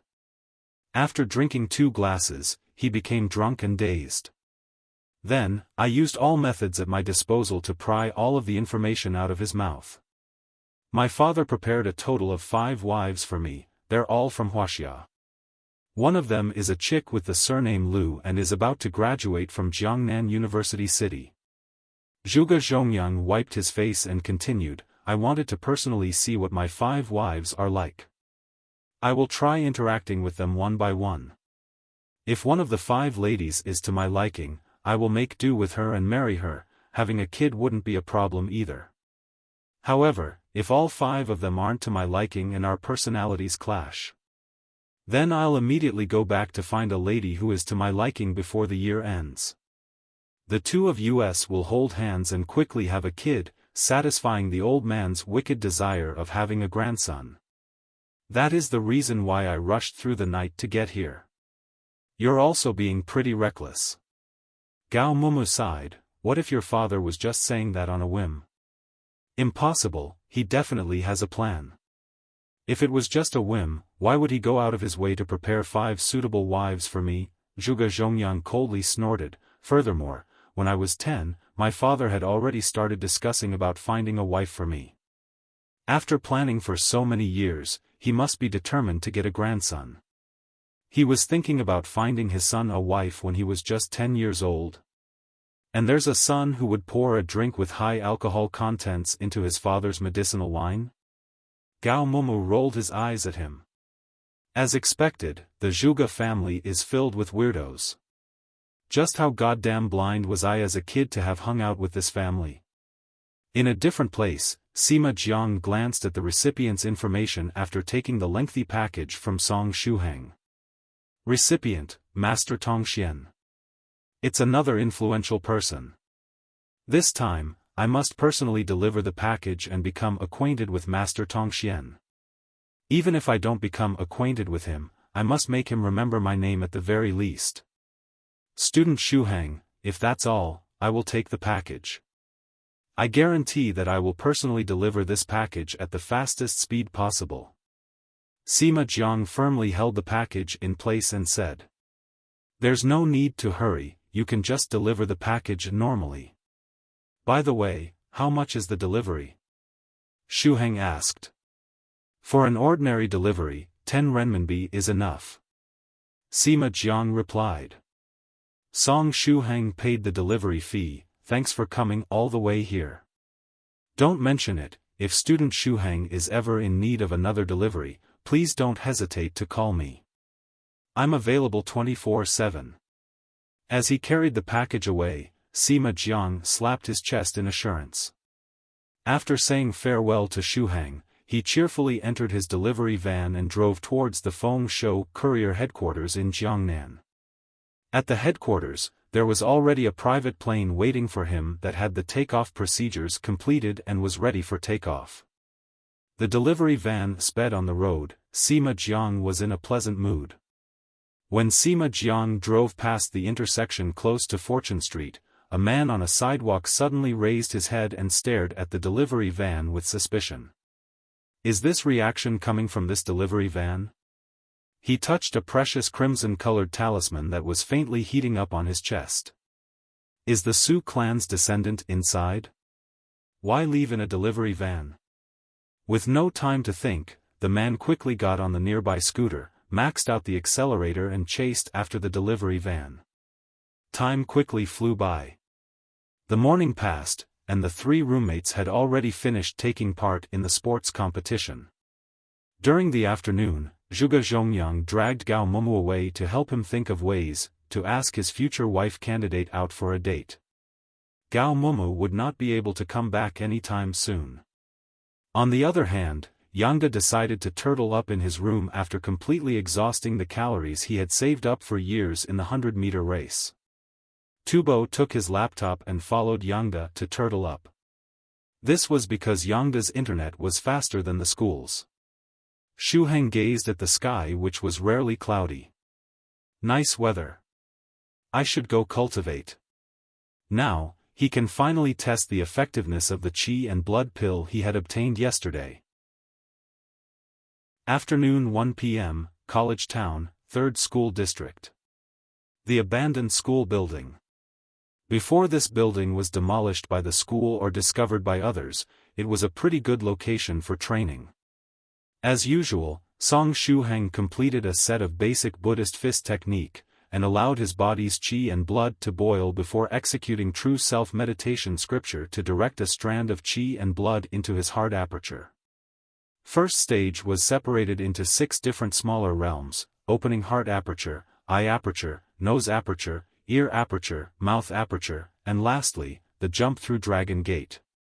Additionally, opening of heart aperture was commonly referred to as 100 Days Foundation Establishment. Also, jumping through Dragon Gate was the checkpoint between first stage and second stage.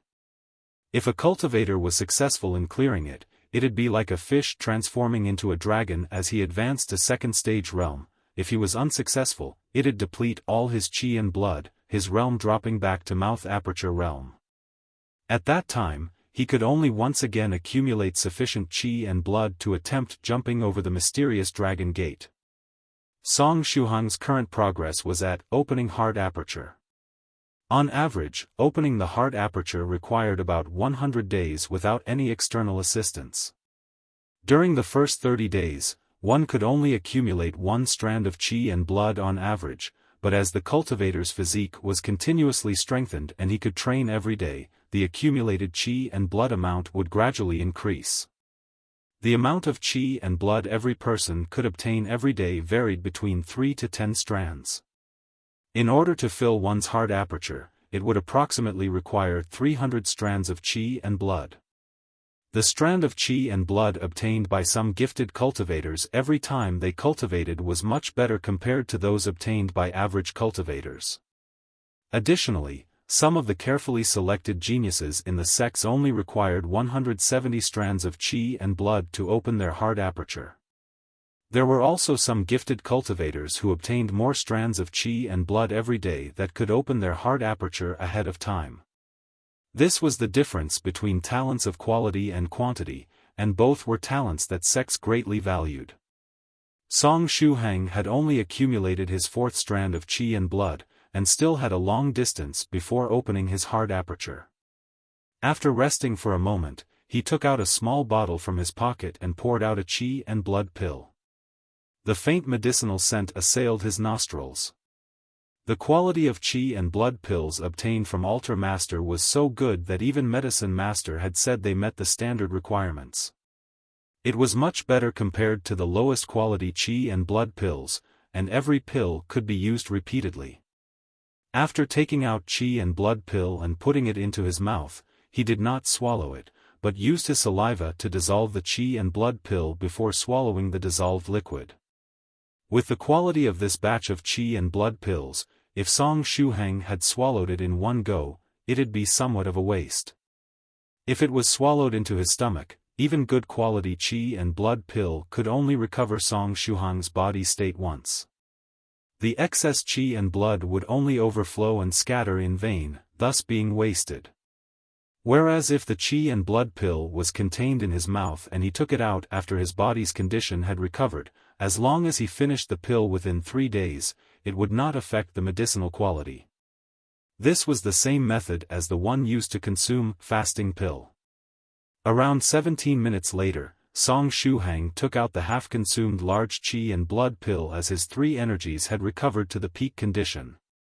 To recover my blood, qi, and mental power once in 17 minutes, on average I can cultivate basic Buddhist fist technique and true self-meditation scripture once in 40 minutes. Apart for eating, drinking, discharging, and sleeping, would be able to cultivate 18 strands of qi and blood by training for 12 to 14 hours a day. If he had sufficient qi and blood pill supply, by cultivating day and night, he only required half a month to complete his 100 days foundation establishment. Comparing half a month with 100 days, he had shortened the duration by 6 times in one go. Wealth results in paradise land, no wonder the word wealth was placed in front. If I were to exclude time to attend lessons and socialize, I can at least spend 6 hours every day for cultivation. With sufficient qi and blood pill supply, it'll only take me a month to complete my foundation establishment. Thinking of here, Shuhang's whole being started boiling. However, shortly after, he sighed again, discouraged. He only had 2 bottles of qi and blood pills, a total of 26 pills. Although the quality was slightly higher, he could only use 1 pill 3 times on average. Even if he cultivated 5 to 6 hours, he could only maintain that pace for 8 or 9 days. It was still too little. Before obtaining qi and blood pill, he was at peace with himself, without carrying any hopes for it. However, now that he had obtained some and tasted the sweet taste of it, his thirst for qi and blood pill turned unstoppable. I guess there's only true Monarch White's task that is my option.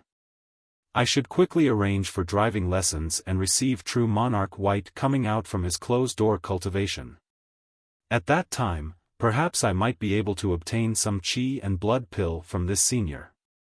Furthermore, within this week's time, I can appear more within the group and maybe I could receive some tasks from the seniors. Perhaps I can really complete my 100-day foundation establishment in a month's time? Once he thought of this, his enthusiasm surged forth in one go. Basic Fist 1. Basic Fist 2. Under a joyful frame of mind, every fist strike of this set of basic Buddhist fist technique forged ahead with the vigor and vitality of a mighty tiger. When he executed it until Basic Fist 7. Song Shuhang's entire being had blended into the world of fist techniques, with his mind moving with the fist, and his fist moving at will. Not caring about what was happening around him, there was only he himself and the basic Buddhist fist technique in his eyes. With every fist that struck, the air seemed to have burst. The wind whistled from the strike, and before the fist strike landed, the pressure had already arrived. After finishing basic Buddhist fist technique, he immediately activated true self-meditation scripture to deposit the qi and blood strand into his heart aperture. That was the 5th qi and blood stand. After resting for a moment, he placed that qi and blood pill into his mouth to recover his energy. Afterwards, he was able to start his training from the beginning. It was awesome. This sort of feeling was like an important raid in a pay-to-win game. Normal players could enter only once a day, but RMB players could once again repeat the raid through paying, and wildly snatch items until their hands go soft. For a cultivator opening their heart aperture, qi and blood pill was just like a pass to reset the entry count. Snowflake time passed quickly. It was already 5 p.m. in the afternoon in the blink of an eye. The second day of the sports event was approaching its end. Numerous parents who came to visit the sports event had dispersed, with some accompanying their children to have dinner, and some leisurely strolling around Zhongyang College town alone. Joseph belonged to the latter as during the afternoon, he had been ruthlessly abandoned by his daughter and was leisurely strolling around Zhongyang College town alone.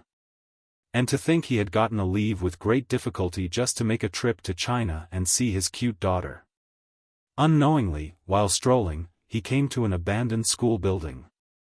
Joseph, who was tired from touring around, had wanted to quietly rest for a while here, but just then, he suddenly heard weird sounds come from the building. Joseph was a curious person, and since young, he loved China's martial arts movies. He liked the powerful kung fu the main character had and the adventures encountered, and he especially loved those fortuitous meeting scenes whereby the lead falls from a cliff. After he stealthily climbed up the abandoned school building, he saw the scene he yearned for day and night. A young lad was currently training his fist strikes in the spacious school building.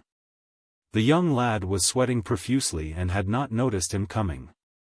Seemingly, there was only him and that miraculous fist technique in that lad's world. Yes, that miraculous fist technique. When that neither thick nor solid fist striked out, clear and distinct blasting sounds sounded in the air. Pa pa pa. Every fist strike had the power to crack open a stone tablet. The young lad's footwork was even more wonderful. He could feel 2 conflicting yet perfectly blended attributes of dexterity and heaviness from the lad's body. His jump was as lithe as a swallow, while his attack was as heavy as mountain. Wow, Chinese Kung Fu! Joseph inwardly exclaimed. It was real Chinese kung fu, not the type shown in movies. 30 years ago, when he was still a teenager, he loved watching wuxia films. After the film, he would constantly pray to God, hoping for a chance to have the eye-opening experience of seeing authentic Chinese kung fu, like moving without a trace or punching a fluttering golden dragon out of the sky. For this one request, he had begged for more than 10 years. That was a true manifestation of perseverance and determination. Every night he dreamed about falling off a cliff and returning with miraculous powers. Every night he dreamed about entering a mountain and inheriting an old, white-haired elder's tremendous power. Every night he would have dreams just like this. Unfortunately, God was very busy and never noticed his small request. Now, 20 years later, his daughter had already grown into a beautiful young lady and he had nearly forgotten his old wish. But at this moment, God finally noticed his wish. God had noticed his 10 years of bitter begging. Since it was very rude to disturb a training martial artist in wuxia films, Joseph did not disturb Song Shuhang. Instead, he sat on the side to silently watch Song Shuhang finish his fist technique. In fact, the moment the foreigner entered the abandoned classroom, Shuhang had already noticed him. However, he was almost finished with a cycle of the. If he suddenly stopped training, the effects of the qi and blood pill and the effort he put into practicing would all go down the drain. In any case, it was impossible for the foreigner to secretly learn this technique. As long as he didn't take out his phone and start taking pictures, it would be best to endure. He had already received remarkable benefits from cultivating ever since noon. He had already taken his second qi and blood pill and was currently on his 7th round of the N. While using the qi and blood pill I can practice each set even longer than I expected. After finishing the last 2 moves, he sat down and started using the. I can't believe I was still discovered even after hiding myself in such a remote school building. Seems like I will have to find a new cultivating area. After sending the qi and blood into the heart acupoint, Shuhang finally finished his training and began to slowly open his eyes. Right after his eyes had opened, he noticed a tall foreigner squatting not too far in front of him with a fawning expression. Shuhang felt his fist become restless. He had an urge to punch him. "Great master, have you finished practicing?" The fawning foreigner greeted him in awkward Chinese. The corner of Song Shuhang's mouth twitched as he waved his hand. "Hello. Great master, can you teach me Chinese kung fu?" The foreigner asked expectantly while also striking Huang Feihong's classic wuxia pose. Since his childhood, he had always dreamed of leaping onto roofs, jumping over walls, and using nunchucks like real Chinese kung fu. Song Shuhang massaged his temples. As a newbie, how did he have the qualifications to teach others? Furthermore, he didn't even have the copyrights to teach to his own birth parents, so how could he start teaching foreigners? He found a random excuse: "Sorry. My family's martial arts cannot be taught to outsiders. I can be your disciple. If that doesn't work, I am willing to join your family tree. I at least understand Chinese customs to this extent." The foreigner seriously tried to win him over. In order to learn martial arts, he had become pretty desperate. "You want to enter my family tree? Too bad. I am unwilling to let you." Song Shuhang sighed. "Sorry, I do not have the qualifications to receive you as a disciple. Sire, you can just take me in as a disciple in name. After that, you can first teach me an incomplete technique. What do you think?" The foreigner said, unwilling to give up.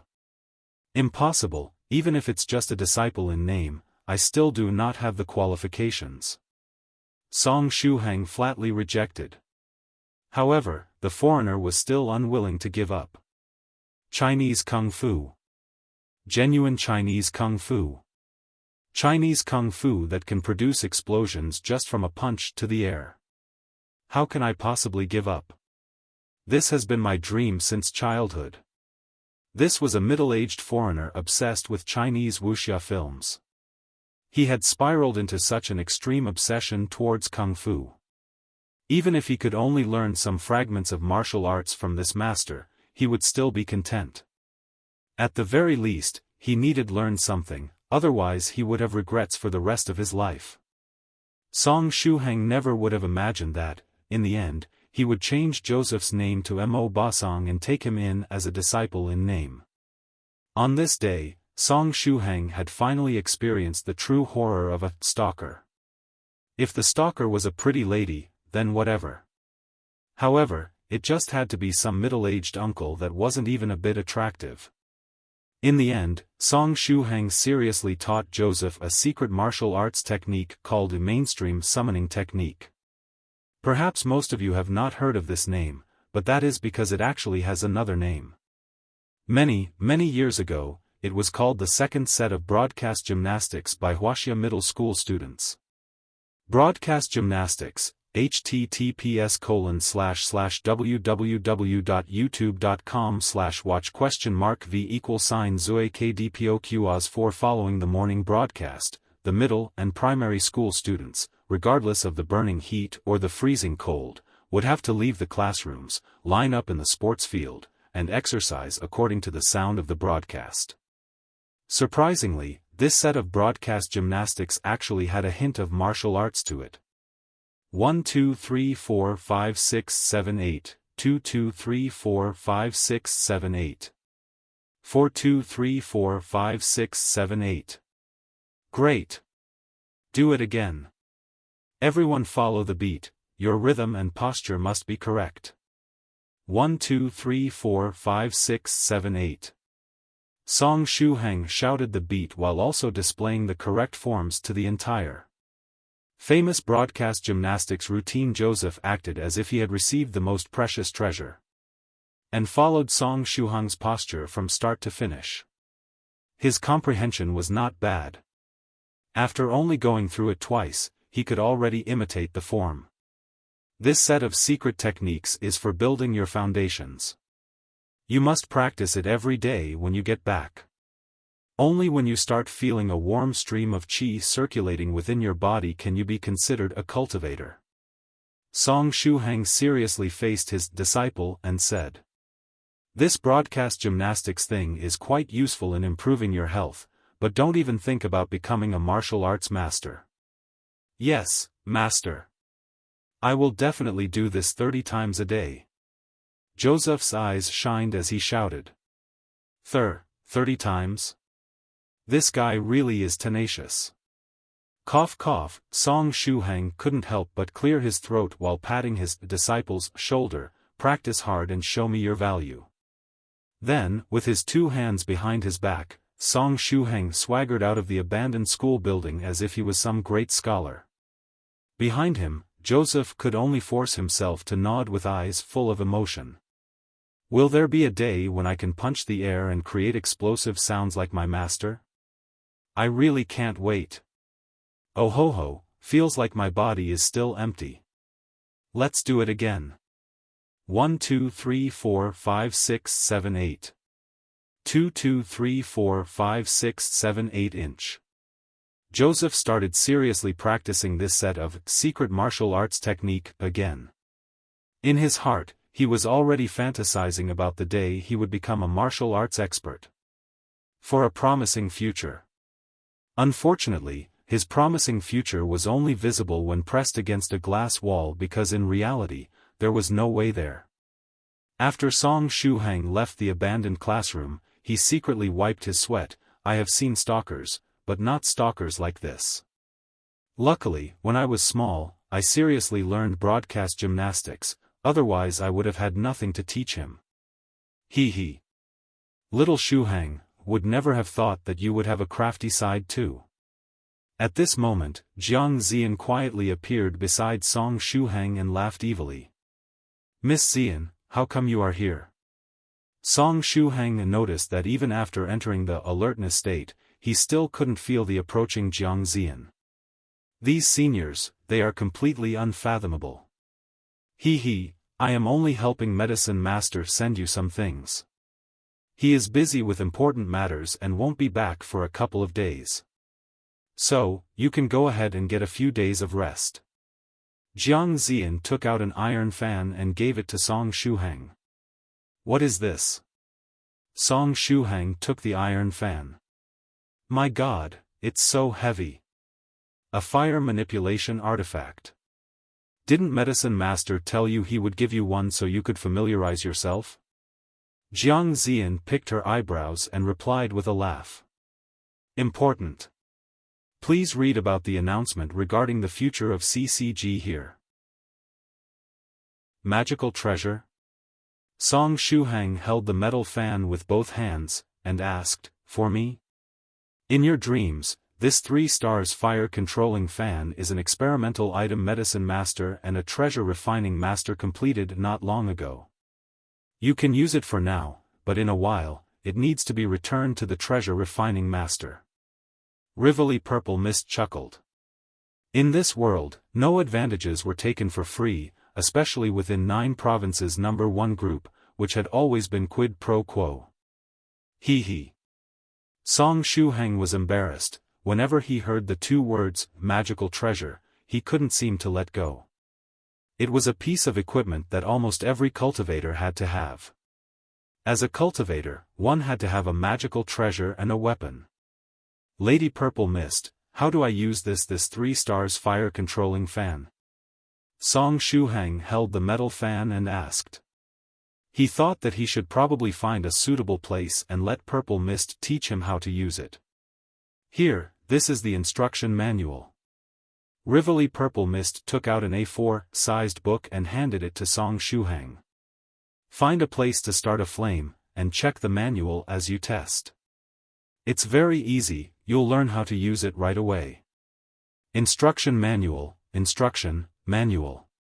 When Song Shuhang took the instruction manual, he didn't know why he seemed to have an illusion that what he received from Rivoli Purple Mist wasn't a magical treasure, but an appliance bought online.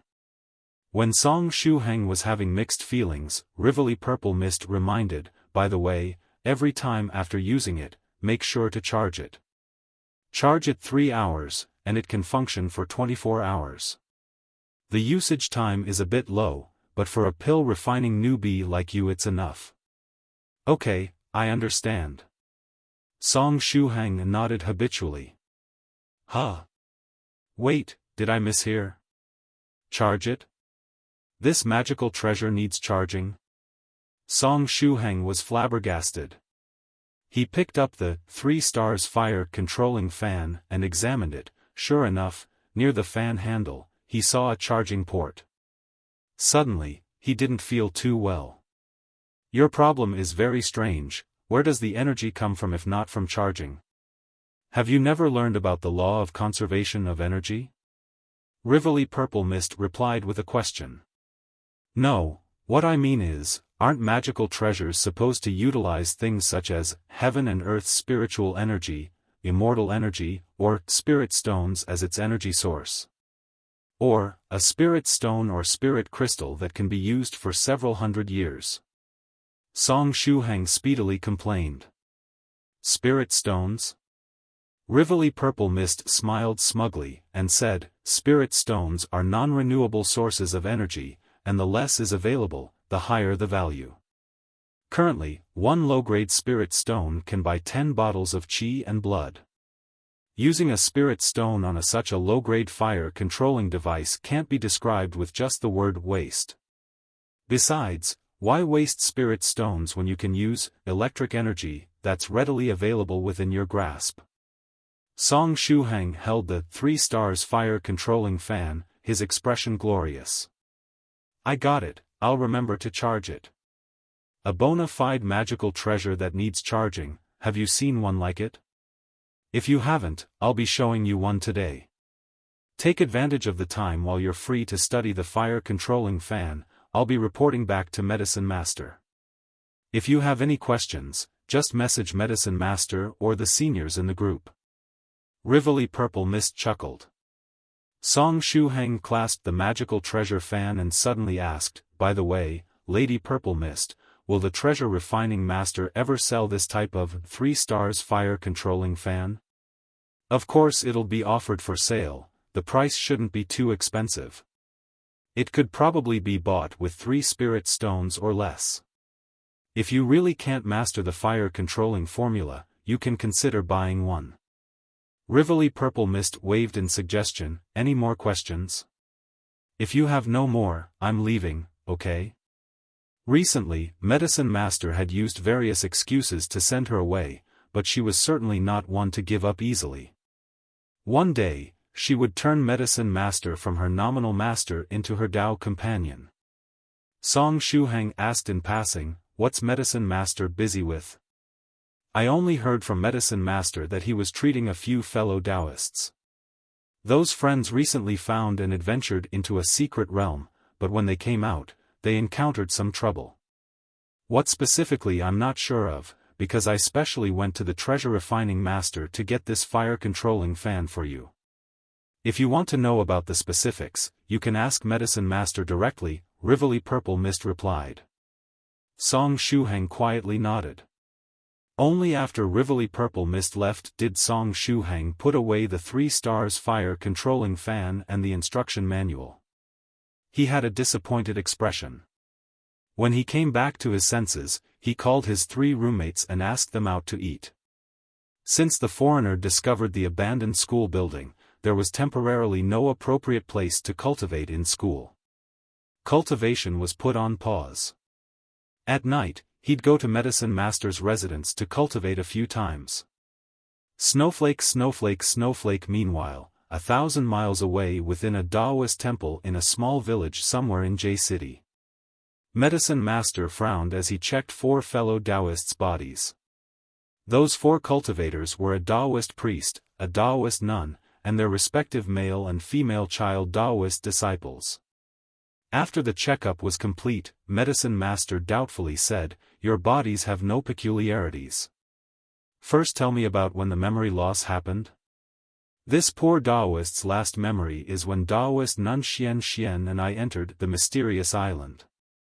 The Taoist frowned and said, "The next memory was when this poor Taoist appeared on an island in the East Sea along with Taoist nun Xian Xian and the 2 child Taoists.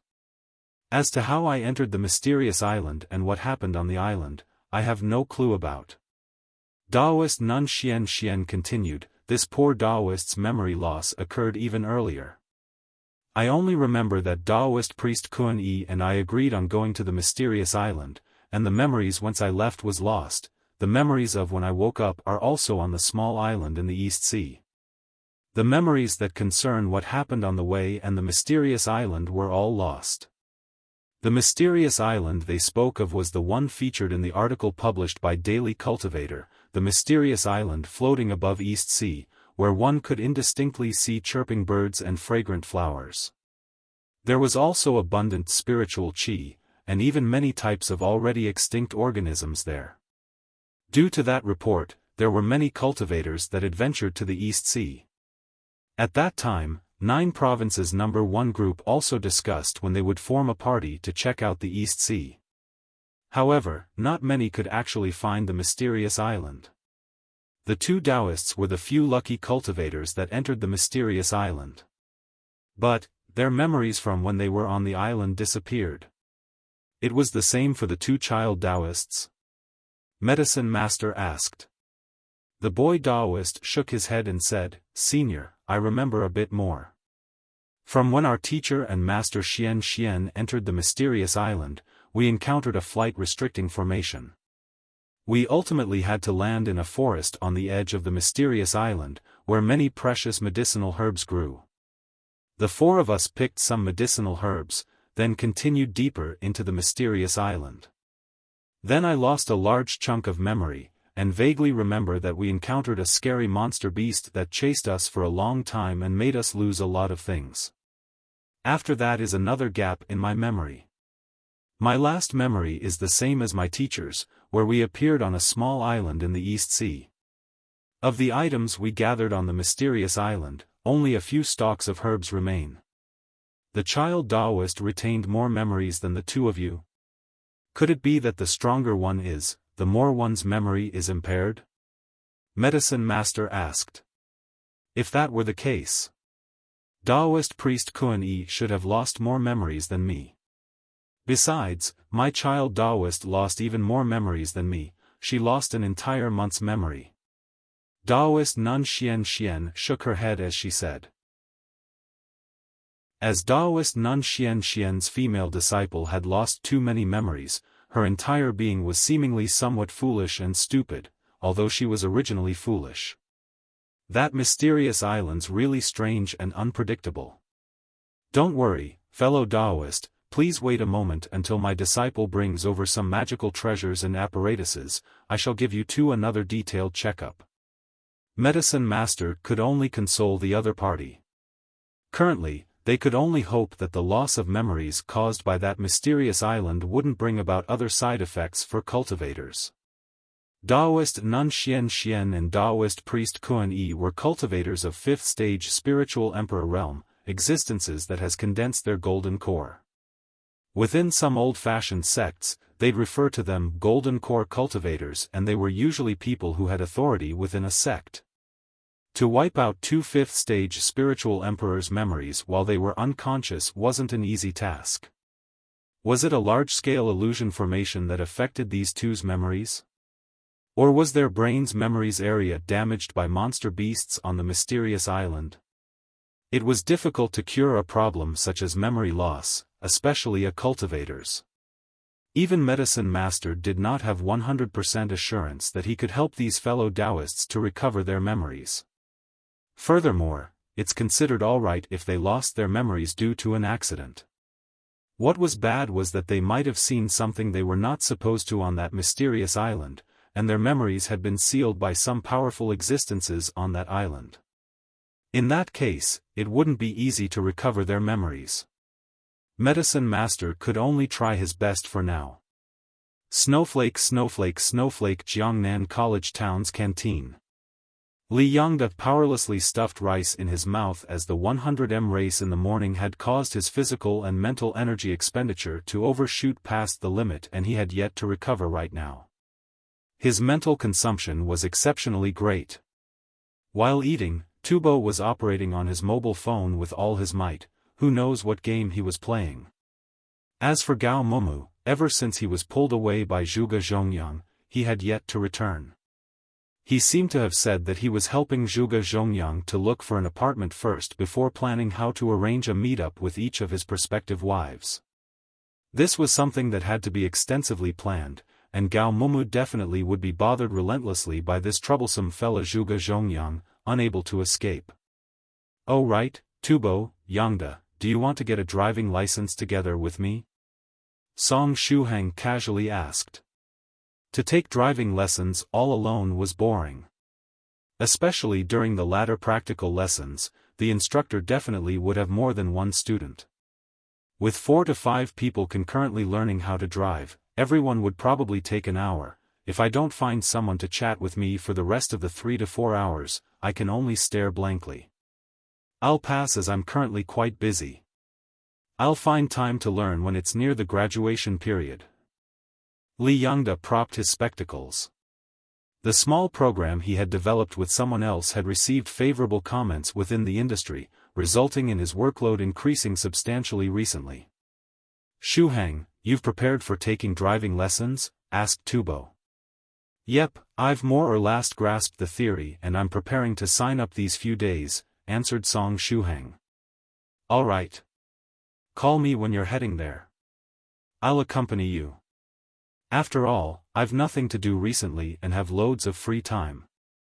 Tubo laughed heartily. Learning how to drive was very easy for him because he knew how to drive a car since 2 years ago. If it wasn't because he was still underage, he would have long gotten his license. Then let's go tomorrow to sign up since it's the last day of the sports event and neither of us have to participate. Afterwards, let's find time to take the theory exam beforehand too. Song Shuhang decided the timing. As he did not know when True Monarch White would be coming out, only by obtaining his license as quickly as possible could he be prepared. He only had 24 qi and blood pills left, and if based on daily consumption of 3 pills, it'd only last for 8 days. Sure, no problem. Tubo nodded. Snowflake June 8, 7 p.m. Song Shuhang came alone to the apartment Medicine Master had purchased. With Medicine Master and Rivoli Purple Mist absent, it just so happened that he could test out 3 stars fire controlling fan's functions. He was somewhat excited. Although this item requires to be charged, it is a genuine magical treasure. I'll be attempting to test this magical treasure in a while. Will it be dangerous without anyone instructing me?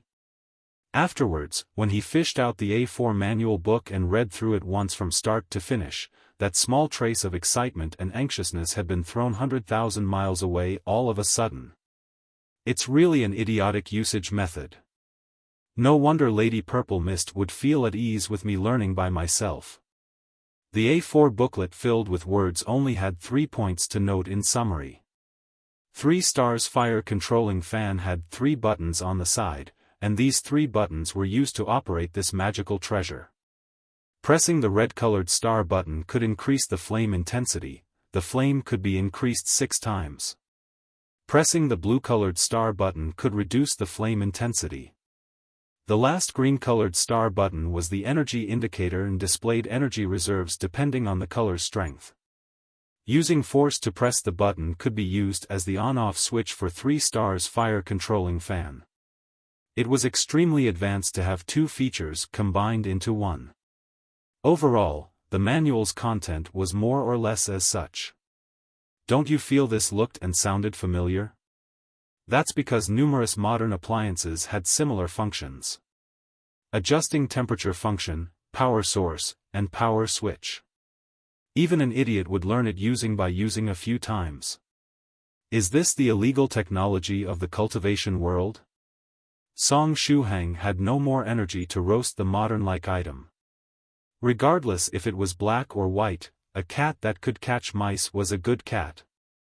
Regardless of illegal technology or legal technology, technology that was useful was good technology. Pull yourself together, Song Shuhang. Even if the usage method's simple, and the item is a fan that requires to be charged, it's still a magical treasure. Don't feel disheartened. Song Shuhang encouraged himself aloud. Afterwards, he found an unrenovated small room on the 2nd floor, and poured out a pile of non-smoking charcoal from his backpack. This was the item he specially prepared to test 3 stars fire controlling fan. Using waste paper to ignite the charcoal, Song Shuhang opened 3 stars fire controlling fan and pressed onto the red star button while fanning gently. Hong, the initially small flame had suddenly increased in volume. It engulfed the pile of charcoal in a moment's time and burned violently. It was even more powerful than expected. Song Shuhang continued to press the red star button and fanned once. This time, the flame soared up the skies and had directly risen a meter high up to the ceiling. Song Shuhang promptly pressed the blue star button speechlessly and forcefully fanned to reduce the flame intensity. With this fan, the flame that had originally gone against common sense by soaring up the skies had swiftly shrunk and transformed into the size that engulfed the charcoal once again. This fire control magical treasure sure deserves to be called a fire control treasure. It's amazing. Song Shuhang's eyes brightened up. Even if it required to be charged, even if its usage was idiotically simple, as a magical treasure, it absolutely fitted the bill. I had only increased the flame intensity twice towards a small pile of charcoal and it was already going to burn the ceiling. If I had increased it 6 times, wouldn't I have burned this entire apartment? So much so that with it, if I ever encounter fire scene and press the blue star button while gently fanning, I can compress the huge fire to the smallest scope. If a most basic magical treasure has such a powerful might, then those genuine high-grade magical treasure or those that cultivators use, what kind of power will they have? Snowflake, snowflake, snowflake. Taking advantage of it before the charcoal was burnt up, Shuhang experimented with the functions of 3 stars fire controlling fan a few times. However, he was limited to increasing the intensity twice, and if he really wanted to understand the might of 6 times the flame intensity of 3 stars fire controlling fan, he could only search for other locations to experiment. If he attempted it here, most probably Medicine Master would only see a fire disaster scene when he came back. Looking at the time, Song Shuhang consumed 1 qi and blood pill and cultivated basic Buddhist fist technique thrice. He continued until 9 p.m. before he came out from Medicine Master's apartment and returned to Jiangnan College dormitory. While walking, when Shuhang arrived at a small alley with few people, suddenly, his vision went black. Shortly after, a mournful ghost's wailing resounded in Shuhang's ears. "I curse you, curse you." Song Shuhang didn't panic. Instead, he ran true self-meditation scripture to spread his mental energy so that he could wield the skill of detection. As his eyes couldn't see, he could only rely on his half-baked detection skill in case he was cornered into a dead end. At the same time, he quickly put his hands into his pockets, holding a sword talisman in his left hand and an evil-warding talisman in his right hand. Since he had that strange dream yesterday, he had been taking several talismans of different kinds with him in case of any contingency. "Even if I will never be reincarnated and degenerate into a ghost forever, I won't stop haunting you until I take your life." The boundless hatred rushed at Song Shuhang, making him have goosebumps. Yeah, it was exactly the voice of Altar Master. Is it because of his hatred and curse before he died that he turned into a horrible ghost to take my life? How silly he was. Since I wasn't afraid of him when he was still alive, would I be afraid of the dead him?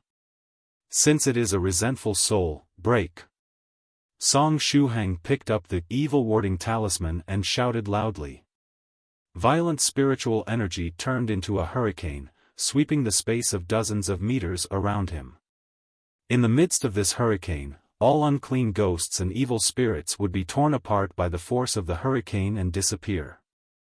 The darkness that covered the eyes of Song Shuhang disappeared, and so did the malignant screams of Altar Master. Song Shuhang's eyes were no longer obstructed, and he saw a ghostly figure hovering 5 meters ahead who looked just like Altar Master. The spiritual energy hurricane swept through the body of the ghost, but the ghost stayed unscathed. The power of the evil-warding talisman could easily tear up a ghost general whose strength was equivalent to a second-stage cultivator's. Was he able to resist the evil-warding talisman? Song Shuhang quickly pinched the sword talisman, and secretly locked onto the ghost of Altar Master. At this time, the ghost of Altar Master opened its eyes, the eyes empty and face expressionless. It seemed that he had no intelligence at all. After the spiritual energy hurricane had dissipated, the ghost of Altar Master was no longer restricted. Brandishing its claws, it screamed and charged at Song Shuhang. It kept attacking like a beast, in a totally unorganized way. Basic Fist Number 3. Song Shuhang pinched the sword talisman with one hand, keeping it ready for activation. His other hand was dragon claw-shaped, colliding against the claw of Altar Master. He did not directly use the sword talisman. With the skill of detection, he found the ghost of Altar Master was a little bit strange. Boom boom. When the claws collided, it produced a heavy thudding sound and Song Shuhang was forced to take 2 steps back. The ghost of Altar Master could barely keep itself steady after rolling for 3 circles in the air. "It's very weak." It suddenly occurred to Song Shuhang that the ghost of Altar Master was still newly born, so it was still weak. His strength was almost equal to, or even, weaker than that of Song Shuhang, who was still preparing for 100-day foundation establishment and opening of heart aperture. And, more importantly, the ghost of Altar Master seemed to have no intelligence. It just kept attacking him instinctively like a beast. "Cheap," the soul of Altar Master shrieked, and headed for Song Shuhang again. Like the first attack, it gave him another claw. Basic Fist, Number 1. Song Shuhang chose to use fist this time.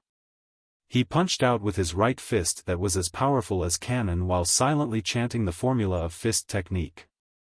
After cultivating the fist technique for so many times, he was able to match the formula with the fist technique as he wished. When this punch was released, the spiritual energy of heaven and earth was drawn and compressed on the fist of Song Shuhang. He had just finished cultivating in Medicine Master's house, so he was not full of mental energy, spiritual energy, and chi and blood energy. However, by making use of the spiritual energy of heaven and earth, he would have no problem to unleash a strike or two. Boom! The claw and the fist collided, and this time, the whole arm of Altar Master had been shattered by Song Shuhang, then turned into particles and dissipated in the air.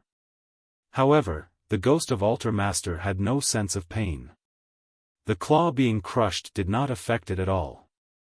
Moreover, the crushed ghost claw absorbed the impact of the punch of Song Shuhang. The ghost of Altar Master screamed and took the opportunity to pounce on Song Shuhang. Opening its mouth, it showed its sharp teeth and bit at the neck of Song Shuhang. If Song Shuhang really got bitten by it, his neck would be torn open. If so, then tomorrow's headlines would be, "Horrible, a man seemingly killed by zombie." I really lack combat experience. Fighting with cultivators is totally different from fighting with hooligans and bad boys. Song Shuhang sighed secretly. As a newborn ghost, the ghost of Altar Master was obviously much weaker than him. However, with crazy attacks, it easily cornered him into a desperate situation. Armor, as he shouted loudly, the talisman held in the other hand of his lighted up. Crack! The ghost of Altar Master bit onto a thin layer of light armor. Instead of crunching it, it had his sharp teeth broken. However, as the ghost of Altar Master did not have any intelligence, it still held the body of Song Shuhang, and kept biting the light armor around his neck like a mad dog. "It's over," Song Shuhang shouted in low voice. Basic Fist, number 2. His fists were as fast as shooting stars, each of them filled with the spiritual energy of heaven and earth. In an instant, more than 20 fists were struck on the ghost of Altar Master. Unaware it should dodge them, the ghost of Altar Master just took all the over 20 punches. Its body was suddenly shattered and slowly turned into particles. Even in the last moment of its disappearance, it was still biting on the light armor of Song Shuhang ferociously and desperately. The light armor shimmered, but remained unbroken. Even the most powerful strike of the living Altar Master couldn't break the armor, not to mention a ghost that was born with his resentment and curse before he died. Song Shuhang exhaled deeply, standing still for quite a while.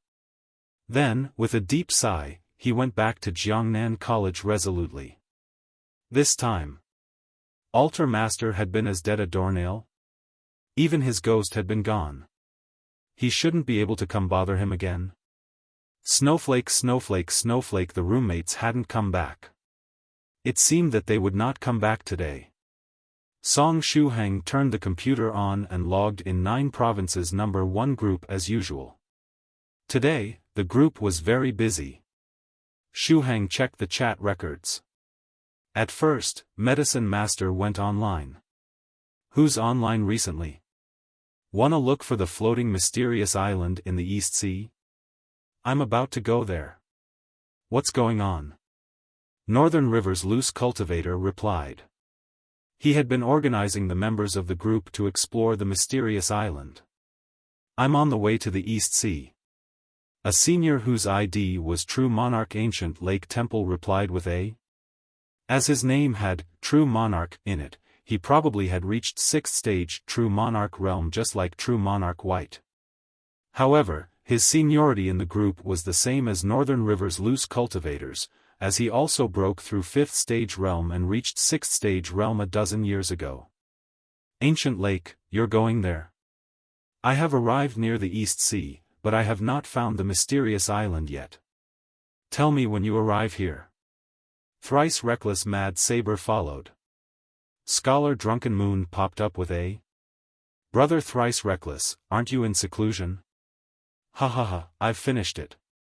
Thrice Reckless Mad Saber laughed. The task of receiving True Monarch White was assigned to little friend Song Shuhang. Why the hell should he still stay in seclusion? Scholar Drunken Moon sent a. And lurked again. Medicine Master showed his slow typing talent again. Other seniors had already chatted for quite a while before he managed to send his second message. The mysterious island is a little bit strange. 2 friends of mine and their child Taoists just got out of the mysterious island. But, they all lost memories of the mysterious island. Only one child Taoist remembered some bits and pieces about the island, but their memory was also incomplete. So, please be well prepared before stepping onto the mysterious island. As long as they made preparations, they would not be caught off guard even if the mysterious island was very strange. After thinking a while, North River Loose Practitioner reminded 3 waves, 3 waves bro, you're already at the East China Sea. Best be a little careful. Relax, this wave is not part of the careless generation. 3 waves laughed loudly. 3 waves, relax and go forth. I just divinated your future.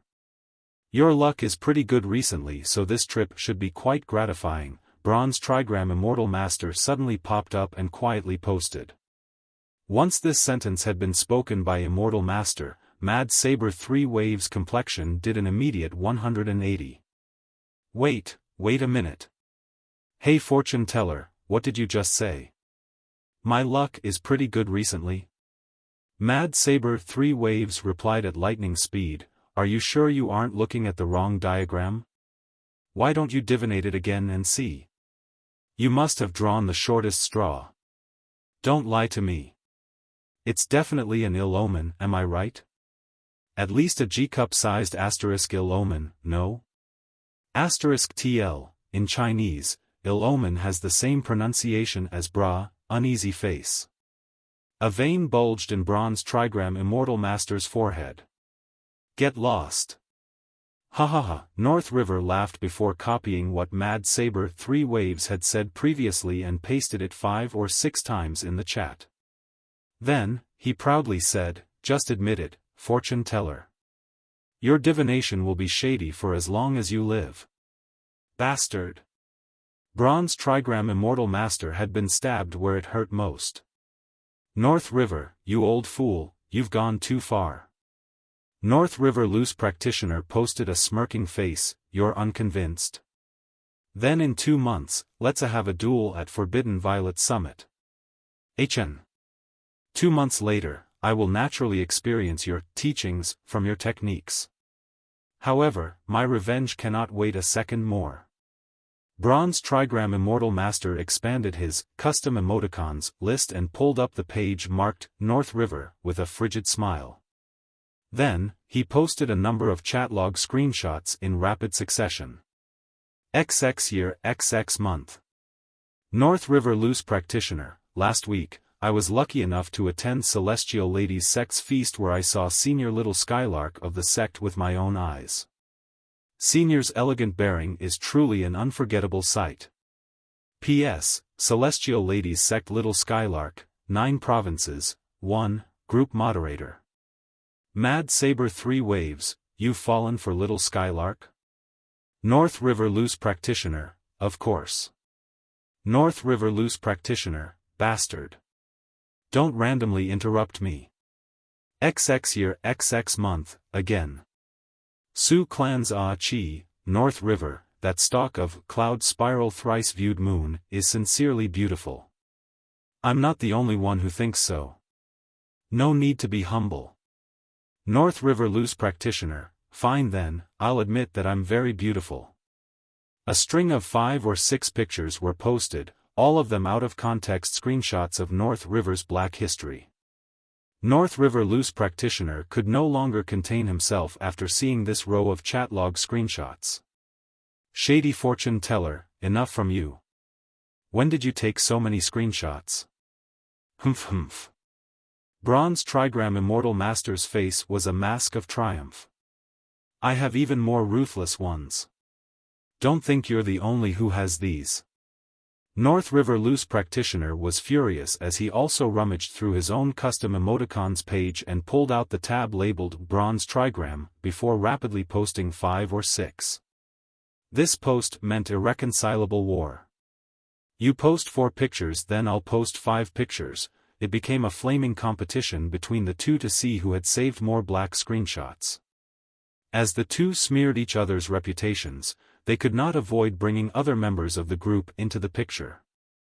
Hence, the number of members taking part in this flaming competition expanded like a rolling snowball. 9 provinces, 1 group became a group full of flommers. Gradually, North River Loose Practitioner was beginning to weaken. Bronze Trigram Immortal Master's stock was too big. This time's grand flaming competition seemed to be indicating his loss. What should he do? Could it be that he needed to use the heavenly tool Photoshop to post fake black screenshots? Ha, North River, you've already run out of stock. Bronze Trigram Immortal Master Spirit's Sword. This isn't even my final form yet. Come, have a taste of my ultimate. This is an imprint from several hundred years ago that I've preserved using magic. Settle down everyone, look at something juicy. Ding ding ding, the year when North River was receiving White True Monarch. This magic imprint technique was equivalent to modern-day video recording and the like. In the ancient world where there had been no way to record anything, the magic imprint technique had been very much treasured amongst cultivators. Damn it, it can't be. As North River Loose Practitioner heard this, his heartbeat increased rapidly. This unscrupulous shady fortune teller, that year he actually secretly used the magic imprint technique to record the scene where he received White True Monarch?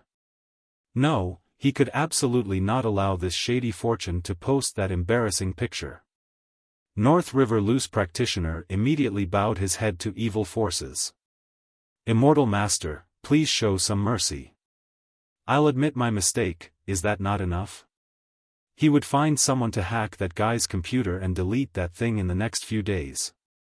Then he'd come up with some way to destroy that magic imprint. North River Loose Practitioner silently steeled his resolve. Too late. Bronze Trigram Immortal Master cackled before triumphantly posting a short video on the chat. The video was a little blurred.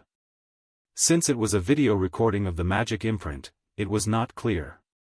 In the video, a man's figure shook his head and sorrowfully sighed before saying in archaic language, I think, if this guy had White True Monarch's looks, as well as that infinite charisma, even if he was a man. Fuck, what the hell are you guys recording? Ha, North River, look at your dumb face back then. Bronze Immortal Trigram Master wildly laughed as though he could already see North River drooping with defeat, like a lost dog. North River Loose Practitioner fell silent for a few moments as he repeatedly stared at the sighing man in the video. Even when that man's face was filled with sorrow, he was still extremely handsome. Then, North River Loose Practitioner breathed a sigh of relief. Yup, this was great. The man in the video was not him. Great misfortune was about to fall upon this guy Bronze Trigram. This he could swear upon his name. As expected, 5 minutes later. System announcement, ******************************************************************************************************************************************************************************************************************************ă̈̈ Bronze Trigram Immortal Master has been muted by group owner MTYellow's True Monarch for 30 days. Whoa, muted for 30 whole days. North River Loose Practitioner's heart exploded with glee. If the chatting software had not limited bans to 30 days, Bronze Trigram Immortal Master would have been banned for much longer. Because that guy Bronze Trigram had posted a piece of black history just now. That man in the video was not North River, but the group owner several hundred years ago, MTYellow True Monarch. This was akin to poking a sleeping dragon and looking to be shat on. Mad Saber 3 Waves immediately popped out, praising MTYellow True Monarch, good ban, True Monarch. Guys like Bronze Trigram should be banned for 10 or 20 years. MTYellow True Monarch, whose embarrassment had morphed into rage by now, smiled coldly. Without hesitation, he also sent Mad Saber 3 Waves a slip. System announcement, ******************************************************************************************************************************************************************************************************************************************************************************************************************�̀ Whoa, muted for 30 days. You will not die if you do not seek death. Sigh, Wave Bro, why do you still not understand this?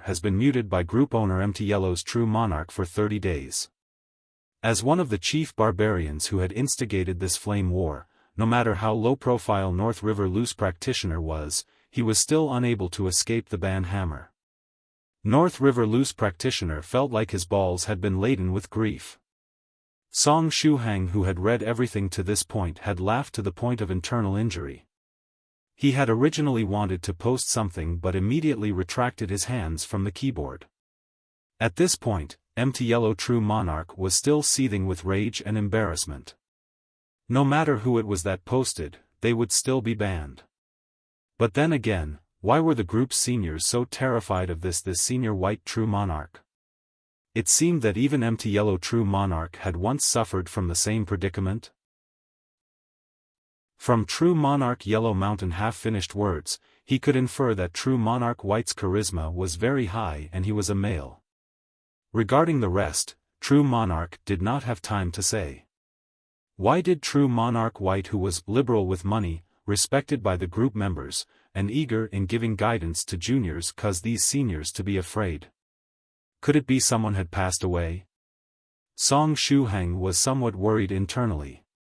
Forget it, it's useless even if I think.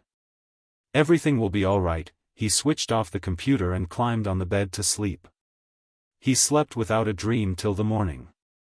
He didn't have any weird dreams, and it seemed Altar Master had thoroughly died this time round. Snowflake, snowflake, snowflake. Next day, June 9th, clear weather. Today was the sports competition and college entrance exams last day.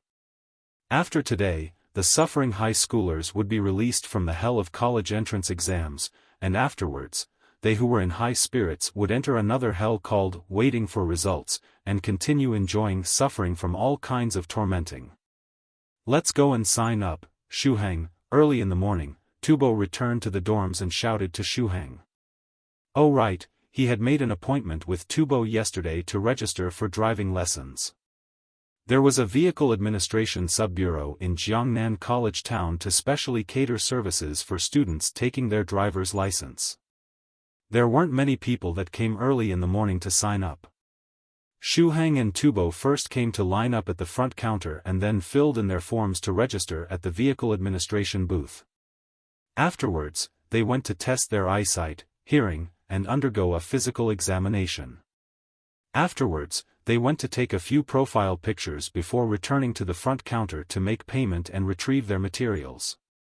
The front counter lady enthusiastically explained to Song Shuhang and the rest, tomorrow, which is Monday 8 a.m. and 1 p.m., there will be 2 theory knowledge lessons on driving motor vehicles. After finishing these 2 lessons, everyone can register to participate in a round of theory test anytime. However, there's only 2 chances to attempt this test, and if you fail to pass, you'll have to pay again. Therefore, it'll be better if everyone refrains from randomly wasting your chances. Thank you. Song Shuhang gave a bashful smile. In the recent 2 years, the process had been simplified in China. It was said that 5 to 6 years back, when people wanted to learn driving, they would have to wait 10 days to half a month after they've registered for theory lessons before they were allocated any classes. Then, after they've finished learning the theory, it'd be another 10 days to half a month of waiting before the tests. Just thinking of those seniors who learnt driving back then, their livers ached as majority of their youth was wasted on waiting. Whereas right now, the process was simpler. As long as you felt that you've grasped the theory and attended the lessons, it wasn't a problem to immediately attempt the test. In the event of a failure, you could attempt the test again. After passing the theory test, one could immediately continue onto the second part, which was practical lessons. If one was lucky, they could obtain their license in a couple of months. Shuhang, are you prepared for the theory test? Tubo asked. He had long learned these traffic rules and regulations, and other essential points, by heart. No problem, after finishing the lessons, we shall immediately register for the first test. Song Shuhang answered. The amount of time he spent freeloading in the bookstore wasn't for nothing, as he had long memorized the theory and main points.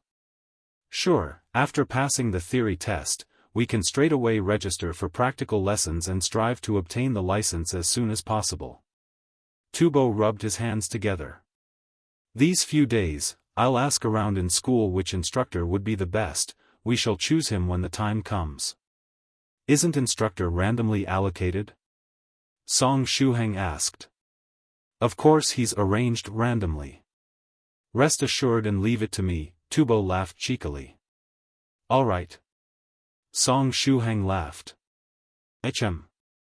After obtaining my driver license, should I really try for an pilot license? It's still quite far before I can ride on a sword and fly around. Only with an airplane would I be able to fly in the skies right now. Yep, I shouldn't rush, and take one step at a time. I shall get my driver's license first. Just then, Tubo casually asked. Shuhang, I'm heading over to Luo Xin Street area to stroll around and get some snacks. Do you want to go together? Song Shuhang thought for a moment. Other than cultivation, he had nothing on today, and strolling around the streets didn't take much time anyways. Let's go together then, I'd like to get some stuff too. Song Shuhang smiled and replied. This was Luo Xin Street area, the foodie's paradise, and also a place where his fate had changed. If it weren't for this Luo Xin Street area, he wouldn't be able to meet Soft Feather and receive those 2 boxes of medicinal herbs for body tempering liquid. Without those, he'd have lost the opportunity to come into contact with the world of cultivation. Thus, Song Shuhang felt that Luo Xin Street area was his lucky spot. Snowflake Snowflake Snowflake Food Paradise Street. After Song Shuhang and Tubo strolled around for a while, Tubo had already purchased several big and small bags. Looking at that, probably he'd be staying at home for a few days. Most probably, he had found an interesting game and was intending to stay up overnight. Shuhang had only casually bought some snacks to eat while walking. Just like that, they strolled for a while and suddenly, his mouth twitched. His gaze was fixed on a figure not far away. Hello, ill fate, I see you every day. Not far away on the street, an office worker donned in a suit seemed to be in a hurry. After walking for a distance, he sneakily hid behind a corner and curled up, and who knows what he was trying to do. How to put it, the world was truly wide, and according to estimated statistics of last year 2018, there were already 8 billion people in the world, and a huge theater of 5,000 people had already made one feel a vast crowd. If 8 billion people were to stand together, it'd then truly be an ocean of heads. And yet, this world was so small. Because of a strand called fate, it could allow 2 different people in this terrifying amount of 8 billion people to meet time and again. Song Shuhang seemed to be meeting this uncle every day. Regardless if it be a small alley, train, hospital, or even, like right now, the foodie's paradise, they would meet each other. For a split second, Song Shuhang was even suspecting if perhaps there might be numerous uncle, clones or doppelgangers in this world, scattered around Zhongyang College Town and the surrounding districts. Therefore, was that the reason he had encountered that uncle so often? Alright, no matter what, an ill fate was ultimately an ill fate. Since I've met him here today, I can't let him off easily. Song Shuhang started to warm up by swinging his shoulders to loosen his muscles on the spot. Tubo looked at him curiously and asked. Shuhang, what are you doing? Huh, don't mind me. I saw an acquaintance, so I'm heading over to greet him. Song Shuhang clenched his teeth and said. Oh. Then I'll head over to this shop and get some stuff. After you're done with your greeting, come over and look for me. Tubo casually nodded before turning around and entering a shop. Shuhang had a fierce expression on as he crouched down, displaying a standard 100-meter sprint posture. Uncle, here I come. Snowflake snowflake snowflake, Su Clans Jr., let's see how you can escape from my hands this time round, the uncle coldly snorted. He was depressed for a long time after having lost Su Clans Jr. after he had finally found her with great difficulty. The uncle sneakily followed his target and looked for an abandoned place to capture her. Just then, the uncle suddenly felt uneasiness all over. A cultivator's sensitive sixth sense told him that trouble was approaching him. The uncle's gaze was as sharp as an eagle's. He turned around to survey his surroundings and quickly found the source that made him uneasy. A delicate young man was rushing towards him at a speed of 100-meter sprint not far away. It's him. This super irritating swindler. To think this fella isn't willing to let go after bothering me for so long. It was because of this swindler previously that I let Su Clans Jr. run away, and now he's back again to disrupt things. But this time, I won't hide again. The uncle's gaze was firm, it was time to end this. Snowflake snowflake snowflake, both their gazes met and Song Shuhang knew that the other party had noticed him. Then let's do this openly. Song Shuhang stealthily clenched his fist and controlled his strength, preparing to deliver a punch to this uncle and cause him to drop on the ground. Afterwards, he'd subdue him and have a good chat with him about the fundamental trust between people. The speed Song Shuhang ran at was extremely fast, and he reached that uncle in a short time. Uncle, he clenched his teeth with his right hand, forming a fist and prepared to strike. At this moment, a bang sound was issued. Shuhang felt his left eye going dark as a fist had hit his eye. What followed shortly after was a wave of dizziness. And then, Song Shuhang felt the world become black, and even his consciousness became hazy. He was whacked by the uncle. To think that he and the uncle had the same thoughts. That wasn't right. An untrained ordinary person could strike out with punch so fast that even he couldn't notice it. And the force behind this punch was making his head hurt a lot. An expert? Not good, I'm about to faint, I'm really going to faint. This was Song Shuhang's final thoughts before fainting. At the side, the uncle coldly smiled. Under the shock of the surrounding crowd, he left with large steps. Song Shuhang was left unconscious on the ground, unresponsive to the world. The surrounding crowd had originally thought this uncle and youth were acquaintances who hadn't met for a long time, which was why this young man had dashed forward to passionately hug the other party. Unexpectedly, before the youth had reached, the uncle had heartlessly sent a punch flying out, knocking him out clean. What was news? This was news. Many people quickly took out their phones, and took their photos, spreading this matter to their circle of friends. Tonight's incident of the uncle of Luoxin Street defeats youth with one punch would definitely spread far and wide. It could be expected that many would praise the fighting prowess of this uncle. As for the youth, Song Shuhang, he was of course fated to just be a supporting character to the domineering might of the uncle. Sometime later, after making a full round inside a shop, Tubo came out from it. However, he still had not found Song Shuhang. He was finally able to, with great difficulty, find the Song Shuhang who was lying crumpled on the street and surrounded by a crowd. Tubo was frightened. He quickly threw down all the stuff he had bought, and began to wildly shake Song Shuhang upon grabbing him. Would everyone not learn from Tubo's actions? Don't immediately go and wildly shake someone, just because you saw them fainted on the street. It was still fine if it was a friend, but if it was someone you didn't know, you may even have to pay medical bills. Song Shuhang opened his eyes in a dazed manner, and then saw the spectators who had filled up a street and the concerned Tubo. After thinking through the cause and effect. It's impossible. Arf, I really want to die. It really was too unfortunate to make such an error of judgment. That idiotic uncle was actually an expert in the end. With that one fist, normal people would probably faint for a day and night. Fortunately his body was quite strong, which was why he could wake up so quickly. Tubo exhaled in relief after seeing Song Shuhang wake up. You scared me to death. Shuhang, didn't you say you had run into someone you know? How did you ended up fainted on the ground? Let's not dwell on the past, it's a bit uncomfortable to think about. Song Shuhang picked himself up from the ground, dusting his butt off.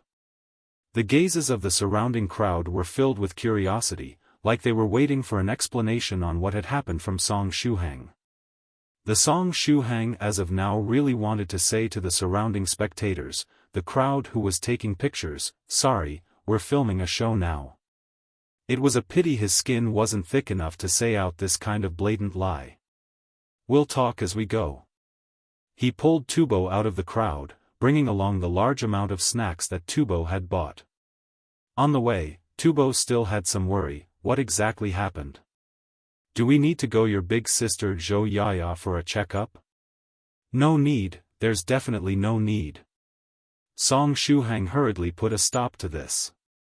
It wasn't because he was afraid of a scolding. But, if she were to find out he got one punch code by this idiotic uncle who mistook him for a scammer, she would definitely use all sorts of methods to make fun of him for over a month. If that happened, he really couldn't live on. Then you have to tell me, how did you faint? Tubo still had some worry in his heart. Didn't I meet someone I was familiar with before? That person has some misunderstandings towards me. Song Shuhang grit his teeth. I hadn't even had a chance to explain myself, before he viciously sent a punch flying out. After that, I unknowingly fainted. Half suspicious, half believing, Tubo nodded his head. Come to think of it, would one punch even make you faint onto the ground? Song Shuhang wouldn't be lying, right? Does he think this is some kind of wuxia show? Tubo had been in no small number of fights since young. Being sent flying to the door immediately had happened before, but he had never fainted after just one punch. As soon as he thought so, his phone began to ring. Tubo opened it, but it was just Gao Momo sending a message through a chatting software. Tubo, where are you? Aren't you out with Ah Hang registering for driving lessons? How did Ah Hang end up fainting on the ground after one punch from an uncle? Below, there was even a news link. The accompanying photo was Song Shuhang crumpled on the ground, with an uncle coolly leaving the place with the airs of a king. There was even text describing the whole process of how the uncle knocked out the passionate youth with one punch. My God, you really were knocked out by one punch. Tubo said. Song Shuhang hurriedly turned his head to see, and saw the image of himself crumpled on the ground. He was finished. He had really become famous now. Song Shuhang's chosen tactic was to cover his face and no longer look straight, as just covering his face was no longer enough to show his pain. How unfortunate. On the other side. Zhongnan area's No. 4 People's Hospital, a quiet single-person ward. Sima Zhang's face was dark. Leaning on the sickbed, his head was wrapped thickly with bandages. At his side were 4 men with serious expressions in Western suits, not saying a word. Has that thief been found? Sima Zhang said coldly, his tone suppressing rage like that of a volcano. That's right, he was robbed. Some bastard who had a lot of guts had dared to do a highway robbery on him. The incident had happened yesterday afternoon, after he had happily received Song Shuhang's delivery. Then, he had driven to the delivery point in the Zhongnan area. On the way, a man driving a motorcycle had chased up to his car, before inserting itself right in front of him. Then, that motorcyclist had, after driving in front of him for a while, had suddenly braked. The man had jumped out from his motorcycle, jumping far away. Sima Jiang hadn't had time to avoid, and could only crash into the motorcycle, and was forced to brake. And right when he had stopped, that man had used some unknown methods to force open his car door.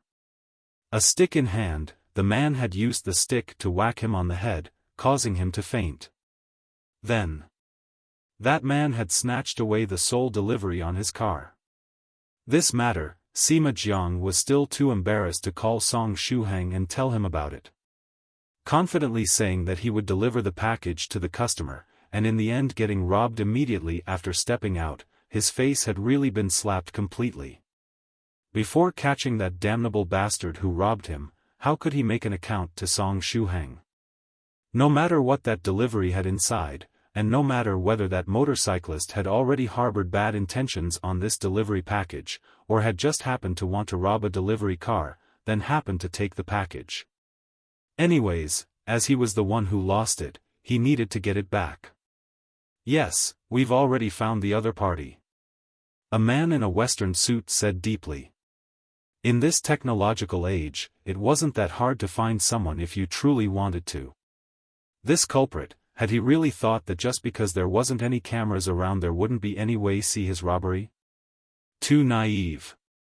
As long as he had the money, even if the culprit was doing his big business in the toilet, he could find out. Work with the police, and quickly catch this thief. Bring him before me. After thinking, he added. Be careful while catching him. He isn't just any ordinary person. He himself also had quite a strong body, and knew some capturing methods. But as soon as that thief had swung his stick, he couldn't even resist and had been knocked out in one strike. And when he had jumped off that motorcycle, it had been done stably, which showed he had some foundations. Tell me after you catch that bastard. So saying, Sima Jiang leaned on the bed to recuperate.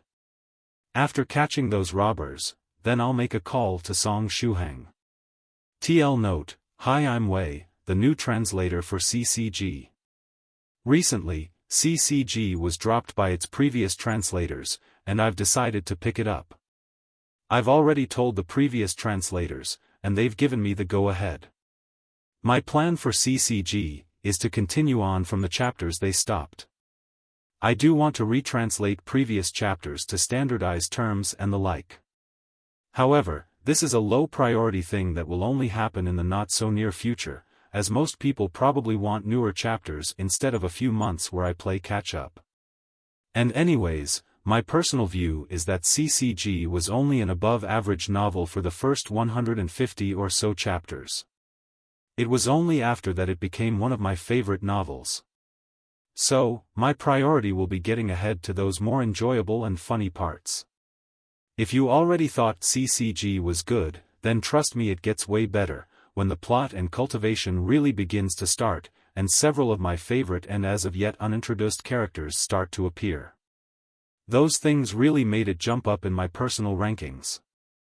Anyways, as a newbie translator who's taking over a previous project, I hope you all will be understanding about coming terminology changes and the likes. Also, please comment how you found the quality, English, grammar, sight, naming sense etc., of this chapter and the next few, so I know where and how to improve. Thank you, and I hope you enjoy CCG just as much as I do. The robber who stole the delivery was actually caught while squatting in the toilet. At that time, the robber hummed a song, squatting in the toilet of a place for rent. Suddenly, a police squad with loaded guns broke down the door and swiftly surrounded the bathroom of the tiny rental property tightly. This formation and equipment, for those who did not know the facts, they would think that the police uncles partied up to catch an internationally wanted criminal. It would never occur to someone that they were catching a delivery package robber. Outside the small window by the toilet stood a group of muscular men who wore sunglasses and suits. They were expressionless, as cool as could be. When the toilet door was opened, the robber was still desperately wiping his butt. Say, police officer, what kind of show are you running? The robber looked very composed, giving off a strong sense of an old liquor. You're under arrest, come with us. This is the arrest warrant. A police officer said coldly as he took out the cuffs and then looked disgustedly at the robber's hand that latter just used to wipe his butt with. Arrest? Why, I didn't commit any crime, right? The robber said, reluctant to admit any wrongdoing. Yesterday afternoon, you intercepted a delivery vehicle and injured a courier, stealing a delivery package. Did you really think that you wouldn't be seen just because there were no security cameras there? The police officer sneered. If it were a normal delivery vehicle and just random a stolen package, the police uncles wouldn't dispatch such a large formation. The problem was, the one who was robbed was a reputable local boss-level figure. The man wasn't lacking in money or power. You robbed the man and batted the man's head. Were you really that naive to think that you could escape? Come with us obediently and hand over everything you're robbed so that your days in jail to come can be more comfortable. The police officer stepped forward and signaled the robber hold out both his hands. The robber's expression changed drastically. Thinking about that delivery package made his heart hurt. Moon Saber Sect's higher-ups ordered him to come near Zhongyang College Town to supervise one of Su Clan's juniors. Such an arduous errand like a supervising mission would only be given to those external disciples who played a small role. As an external disciple, he was not strong, barely reaching first stage second aperture, ear aperture. In order for him not to lose track of Su Clan's junior, the sect gave him a one-time talisman. It was a crimson-colored talisman. When stuck to the body, it could allow one to sense the presence of magical treasures above third stage in an 800-meter area. It lasted for a week. Near Zhongyang College Town, only Su Clan's junior had a magical treasure that was third stage or above, so he could rely on the talisman to lock onto Su Clan's junior's location from afar. Yesterday, he supervised Su Clan's junior as usual, but suddenly sensed a magical treasure that was third stage or above in a delivery vehicle that passed him. At the time, he first assumed that Su Clan's junior had brought another magical treasure and that the junior was traveling randomly on the delivery vehicle. So, he followed promptly. After a few hundred meters, he discovered that inside the car was only a male courier, and there was no sign of Su Clan's junior. A normal courier, yet he was transporting a high-level magical treasure. He became tempted and restless. If this wasn't a golden opportunity bestowed by heaven, then what was it? Suddenly, an evil thought arose within him. He found a chance to knock out the courier with a bat and stole the magical treasure within the package. Later, he ripped open the package and found an invisible divine sword. It was invisible to the naked eye, even for him who had opened the eye aperture. If not for the aid of the talisman, he wouldn't even be able to sense the magical treasure's presence. However, it was truly tangible, and it cut metal like mud. He was extremely excited at the time. Right then, however, his senior brother, who carried out with him the mission of supervising Su Clan's junior, came over. This senior brother was Moon Saber Sect's internal disciple, an elite figure. This time, he carried out the mission really only to take credit. He did all the dirty work, while his senior brother reaped most of the profits. That senior brother reprimanded him severely for dereliction of duty because he didn't supervise Su Clan's junior within the set time frame. Then, whilst reprimanding, the senior brother noticed the object in his hand. And then, the invisible treasured sword that hadn't even been heated up in his hands was taken away by his senior brother, who kept saying that it would be apparently offered to the sect master. If his senior brother didn't have the strength of a second stage, he really would have staked his all against him. He thought that having the invisible treasured sword stolen was already great misfortune. Unexpectedly, this matter was still not finished. The treasure was taken, and he had to take the pot of sh*t that resulted from the robbery. I can't be taken by the police. If I really get locked up without completing the mission ordered by the sect master, then I'll really be squatting in prison for a long time. He gritted his teeth quietly. Besides, all the spoils had been taken and he had nothing to offer. Who knew how long he would be locked up? As the thought crossed his mind, he pulled up his pants, then flipped and kicked towards the police officer in front. As long as the police officer in front of him was kicked to the side, he could take advantage of the time when the police uncles outside stared blankly. It was still possible to break through the tight encirclement with his physique. He was a first-stage cultivator after all. The police officer in front lacked the strength to withstand the kick, and bumped into the wall. Assault on an officer. Before the police officer fell, he covered his chest and yelled. Assaulting an officer in Huaxia was no joke. If the situation was serious, the police can fire to kill the criminal. Right when the police officer in front fell, the police uncles in the back pulled out their guns in unison, pointing at the robber. It appeared they were already prepared, rather than flustered. They were even possibly waiting for the robber to attack. The robber froze on spot. He was only a cultivator who opened the eye aperture, better than the big newbie Song Shuhang only by a little. He didn't have the ability to be impervious to guns and knives. A flying bullet could still open a hole on his body. After that many bullets, would he be turned into cheese? So, he obediently raised both his hands. Next, he was cuffed and brought to the police station, then went through a series of processes. They asked for his name, status, address, and so on. He truthfully reported information on his legal identity. After everything was over, he was put on a random car that transported him somewhere unknown. On the car, he still didn't dare to move. He was strapped tightly, bundled up like a glutinous rice dumpling. In the surroundings were 4 burly men with vile gazes, staring at him. In a ward in Zhongyang 4th People's Hospital.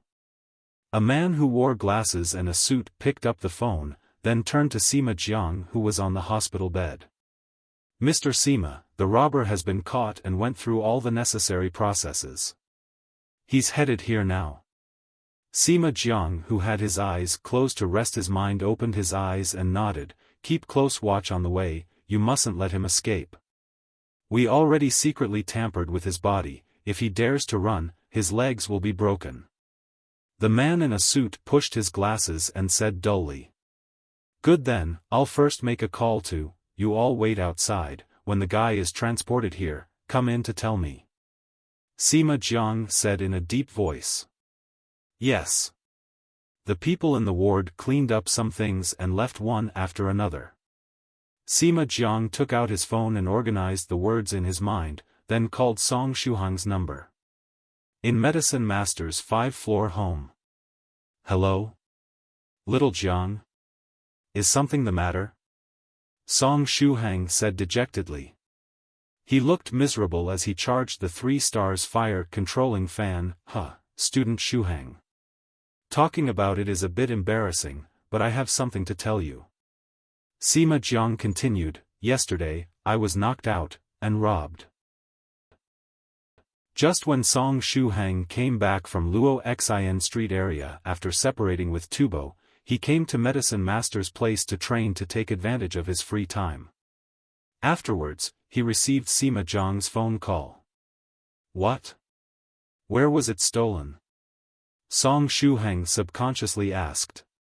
Not long after receiving your parcel, while leaving towards Fengshu Express Delivery South General Headquarters, I was forced to get off the car and was knocked unconscious by someone. And your parcel was snatched away by that robber. Sima Jiang said while pausing in between his words. Song Shuhang. Shuhang was really stumped on how to comfort this pitiful little Jiang. Just then, Sima Jiang changed the topic and said. Rest assured, student Shuhang. We have just captured the thief earlier on and he's currently being transported to where I am. I will definitely retrieve your parcel. If you are still willing to trust us, I will absolutely deliver this parcel. The thief was caught? Although he already knew little Jiang wasn't an ordinary delivery man, he didn't expect him to have such capabilities. Alright, it's been hard on you, little Jiang. Song Shuhang replied. Sima Jiang temporarily released a sigh in relief. I shall contact you once I retrieve the parcel back. Sure, no problem. Song Shuhang smiled. After hanging up the call, Song Shuhang grasped his phone and pondered. I should send a message to Senior Medicine Master to report the course of events. It's not that I don't trust Sima Jiang, but because this flying sword was borrowed by Senior Medicine Master from Great Master Profound Principle. Such matters shouldn't be concealed from the person involved. Furthermore, after he had listened to Senior Medicine Master explanation previously, he knew there was an insurance left on the flying sword by Great Master Profound Principle. So, even if it got lost during delivery, it could still be located through the brand Great Master Profound Principle had on the flying sword. In passing, he could roast the rotten idea Senior Medicine Master had of mailing the flying sword back. Very long time after Song Shuhang's message was sent, he received the tedious reply by Medicine Master. Little friend Shuhang, I've been mailing this flying sword for dozens of time without any incidents happening. Your luck's really bad. Senior Medicine Master, you can actually use a voice message to reply. Imagining the scene of you typing, even I feel exhausted. But then again, speaking of luck, I'm indeed quite unlucky today. Song Shuhang smiled bitterly as he recalled the uncle versus young man topic that went viral in his circle of friends. Let's not talk about this anymore. My liver hurts. Yet another long time later, Medicine Master's reply arrived slowly. I called Great Master Profound Principle and talked to him about this matter. That monk's currently in silent mediation, and when there's no reply every time I called, I thought that I was talking to air. Song Shuhang. Actually, Shuhang felt that there was not much of a difference between Senior Medicine Master and Great Master Profound Principle, as both of their communication methods within the group required the majority of them to guess. The strangest thing was, Senior Medicine Master and Great Master Profound Principle could use a single word or emoticon to chat, whereas the surrounding people completely didn't understand what they were talking about. Perhaps this was because their wavelengths were on a frequency normal people couldn't understand? Shuhang, someone from Great Master Profound Principle's side will be contacting you in a while. Another long time later, Senior Medicine Master sent a message. However, when this message was just sent over, someone with an ID called Young Monk 3 Realms added Song Shuhang as a friend. This had completely explained Medicine Master's pathetic typing speed. Song Shuhang then accepted the friend request. Is this fellow Taoist stressed by a mountain of books? Your Tao name's pretty weird. Young Monk 3 Realms messaged him. That's only a nickname of mine, it's fine if you call me Shuhang. Song Shuhang felt that he should hurry and think of a Tao name. If he did that long after everyone was already convinced that stressed by a mountain of books was his Tao name, it'd be too late. I heard that you're still a student. Then I shall be more easygoing and call you Junior Brother Shuhang. I am Great Master Profound Principle's 6th disciple. However, I've returned to my original home. Master had said my fate with my normal life has come to an end and had even shaved my head, but afterwards allowed me to return to my normal life. You too also know that my master's a taciturn person, and who knows how many years it has been since he spoke. Therefore, he usually leaves us matters that require communicating with other people, Young Monk 3 Realms smilingly replied. Oh right, I've sent you a file, you can use the chatting software to accept it. What's the file for? Shuhang puzzledly asked. It's a technique to sense my master's flying sword through the brand. It requires mental energy to use it. With your current mental energy, you should be able to sense the brand within a dozen or more meter radius. Accept it and find some time to learn it. Perhaps it would come in handy later on. Young Monk 3 Realms explained. If that express delivery company is slow in retrieving that flying sword, perhaps this technique will come in handy. Yep, if you still cannot find this flying sword within a month, Junior Brother, you can contact me then. I'll find some time to make a trip to look for it. Anyways, it's only a flying sword used to transfer books. Master would at most feel heartache even if it's lost. You don't have to worry about it. While saying so, Young Monk 3 Realms sent a compressed file to Shuhang. Shuhang clicked accept. Some insignificant techniques of cultivators they need not be worried of leaking were all documents directly sent via the web. Meanwhile, only those important martial techniques were kept confidential by using methods like documents delivering flying sword.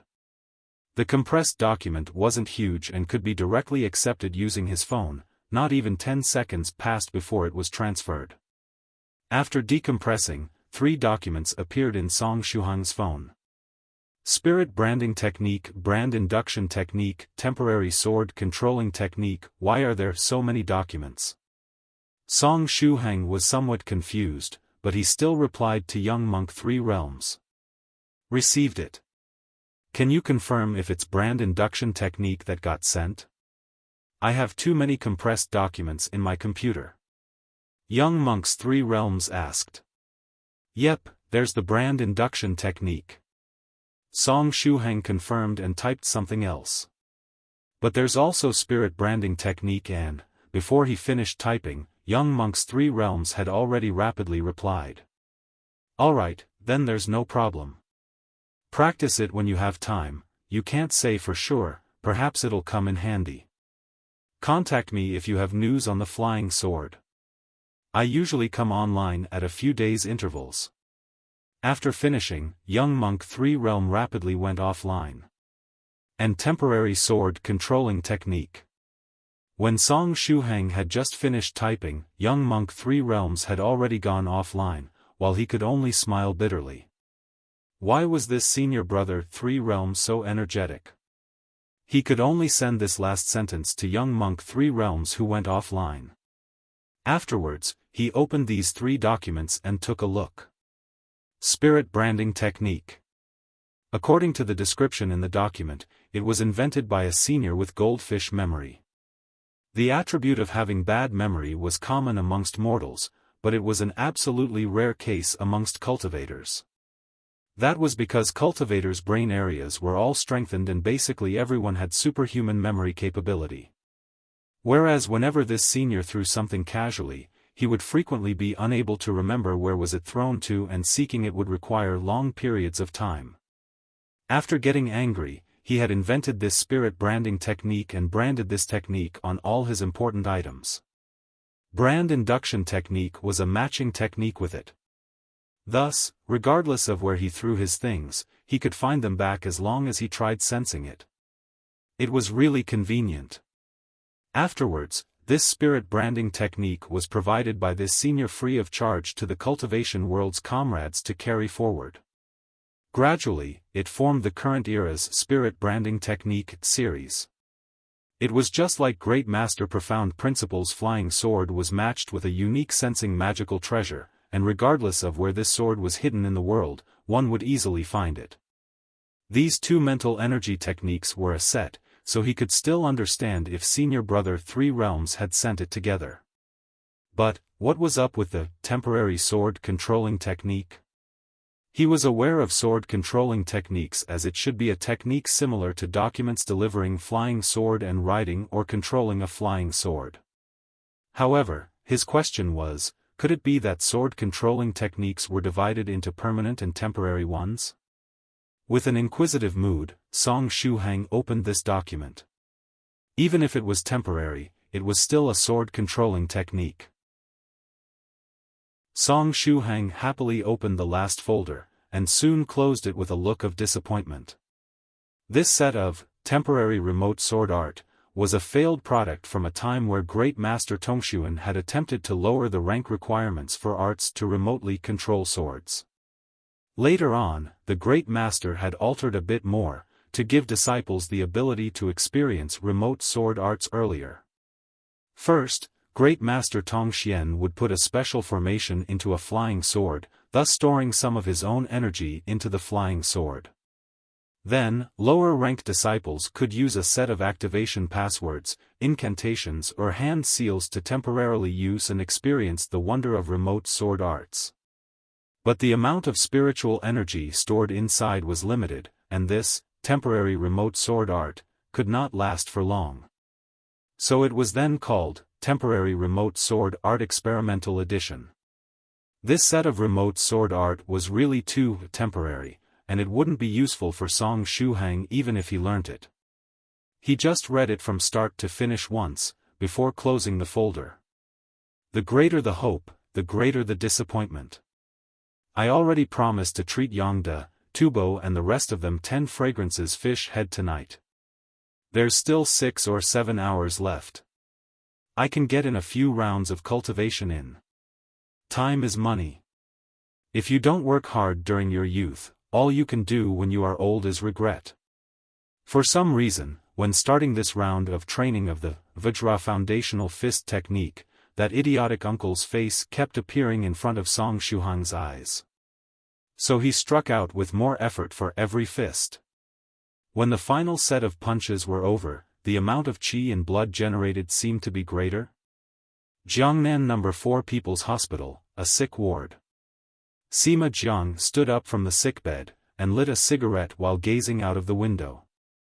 Mr. Sima, we've brought the man. The suited man wearing shades outside the door said.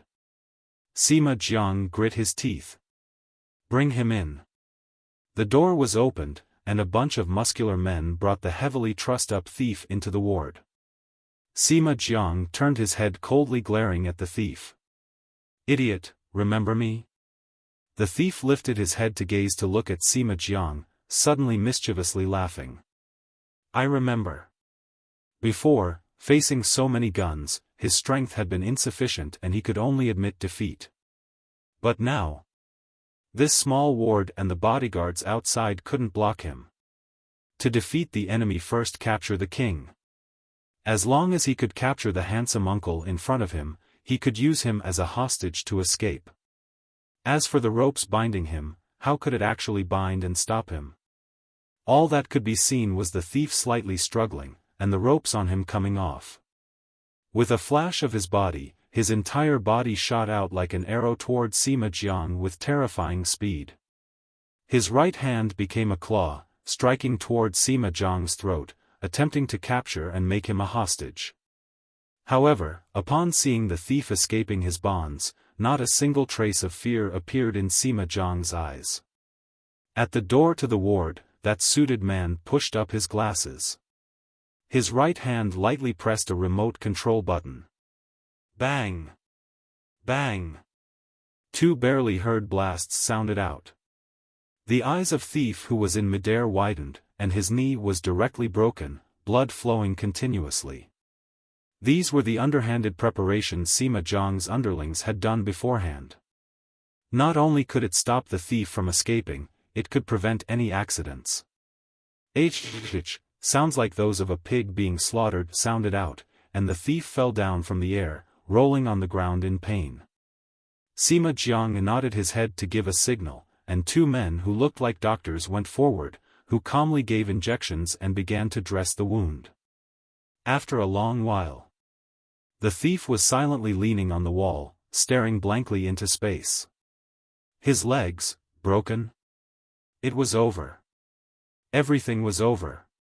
Without his legs, what was the point of talking about cultivation? His life, his everything, was completely over. Sima Jiang extinguished the cigarette flame. Idiot, not going to continue jumping around already? The thief had an expression that seemed to lack any life, and he said nothing. I'm too lazy to ask about your name and origin.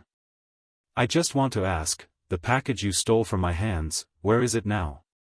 Sima Jiang asked. Haha. The thief showed a contemptuous look. Not saying. I just like stubborn people like you the most. Sima Jiang gave a thumbs up. Then, from who knows where, he took out a steel rod, viciously striking the thief's head, causing his head to bleed. I'll return this strike to you. Then you'll say everything you know, I promise. Bring him down, and give him a taste of our methods. Not even 10 minutes later, the thief started to confess. He confessed very frankly and forthcomingly. It was not because he was scared of the strength of Sima Jiang and the others. He simply wanted revenge. He gave away the location and completely described the appearance of his senior apprentice brother. All that was left was to wait for Sima Jiang and the others to look for him. His senior apprentice brother was an inner sect disciple of the Moonsaber sect. With a rank 2 cultivation, was there anything difficult in capturing ordinary people like these? And even if senior apprentice brother was plotted against by these ordinary people, and suffered a miserable defeat, that was also something to celebrate joyously.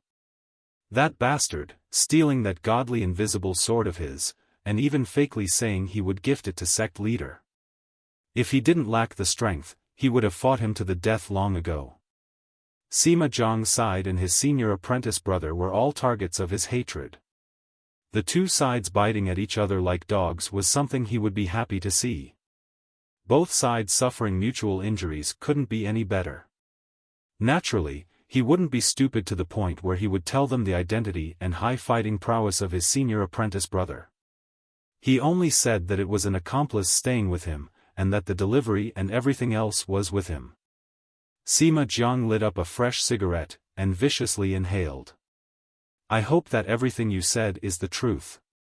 If you dare lie to me, I'll make sure you suffer a fate worse than death. Sima Zhang said viciously. In a lawful society, killing someone was a big no-no. After all, they were still good law-abiding citizens. Still, there were more than enough methods to make someone suffer a fate worse than death. For example, throwing him into a special cell and locking it for a period of time. During this time change his views on romance, then let people line every day to help him pick up his soap. Using his description, hunt down his companion. Sima Zhang said quietly. With such a detailed description, we'll be able to find this fellow's companion by tomorrow latest. Leave it to us. The suited man pushed up his shades, full of confidence. The faster the better. Sima Zhang nodded. Hopefully no new problems would crop up. Nighttime 4:30. Song Shuhang had practiced 7 rounds of the fist arts, and used 2 qi and blood pills. The quantity of qi and blood pills was getting less and less. However, the amount of qi and blood in the heart acupoint was more and more now. There were about 20 strands of qi and blood by now. Now as long as he closed their eyes and paid attention, he would be able to feel that there were warm currents flowing in the heart acupoint. Now he just had to wait for the body to condense 30 more strands of qi and blood, before the body could undergo another qualitative change. At that time, the amount of strands of qi and blood that could be formed in a day would become even more. Seeing that the time was almost up, Shuhang ended his training. Song Shuhang found a bathroom to take a shower, getting rid of the impurities and sweat formed from the training. He then changed to clothes he had already prepared in the morning. Then, he ran in one shot to the 10 fragrances fish head, reserving a table. Yangda, bring Tubo and Gao Momu to the 10 fragrances fish head in a while. I've already booked a room, room 303. Song Shuhang called Yangda. No problem, we'll reach soon. Yangda laughed, turning towards his roommates. It's ready, let's go to 10 fragrances fish head. Hang is treating. Tubo, Gao Momu and Zhuge Zhongyang were all by his side. Hang is treating us at the 10 fragrances fish head? Gao Momu eyes shined, and he took out his phone to dial a number. Hey, is this Lu Fei? It's me Gao Momu. Do you still remember Shuhang saying he was going to give a treat at the 10 fragrances fish head? That's right, you've been invited as well. Could you come over when you're ready? Room? It's room 303. Gao Momu pushed up his spectacles, the light of intelligence flashing. Song Shuhang first ordered the restaurant's specialty fish head and the beef soup, and then he ordered an assortment of 10 dishes. The fish head restaurant's pricing was quite economical. Besides, not long ago he raided a small boss and earned some gold coins, he could still afford to treat them to this much. It was just that the room was a bit airtight, and the air conditioner was on for too long, making it somewhat dry. With a thought, Song Shuhang activated mental energy and slightly let out the chilliness from the spirit-binding ice bead, and the temperature in the room became cozy. 15 minutes later, the 3 roommates, Gao Momu's lowly girlfriend, and the stalker Zhuge Zhongyang came to the private room. Shuhang, hope you don't mind that I brought a few more people. Gao Mumu pushed his glasses and said, though even if you did mind, it's not like it means crap. You already completed the conversation, how do you expect me to pick up after? Song Shuhang said with a smile. No, actually, I want you to mind. That way I can find an excuse to drive away this big trouble next to me. Gao Mumu showed no mercy and pointed at Zhuge Zhongyang. He had enough of this super big trouble. It was rare for him and his girlfriend to spend time together, yet this guy came to be a third wheel. Zhuge Zhongyang shook his head. Gao Mumu, you're being a tsundere again. How can such a handsome man like me be a big trouble? Gao Mumu's face twitched, and he ignored the narcissist, changing the topic. By the way, Shuhang, we brothers already asked out that chick Lu Fei. What? Song Shuhang was dumbfounded. Tubo patted Song Shuhang, don't thank us, we can only help you to this point. Do your best. Song Shuhang laughed dryly, I have to thank you guys. Li Yongda patted Song Shuhang as well, don't be modest, after you succeed, just treat us to 10 fragrances fish head. As they spoke, someone outside the private room knocked on the door. Come in. Gao Mumu immediately shouted, squinting his eyes and making faces at Shuhang. The door to the private room opened, and a girl with a small red face and voluptuous body stood at the door as she smiled shyly at everyone. It was none other than the maiden Lu Fei. She wore a black and white striped t-shirt and short jeans that revealed her slender legs. Her long hair was bundled into a ponytail hanging on her left shoulder. She looked young and beautiful. Hi everyone, looks like I'm the last one. She waved at everyone. Tubo took a glance outside and discovered that this maiden came here alone. She's got plenty of guts. Or did she just really trust Song Shuhang? Just got here, we all just got here. Come, sit down and wait for the dishes to be served. Gao Mumu passionately signaled Lu Fei to come in and seated her next to Song Shuhang. Student Shuhang, good evening. Lu Fei tried to maintain a smile as she approached Song Shuhang. As expected, she immediately felt that breezy feeling. Good evening. Song Shuhang smiled warmly as he said. However, he sighed inside. He appreciated his roommate's good intentions. Unfortunately, he had no time for a girlfriend recently. Cultivation came first, and a girlfriend was temporarily just a pile of bones. Come, let's toast to Shuhang's first place in the 5,000 meters. Tubo raised his wineglass and winked at Gao Mumu and Yangda. Last time it was 3 against 1, and Song Shuhang alone got them all drunk. Today, they planned to take turns and take revenge for their previous humiliation. Cheers continued and laughter never ceased. With the 3 roommates' deliberate guidance, Lu Fei quickly blended into Song Shuhang's small circle of friends. After 3 rounds of drinks, Lu Fei secretly clenched her small hands, having a plan in mind. After they wined and dined to their heart's content, Song Shuhang called the server for the check. Hang, I still have some business tonight, so I'm heading to my apartment first. I won't return to the dorm. Li Yongda stood up and signaled to his mates on the side. Tubo immediately stood up and followed, same, I still have some business tonight as well, so I'll be staying at Yangda's place. I'm leaving with my girlfriend, and I'll take Zhuge Zhongyang with me. Gao Mumu pushed his glasses. Hang, you'll be the only one returning to the dorm, so escort student Lu Fei on your way. It's dangerous for a girl to walk alone on the streets at night. Without waiting for Shuhang to reply, they all left with arms around each other's shoulders. Song Shuhang laughed as he shook his head and said to Lu Fei, Student Lu Fei, let's go. Yup. Maybe because she drank some wine, Lu Fei's small face was a bit red. Leaving the prosperous 10 fragrances fish head, the 2 walked side by side on the sidewalk. Student Shuhang, do you have a girlfriend? Lu Fei suddenly asked with a voice as quiet as a mosquito. If Song Shuhang's hearing didn't improve, he wouldn't have hurt her. No, for the time being. Song Shuhang answered honestly. Lu Fei chuckled, revealing her dimples, and she sighed inside in relief.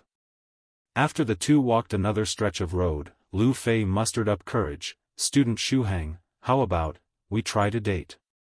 Song Shuhang hesitated, and looked somewhat surprised at Lu Fei. This was the first time in his life that he wasn't friend-zoned by a girl, and was instead confessed to. If Mama Song knew, she'd definitely gather the whole family to celebrate, right? After he stared blankly for a short while, Song Shuhang asked a foolish question, you like me? Yes, yes. Lu Fei nodded vigorously. She liked him a lot, especially in the summer days. Song Shuhang brand human type cooler, those who use it, know it. Song Shuhang was stunned for a good while. Then he scratched his head, thanks, lately, for various reasons, I don't have plans to date. It's not you, it really only is because of my personal reasons. After all, he would be spending all his free time on cultivating. He had to cultivate for 6 hours or more every day. Too much time was wasted on having a girlfriend, which he really couldn't make time for. As for emotions, he was a rookie, but he knew these things shouldn't be done sloppily. A clear-cut decision needed to be made. What? Lu Fei had a blank expression, not knowing how to continue their conversation. It was completely different from the scenario her roommates bragged about, saying that girls chasing after guys was a piece of cake. It was too unreliable. Then, she had a brain fade, and asked, it's okay even if we don't fall in love, but can we hold hands ordinarily for a bit? What? This time Song Shuhang had a blank expression, not knowing how to respond. After a while, he carefully answered, holding hands shouldn't be a problem. All right then. Lu Fei had a delighted expression without a shred of being broken-hearted. She accomplished her goal, which actually was just holding hands with Song Shuhang every day. The two of them could walk to class together, leave class together, go back to the dorms together, and that was enough. When she didn't have Song Shuhang, she still had an air conditioner, even though it wasn't as comfortable as Song Shuhang, still she could get by. Besides, she stayed in her room most of the time. Then let's go back. Lu Fei happily held onto Song Shuhang's large hand like a content girl who had just got her toy. Even her gait became more lively. After sending Lu Fei back to her dorm, Song Shuhang returned to his own dorm. Habitually turning on his computer, he refreshed 9 Provinces number 1 group's messages. Most of the earlier content was data and analysis on Medicine Master's checkup on fellow Taoists and their child Taoists who entered the mysterious island. However, the specific reason as to what caused the memory loss still could not be conjectured. At this time, a member who hadn't shown up for a while popped up. It was Su Clan 7, the famous battle maniac of the group. 7, why haven't you been on the past 2 days? How are 16's injuries? Northern River's loose cultivator immediately inquired. Northern River's loose cultivator had been silenced for 1 day, but he was unexpectedly released today. Su Clan 7 sighed deeply. 16, has run away from home.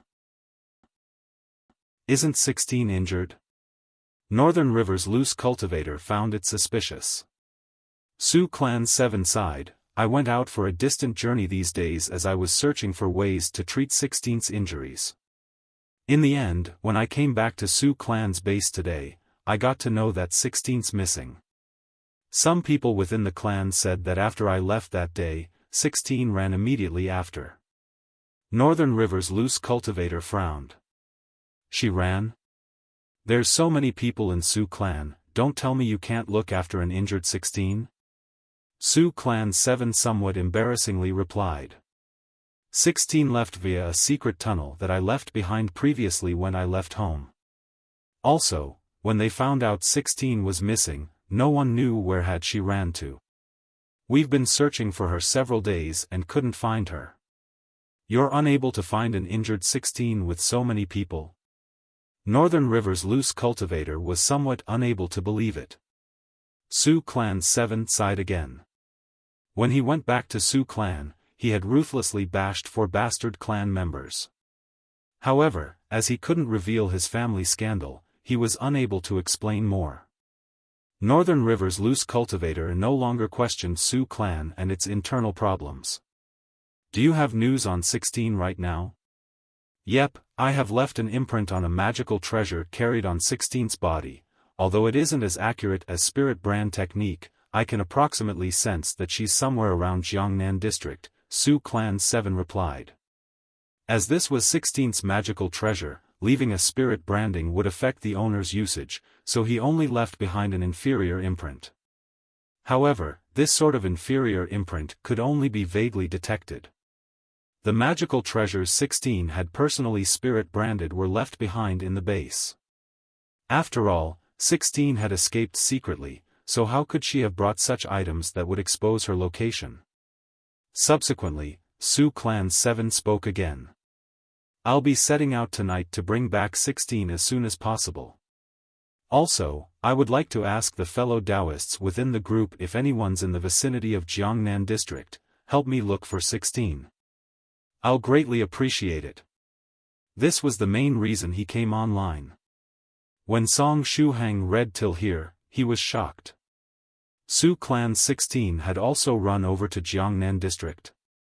After hearing that 7 had methods to find 16, Northern River's loose cultivator released a sigh of relief and spoke. Why does everyone head to Zhongyang district recently? Speaking of it, I do recall a little friend. Little friend? Has True Monarch Yellow Mountain added a new fellow Taoist? Su Clan 7 asked. Northern River's loose cultivator sent a.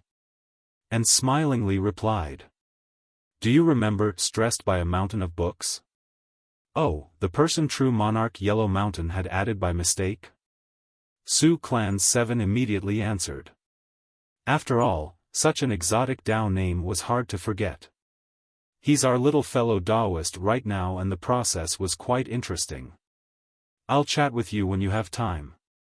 I remember his location is around Zhongyang College Town. If you are fated, perhaps you might have a chance to meet. Northern River's loose cultivator replied smilingly. Looking at this, Song Shuhang immediately appeared as the group were all huge seniors, and by appearing often, it would be more convenient for him to obtain tasks in the future. Stressed by a mountain of books, good evening, Senior 7. Oh right, it's currently time for students to finish classes. No wonder you appeared immediately after mentioning you. Northern River's loose cultivator laughed. Song Shuhang replied. It's a day off today. I just finished cultivating, and came back after having dinner with my friends. Little friends from Zhongyang district? If we are fated to meet this time, I shall gift you a present. I can't talk much as I'm preparing to set off to Zhongyang district and find 16 as soon as possible. You can continue chatting. After speaking, Su Clan 7 went offline. He didn't really have time to chat, he came online to ask the group's fellow Taoists to help pay attention for news about 16. After sighing, 7 softly whistled and his flying sword soared into the sky and transformed into a ray of light. He stood on this light and disappeared in the night skies. Snowflake, snowflake, snowflake. After Song Shuhang lurked in the group for a moment, he accepted a few new seniors' friend requests at the same time. After he had accepted the task to receive True Monarch White, the seniors within the group started to add him as a friend one after another. Song Shuhang reckoned that these seniors had evil intentions, and wanted to know what was the situation after receiving True Monarch White firsthand. Perhaps some of these seniors would want to record his image or something, just like what True Monarch Yellow Mountain suffered previously. Meanwhile, some seniors had added him as a friend to visit Song Shuhang's game farm and pasture.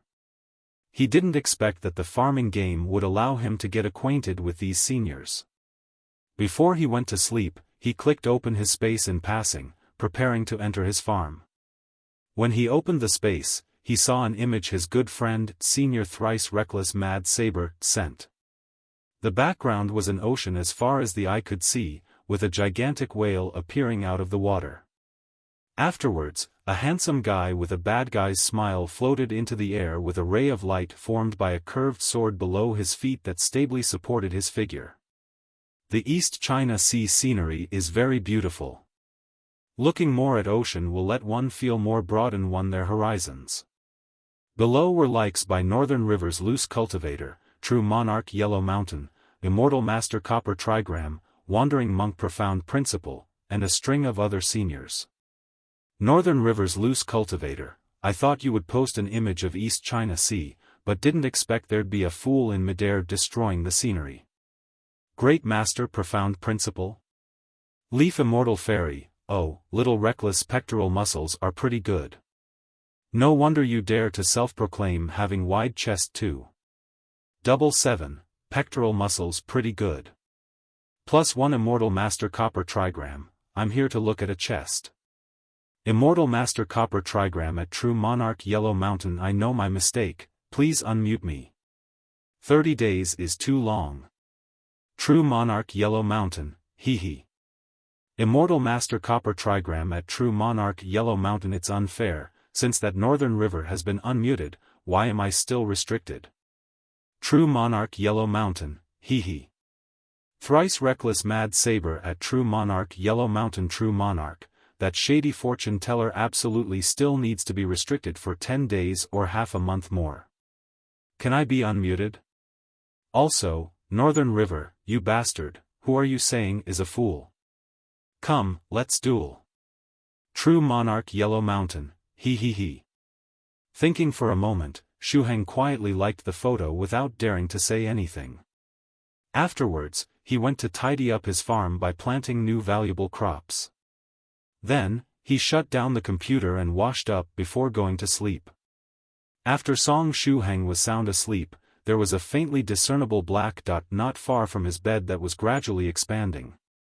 Song Shuhang had always maintained the mental vigilance technique, but to think he wasn't able to notice this small black dot. Snowflake Snowflake Snowflake. June 10th, Song Shuhang took a one-day leave again and went to the vehicle administration to attend theory lessons. Of course, in actual fact, these theory lessons didn't force one to participate. It'd be fine as long as one marked their attendance in the morning, and returned at 2 p.m. to sign again. It was one's own choice to learn or not for the theory test. After all, if one failed in the end, they would have to pay again to retake the test. Since I've taken a leave, I'll be heading to Yangda's place to play. What about you, Shuhang? Tubo inquired. I have to head over to the hospital and send Sister Zhao Yaya to the train station. Song Shuhang smilingly replied. After the sports competition has ended, Zhao Yaya's internship too has reached its end. She was currently bidding farewell to a few friends at Jiangnan College Town's affiliated hospital, and would be taking the multiple unit train leaving Jiangnan College Town after having a meal during lunchtime. He had to send Zhao Yaya off. Okay, I shall not accompany you then. See you in the afternoon. When Tubo thought of Zhao Yaya, he still had lingering fear within. Snowflake Snowflake Snowflake. 10 minutes later, Shuhang rushed to the hospital and directly headed towards the lounge area to look for Zhao Yaya. 15 minutes later, a salaryman uncle entered the hospital with haste. After pausing for a moment, he swiftly headed towards Block 8B. Song Shuhang went to the lounge to find Zhao Yaya. In the doorway, he met a woman wearing glasses. She just finished her work and was gonna take a break here. Seeing Song Shuhang, she greeted him with a smile. Hi, student Shuhang. Hello, Dr. Li. Song Shuhang smiled shyly. He was shy because he felt pressured when being watched by this Dr. Li. In the lounge, Zhao Yaya had sorted out her stuff. Seeing Shuhang come in, she smiled and beckoned. Shuhang, there you are. Seeing her smiling face, Song Shuhang was upset for some reason. Had Zhao Yaya already seen the post about the uncle PKNG, a young man with a single punch? What time is the train? He quickly shifted the topic, for he didn't want to wait for Zhao Yaya to ask him about the post. Zhao Yaya took out her cell phone and checked her ticket information. Then, she replied, a bullet train at 3 o'clock in the afternoon. Then, Sister Yaya, I'll send you to the station this afternoon after I sign in the driving school. I'm gonna hang out now. Song Shuhang chose to leave as soon as possible. Before Zhao Yaya replied, he had already run away. What's going on with your brother? Puzzled, Dr. Li looked at Zhao Yaya. Why did Song Shuhang come here in haste and then run away so soon? I don't know. Zhao Yaya was confused too. She asked, how about you, have you dealt with the patient in number 570 ward of building 8B? I've given her 2 more painkiller injections. She has been coming here more and more frequently these days, and the effect of the painkiller is getting weaker and weaker. Dr. Li rubbed her temple. Every time she saw the young girl with a strong look on her face, she felt so sorry for her. She knew the little girl was dying after all. Why on earth did she suffer such a serious injury? And, why had the little girl's family never appeared for such a long time? Snowflake Snowflake Snowflake Song Shuhang, who had been hanging around the hospital for a while, suddenly stopped. He saw a salaryman uncle in the distance. He was heading for the depths of the hospital in a hurry. This uncle, who seemed to be oppressed by life, looked so familiar to him. Song Shuhang took a deep breath. How he wanted to give a middle finger to fate for this mischief. He met that uncle again. Why did he meet the uncle at least once a day? Was there something wrong? He had the urge to sneak up on the uncle and punch him. But, he was a little worried there would come the scene that, an uncle knocked out a young man with a punch again in the hospital. In that case, he would rather die. Well, the last time I saw this uncle in the hospital, he seemed to be looking for someone in the wards. Does he have any relative or friend in the hospital? Song Shuhang thought, maybe there would be an opportunity.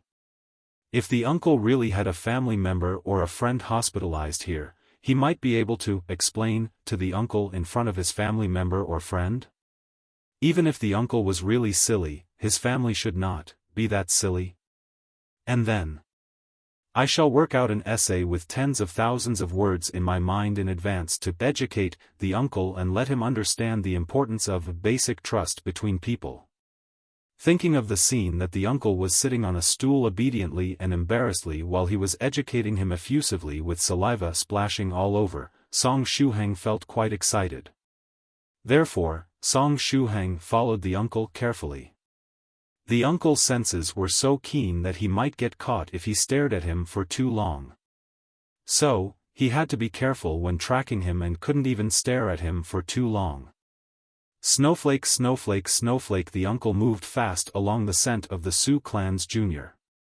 Last time, he lost the trace of the Sioux Clans Jr., interrupted by the swindler in the Luo Xin Street area. Nobody would interrupt him this time.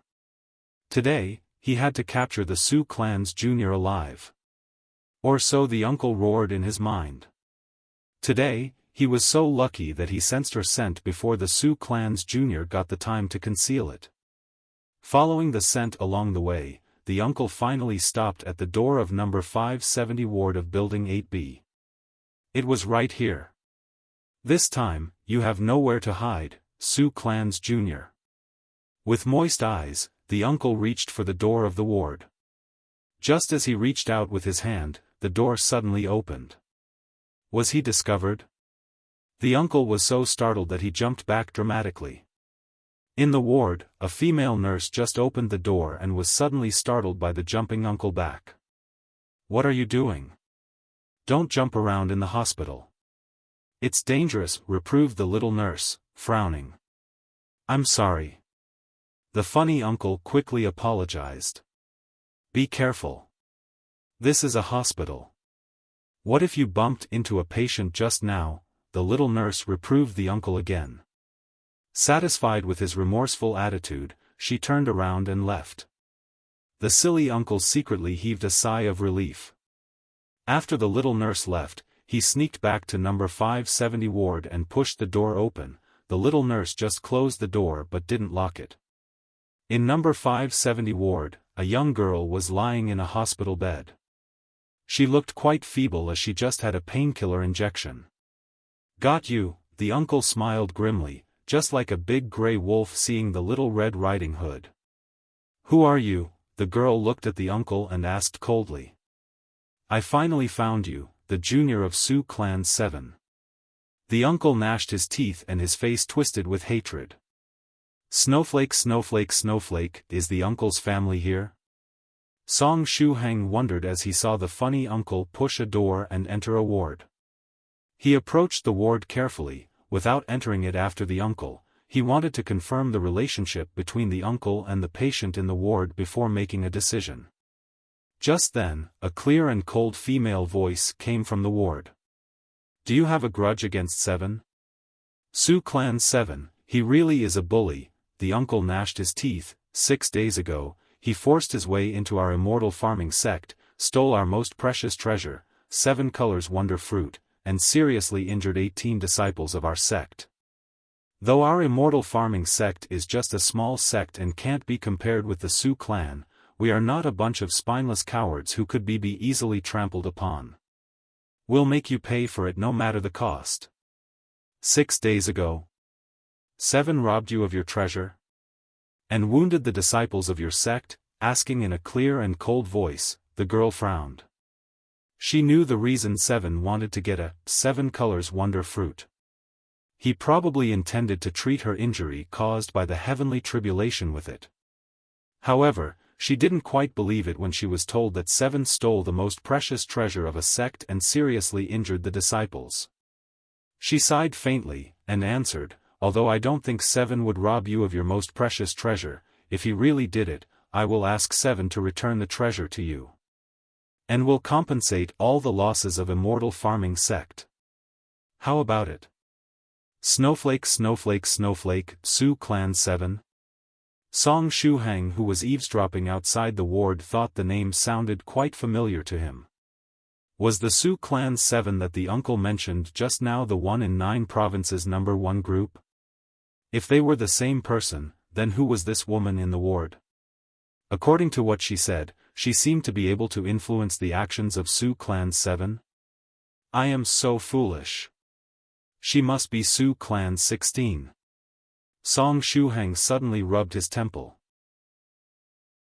Song Shuhang took a step back, lifting his head to look at the sick ward room number. It was number 570. His mind remembered the patient Dr. Li had once introduced to him. A patient with no external wounds, but her internal organs and the tissues in her body had traces of carbonization. That special patient was in room 570. Inexplicably weird injuries, and together with a relationship with Sioux Clan's Ah Chi. Then it could only be that Sioux Clan's Ah Shirlu, who had undergone tribulation in H City and ran away from home later on. That weird injury where she was fine on the outside but burnt inside should be a result of the lighting tribulation of that day, June 1st. Forgive Song Shuhang for not thinking of this at first, because he had never thought this Sioux Clan's Ah Shirlu would be a girl. When he had heard the seniors chatting in the group before, he had always thought of Sioux Clan's Ah Shirlu as a boy. A name like Ah Shirlu, as well as a battle maniac personality like that of Sioux Clan's Ah Chi, how could he link it to a girl? Wait, this wasn't the time for that. What was more important was, this uncle, who was the self-proclaimed representative of the immortal farming sect, had ill intentions on Sioux Clan's Ah Chi. What should he do now? The uncle's strength was obviously above his. He may not necessarily be able to win even if he used his treasure seals. Should he notify the senior Sioux Clan's Ah Chi in the group? No good, distant waters couldn't put out nearby fires. In the sick ward. There's no need to go to so much trouble. The uncle grit his teeth, and his right hand grabbed towards the wall. With this grab, his fingers directly stabbed into the wall, leaving behind 5 deep holes. The Jiangnan University-affiliated hospital's construction was definitely done well, and the building protection was very high. And this uncle had casually managed to leave 5 finger-shaped holes like he was stabbing into tofu. Although he was adorably foolish, but his strength was very scary, however. As long as I catch you, the Su clan Jr., then I can force Su clan's Chi to appear. When that time comes, we of the Immortal farming sect will definitely clearly settle all our accounts with him. The uncle came closer to the girl on the sick bed, his hands in the shape of a claw again. His fingertips was still covered with dust from the wall. That wasn't too hygienic, was it? Relax, I won't kill you. I only need to break your 4 limbs, then let that Su clan's Chi voluntarily come to us. The uncle raised his claw-shaped hands, ferociously roaring. When that claw fell, Su clan's Shirlu would be given a handicapped identification for free. Bang! Now, Sick Ward 570's door was once again opened by someone. The uncle subconsciously retracted his hand, and withdrew his ferocious expression. Cultivators would always try their best to avoid showing the strength of a cultivator. Even if it was at this time, even the uncle would subconsciously withdraw his killing intent. Then, he saw a man with delicate features rush into the sick ward. That man raised his head to look at the uncle, panting, but let out a smile. Found you, uncle. The uncle's hand stiffened, and so did his facial expression. Why did he have to meet this scammer again? After eating one of his punches yesterday, he still hadn't learned his lesson yet? He still had the guts to come and find him? And the girl on the bed secretly turned her body, using the blanket to cover herself. Don't do anything at all, let me explain first. Or else, don't blame me if I flip out. The young man looked at the uncle who had a pained expression, and sighed. He withdrew $150 from his pocket. Uncle, it's not that I'm scolding you. But you as a person lack the most basic trust between humans. Come, accept the money. If you're not confident, check whether the money is real. After accepting the money, then there's no need to worry if I'm scamming you, right? Then, this time you'll properly sit down in front of me, and listen to me speak. Look at me. I have normal features, a righteous-looking face. Which part of me looks like a scammer? Also, I've already explained to you a lot of times, but this is money you yourself dropped. Why won't you believe me? Now, go and properly think back to that time. Even if you've forgotten whether you dropped money, but you should be able to remember at that time, before I called out to you, were you taking out your phone from your pocket? You dropped $150 at that time. I was only picking it up to return it to you at that time. I just don't get it. Why the heck do you think I'm a scammer? Why do you keep misunderstanding me? Is there a scammer as kind-hearted as me? Trying to repeatedly return your money after picking up your money? Papa. Song Shuhang's mouth was just as if it was a firecracker, incessantly talking after entering the room. The uncle received the $150. He looked at it, it was real money indeed. And when he saw that grand and magnificent lecturing attitude of Song Shuhang, he knew that perhaps he really had misunderstood this youth. Because he had done something wrong, and with the aggressive lecturing of the other side, the uncle's original momentum couldn't help but weaken. Come to think of it, after he had repeatedly misunderstood the other side, wouldn't the other side be nursing many grievances in their heart? And he had even used one punch on him yesterday. The adorably foolish uncle felt very guilty inside. And yesterday, I originally wanted chase after you to return the money, and you actually one-punched me. It really hurt, you know. And because of your one punch, the Uncle P. Case youth in one punch thing has already spread to my circle of friends. My face has already been thrown all the way to the Pacific Ocean. Do you know? At least for 1 month I won't have the face to see anyone. Papa, and yet it continued. Song Shuhang mouth was still moving, and from the most basic trust between humans, to the recently society needs more love, and it even dragged on to doing good things is an olden tradition passed down from ancient times of China to now. It even dragged on to recently after doing good things, you need to have evidence, or else you may be cheated instead after doing good things. Song Shuhang exerting all his brain juice to think of anything that could be said. His mouth was already dry. The uncle who knew he was in the wrong could only be moved to the point where he kept nodding. Every sentence Song Shuhang said, he nodded once. Now, he already listened to the point where he was getting drowsy. And that is to say, uncle. If it wasn't someone like me who picked up your money, if it was someone else, they wouldn't have returned it. Song Shuhang cleared his throat. But his heart was extremely anxious. It's over, I'm running out of things to say. I've already said the 5 virtues and the 4 points of beauty. Point 1. What can I still say about the basic trust between humans? Do I actually have to start talking about the 3 obediences and the 4 virtues of women in ancient times? 2. Why haven't Dr. Li or the nurse come yet? Even if I'm widely read, I'm still running out of things to say. He had to try his best to drag it till the doctor or nurse came over to change the medicine. This was his plan. Because if a doctor or nurse came, there was a chance the uncle would temporarily retreat. Unfortunately, Dr. Li didn't have any desire to comply, and still hadn't come yet. And the button to call the nurse was blocked by the uncle. Song Shuhang couldn't find any chance to press it. Or else with a light press he could summon a pretty doctor, with a pretty and innocent nurse in tow. There's no choice, he really couldn't make up any more. If he really started on the 3 obediences and the 4 virtues of women in ancient times, no matter how adorably foolish the uncle was, he would still smell a rat. So, he could only use the second method. Song Shuhang was holding a pill pellet in his hand, the stink pill. This extremely frustratingly named pill was named by its creator Medicine Master. As long as it met a force, the outer shell would break apart and the stinky smoke inside would be released. According to Medicine's Master's introduction, if a cultivator had opened their nose acupoint, but hadn't reached rank 3, and were unable to control their nose acupoint, this stink would be a nightmare to cultivators. Previous chapters. Next chapter 1, the 5 virtues are order, trust, integrity, wisdom and compassion. The 4 points of beauties are beautification of the mind, language, behavior and environment.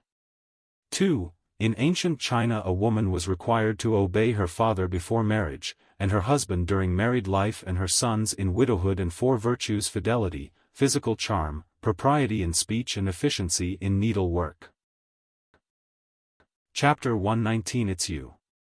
There were 2 stinking pills in Song Shuhang's hands that were originally supposed to help him deal with Altar Master. He didn't get to use them when he killed and beheaded him.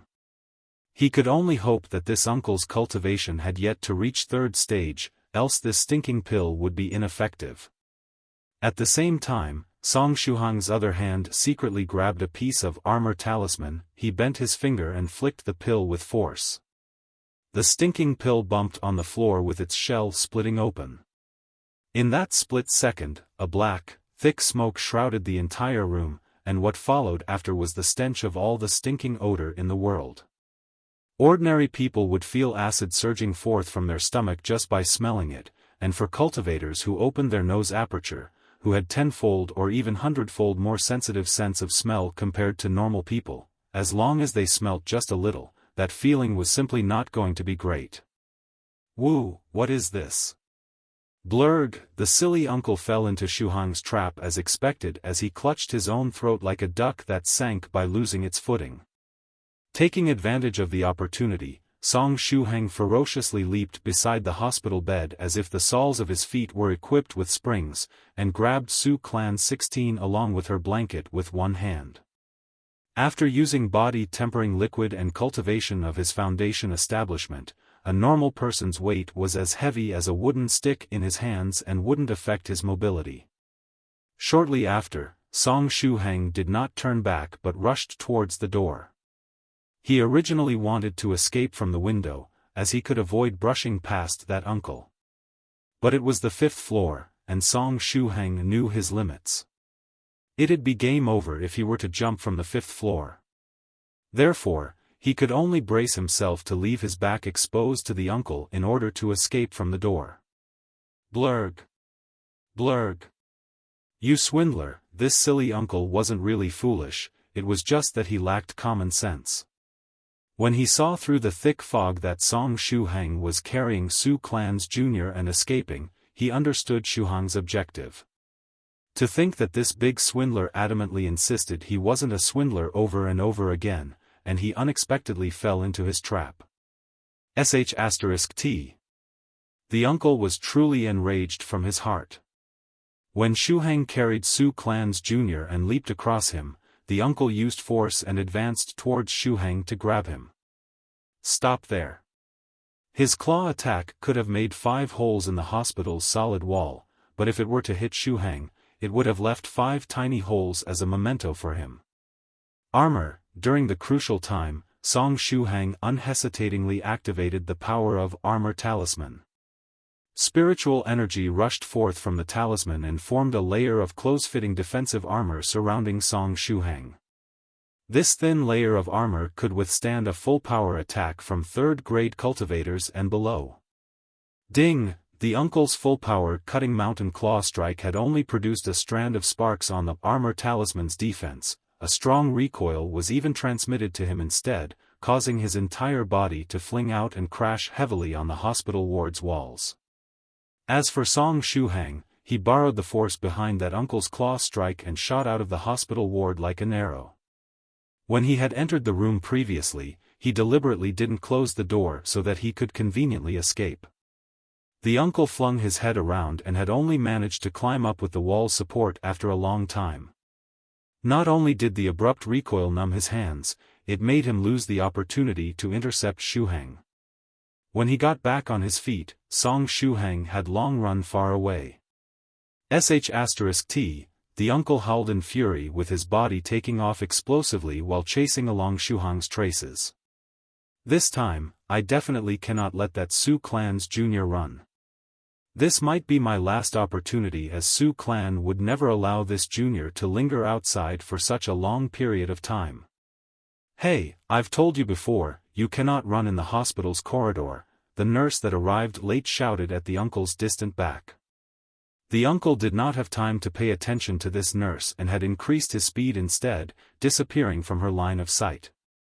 Snowflake, snowflake, snowflake. While Song Shuhang was sprinting downstairs with all his might, his brain was turning about rapidly.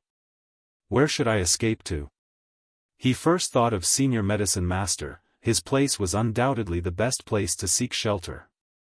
Unfortunately, Senior Medicine Master had left on a distant journey and incidentally took Rivoli Purple Mist.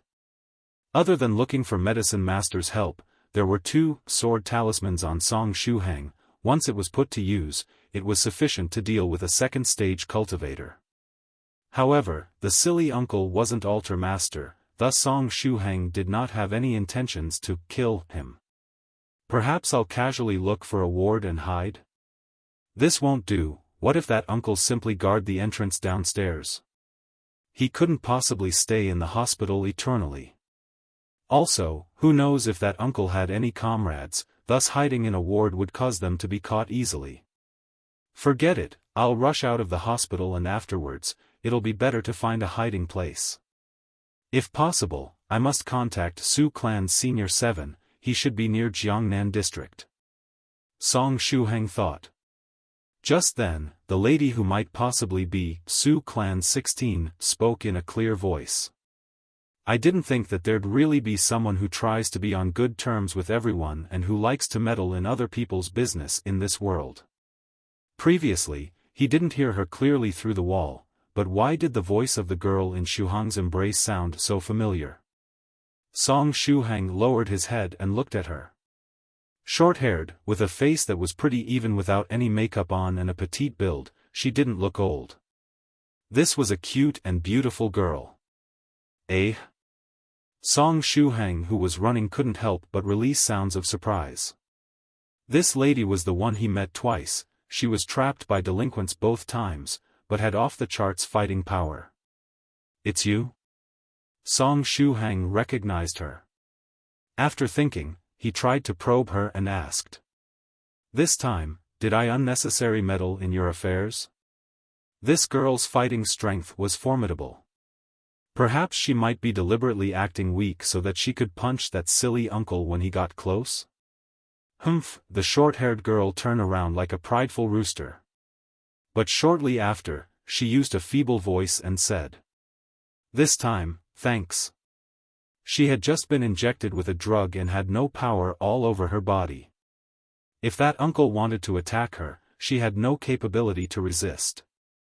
Therefore, Shuhang had truly saved her this time round. "What did you say?" Song Shuhang's mind was occupied with thinking of escape routes, so he didn't hear clearly. He did not go down via the elevator as that uncle's speed would be much faster. He could guard outside the elevator's door downstairs to wait for Shuhang. Thank you." The short-haired girl's voice was as soft as a mosquito's. This time round, Song Shuhang had finally clearly heard her. "You actually know how to be grateful to others?" Song Shuhang chuckled. The girl in his arms ground her teeth as she felt stuffed conversing with Song Shuhang. It made her feel as if she had done something wrong instead when she had apologized. She only didn't like to speak, it was not that she didn't have manners. "Where are you intending to escape to?"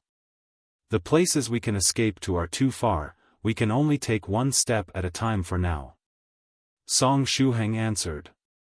The defense on his body formed by armor talisman was gradually getting weaker, and was about to disappear any moment. "I can hear that Immortal farming sect's uncle's footsteps. He'll catch up in at most 50 seconds. The short-haired girl said unenthusiastically. "That is to say, I'll be flying off the streets after 50 seconds? I absolutely cannot let him catch up to us." Shuhang wildly rushed as he had jumped down the lengthy staircase. He had already reached the ground level of the hospital in less than 10 seconds. Coincidentally, an empty cab slowly stopped at the taxi stand while waiting for customers to get on. The driver had yet to even turn off the engine. Taxi. Song Shuhang was delighted and carried Su Clan 16 while rushing forth into the cab. They only used 3 seconds to open the door and get on. "The two of you, where are you heading?" The taxi driver used a strange expression as he looked at Song Shuhang with the girl that was wrapped in a blanket in his embrace. Was this a scene of eloping? Song Shuhang wasn't able to think of a location they should escape to momentarily. Just then, Su Clan 16 spoke. "Auspicious street area. Sir, can you drive faster?" Song Shuhang looked in the direction of the hospital, worried that the uncle of Immortal farming sect would catch up with them at any time. In a flash, the taxi driver imagined a lot of outdated love stories, such as boy and girl fell in love with each other, but their love was not allowed by their parents. The young lovers arranged a date at the hospital and decided to elope and so on. "Sit tight." The taxi driver stepped on the accelerator and the taxi dashed forward. At the hospital, Dr. Lee just finished her work and was returning to the lounge. Just then, she saw Song Shuhang jump into a taxi, holding 16 in his arms. Isn't it Zhao Yaya's brother? Is he holding someone in his arms? That sheet belongs to our hospital, right? What's going on?" Dr. Lee looked puzzled. As she was wondering, a salaryman uncle jumped down the stairs. He jumped down in one go despite the long flight of a dozen of steps. "Hey, don't jump around in the hospital. It's dangerous." Dr. Lee tried to stop him. However, the uncle had no time to listen to her. Gnashing his teeth, he was chasing the taxi swiftly. Along the way, there were many obstacles in his way, such as flower beds, railings, and parked cars. But none of them could stop him.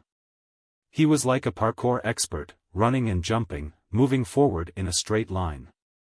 Oh, cool! Many pedestrians took out their cell phones and recorded the brilliant and wonderful parkour show of the guy. Snowflake, snowflake, snowflake. Within 3 minutes, the taxi had stopped at auspicious street area. Song Shuhang, holding 16 in his arms, got out of the car. He took out a 50 RMB note and handed it to the taxi driver. "Thank you, keep the change." He dared not to waste any time. God knew when the uncle of Immortal farming sect would catch up with them. Without waiting for the reply of the taxi driver, he held Su Clan 16 tight and darted into the depths of auspicious street area. Turn left, the 19th floor of building Andy A. I live there, there is a place where we can hide in my room, said 16. She had concealed her scent on the way, she couldn't even conceal her own scent due to great pain before, so the uncle had managed to lock her position. Unfortunately, Song Shuhang didn't know how to conceal his own scent. Song Shuhang entered building Andy, carrying her. Luckily for them, the elevator just opened. There was only one elevator in the building, and they would have to wait for a long time if they got bad luck. As the elevator reached the 19th floor, 16 opened the door and said feebly, "Put me down and stand still." Then, she went into the room, took out a bottle of potion from the wine counter, went back and spilled some of it on Song Shuhang. It was a liquid medicine that could temporarily conceal one's scent. With it, Song Shuhang's scent would disappear at the door. However, it would last for only several minutes. "Come with me." Su Clan 16 went to the bedroom, opened the closet and pushed the clothes aside. After she tinkered with the closet for a moment, a secret door was revealed. Here was a compartment between the bedroom and the toilet. It was designed so cleverly that nobody would easily find out that there was a secret chamber. "Come on in," said 16. Song Shuhang followed her and went into the chamber. 16 made the closet look exactly like before, pressed the switch, and closed the secret entrance.